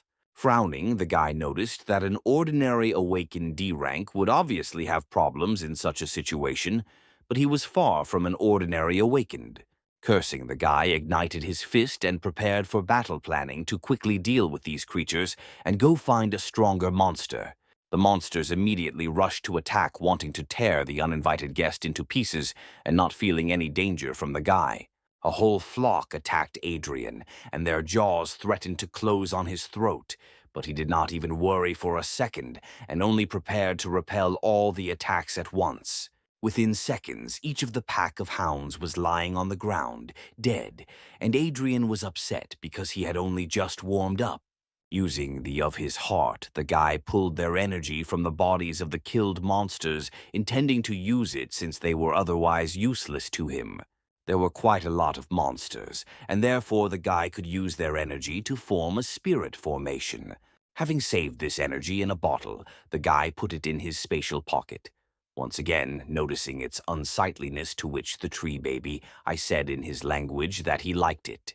Rolling his eyes, the guy told Tiny that the aesthetics of the ants were somehow too outdated and promised to start training him later, to which Tiny rolled his eyes. Having done everything he wanted, Adrien moved further into the depths of the fortress, looking forward to facing someone truly strong. As soon as he turned the corner, his presence was noticed by the same thief, whom Vincent ordered to kill Adrien, and, with a smile, he rejoiced at his luck. The guy rushed after Adrien, silently warning the guy that he was to blame for his death because he had insulted the master. However, at the same moment, the thief stopped himself because he remembered that his master Vincent had given clear instructions to make Adrien's death look natural. With eyes hungry for blood, the guy remembered that on one of the paths of the fortress at the top, there was a whole horde of monsters, and therefore he could bring them on Adrien with the help of a special potion. Adrien opened the bottle and its contents immediately began to dissipate, which is why the aroma of the potion began to spread throughout the surrounding space at high speed. The guy Krui stated that Adrien should be grateful that he would be killed using such an expensive means, although being a dead man he would no longer thank anyone. Having risen to a higher floor, Adrien studied his surroundings without much effort, looking for those monsters for which he would get more points. Suddenly, before his completely calm gaze, several blades flashed at once, each of which was aiming at the guy. From the darkness native to monsters, 3 armored zombies of rank D immediately rushed at the guy, planning to destroy him. Using the fist of a fiery blade, the guy without much effort finished off all 3 monsters with one powerful blow, sending their dead souls to another world. With a smile looking at how their bodies crumbled, the guy noticed that armored zombies were even weaker than some awakened D-rank ones, and therefore the battle turned out to be too easy. Turning his head, the guy noticed a whole group of living corpses, and then counted them and converted the number of zombies into points that he would receive for destroying them. Having dealt with the crowd of monsters without much difficulty, Adrien calmly moved on, thinking only that their armor could serve as good material. The guy was even more upset when he realized that there were no more monsters ahead, but only a dead end, which meant he would have to go back. However, the magician's insight helped Adrien well this time because he noticed traces on the floor left by those who passed the test last time. Kneeling down on one knee, the guy studied them with interest and realized that the footprints looked quite strange. Taking a closer look, he noticed that right where the wall blocked his path, there was an incomplete footprint from which only the heel was visible. Adrien thought that this wall must have moved somehow since someone had passed here, and then smiled, realizing that this place had many secrets. For the first time in a long time, Adrien used his summoner senses to feel all the details of the space around him. The guy looked around and saw details of a hidden mechanism in several torches on the wall. He realized that it was enough to light the first, third, and fifth torches for the mechanism to work. With one DEA movement, the guy created a flame from the air which flowed to the desired torches and lit them. Approaching the torches, the guy saw other parts of the mechanism and turned the second, fourth, and sixth of them. As soon as he finished his manipulations, the sound of gears and levers was heard in the walls, which influenced the mechanical door opening it. Smiling at his own ingenuity, Adrien walked forward and found himself in a surprisingly brightly lit room, which stood out strongly from the dark atmosphere of the fortress. Right in front of Adrien in this hall, 3 unusual warriors in golden armor lined up. Walking closer without fear, Adrien examined his potential rivals with interest. After analyzing the spiritual power of these warriors, Adrien realized that these were rank C monsters, and anyone else in his place would have despaired by now. But Adrien, standing up and igniting his fist blade, prepared for battle, noting with a smile that for him, this was just a light warm-up. Stretching out his free hand, the guy beckoned them with a gesture, urging them to attack and show everything they were capable of. Suddenly, for some reason, the monster's aura became much darker, and Adrien even became wary. And at this time, the weathered potion used by the thief-murderer had already risen to the floor above. And following his victim, he moved straight into the passage that Adrien himself had recently opened. Holding his stance, the guy prepared to meet the attack of one of the knights who had already aimed the tip of his spear at Adrien, while the other 2 surrounded the enemy. Taking out his blade, the guy blocked 2 attacks with the blade, and dodged the third without taking his eyes off his enemies, ready for battle. Carefully analyzing the battle, the guy ignited his fist blade and, choosing the right moment, rushed to the attack. With one powerful blow, Adrien broke through the defense of one of the warriors, sending the enemy flying and then prepared for the next attack. However, his reaction was not enough for both warriors, and he found himself open to attacks from 2 spears at once. Having made one precise attack, the warriors were able to reach their target with their spears and pierce the guy's body, joyful at their own victory over the villain. However, it turned out that the warriors only penetrated a copy of Adrien, created by one of the skills that Lilia helped him acquire on the black market. Thanks to this skill, the guy was able to confuse the knights, which is why they both opened themselves up to attack again. Taking advantage of this, Adrien rushed forward and, igniting his fist blade, attacked one of the warriors, intending to finish him off as well, while the second tried to react. One powerful blow, and the second knight flew into the wall with his armor broken, leaving his comrade alone with the uninvited guest. Suddenly, Adrien noticed something that made him take his mind off the fight that was so enjoyable for the guy. The fallen knight, in whose armor there was a gaping hole from the guy's blow, suddenly burst into flames of gold, and Adrien wondered what kind of power had resurrected the Surf Knights. Thinking that the enemy was distracted, the remaining knight attacked again, intending to pierce the enemy's body right through, but Adrien again left the illusion in his place. In the blink of an eye, the guy found himself behind his opponent, intending to end this fight with one blow. Swinging and again igniting his fist blade, Adrien plunged it straight into the warrior's back, piercing right through his armor. Finally, Adrien relaxed because all three knights were now defeated, although for some reason they were engulfed in harmless golden flames. It turned out that this flame was there for a reason, and one of the warriors suddenly stood up, staggering on both legs. Adrien noticed that he was not careful, and the night serfs did not really die, and he himself could not even restore his health.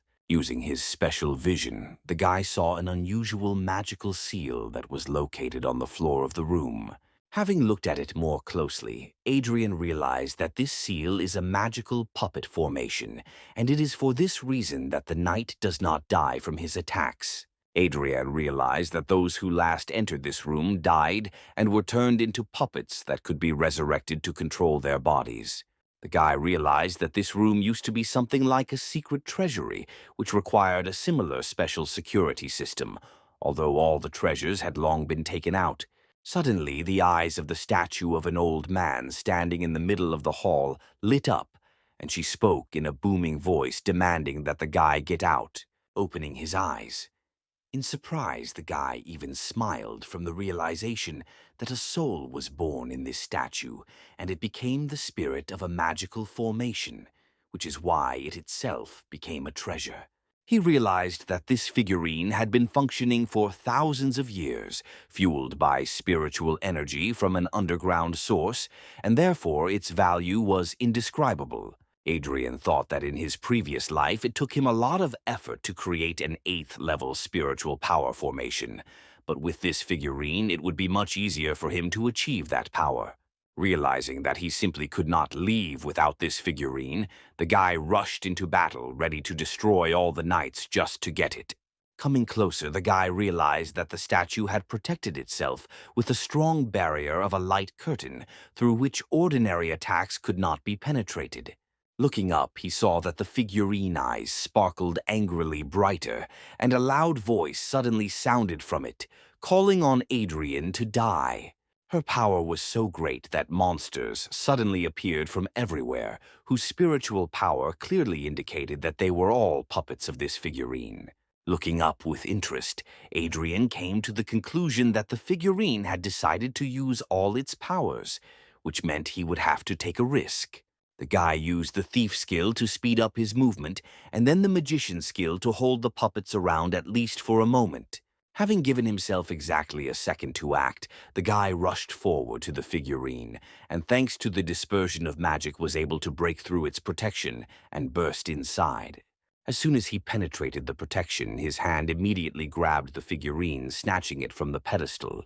Raising his hand with the statue, the guy loudly exclaimed that he had grabbed it when his skills stopped working, and a whole horde of monsters rushed towards him, ready to tear him apart. Fortunately, Adrien calculated everything well enough, and therefore the blade's fangs and claws froze just a couple of centimeters from his face and throat. Sighing, the guy sat cross-legged directly on the stone floor, intending to use the soul from this figurine and the energy of the hound pack collected earlier to create a high-level molding. Having poured this energy into the figurine, the guy activated its magical puppet formation, intending to absorb all the power that it had absorbed over these millennia. The guy's eyes shone when he began to use one of the techniques that he knew in a past life, and which allows a powerful soul to merge with the soul in the body of a man for successful molding. Adrien thought that the ranks were used specifically for separation, since ranks E to D were considered low, while ranks C and above became managers in the City of Dawn. Finally, the guy's body was enveloped in threads of golden energy, and he himself was able to create the formation of his spiritual energy, which is used to obtain rank C and higher. Sitting in the circle of the magical formation, Adrien began to modify the threads, thinking that the formation would be stronger the more patterns it contained. Looking down at his hands, Adrien noticed that they were covered with weak wounds, which meant that the power of the 1,000-year-old soul contained in the figurine was too strong for his body. Suddenly, Adrien saw that 2 spears were aiming at his head, and therefore he had to briefly interrupt the formation of patterns. Easily dodging, the guy realized that his soul had already completely merged with the soul of the figurine, and therefore the knights could now control their bodies themselves, although they would not be resurrected again. Although the guy was even happy because the knights could help him strengthen his body, which began to collapse from the power contained inside. Diving under the knight's blow, the guy turned sharply and hit his opponent in the stomach, but the force contained in his body was so great that Adrien easily sent his opponent flying. Adrien fought furiously, taking attacks from a whole horde of monsters, each of which began to move in accordance with its own desire to kill him. Smiling slightly, the guy was even glad that there were so many monsters of no longer than D, but even several of C rank. And at the same moment as he prepared to attack this entire army of monsters alone, Adrien felt an explosion of all his strength, which he had never expected.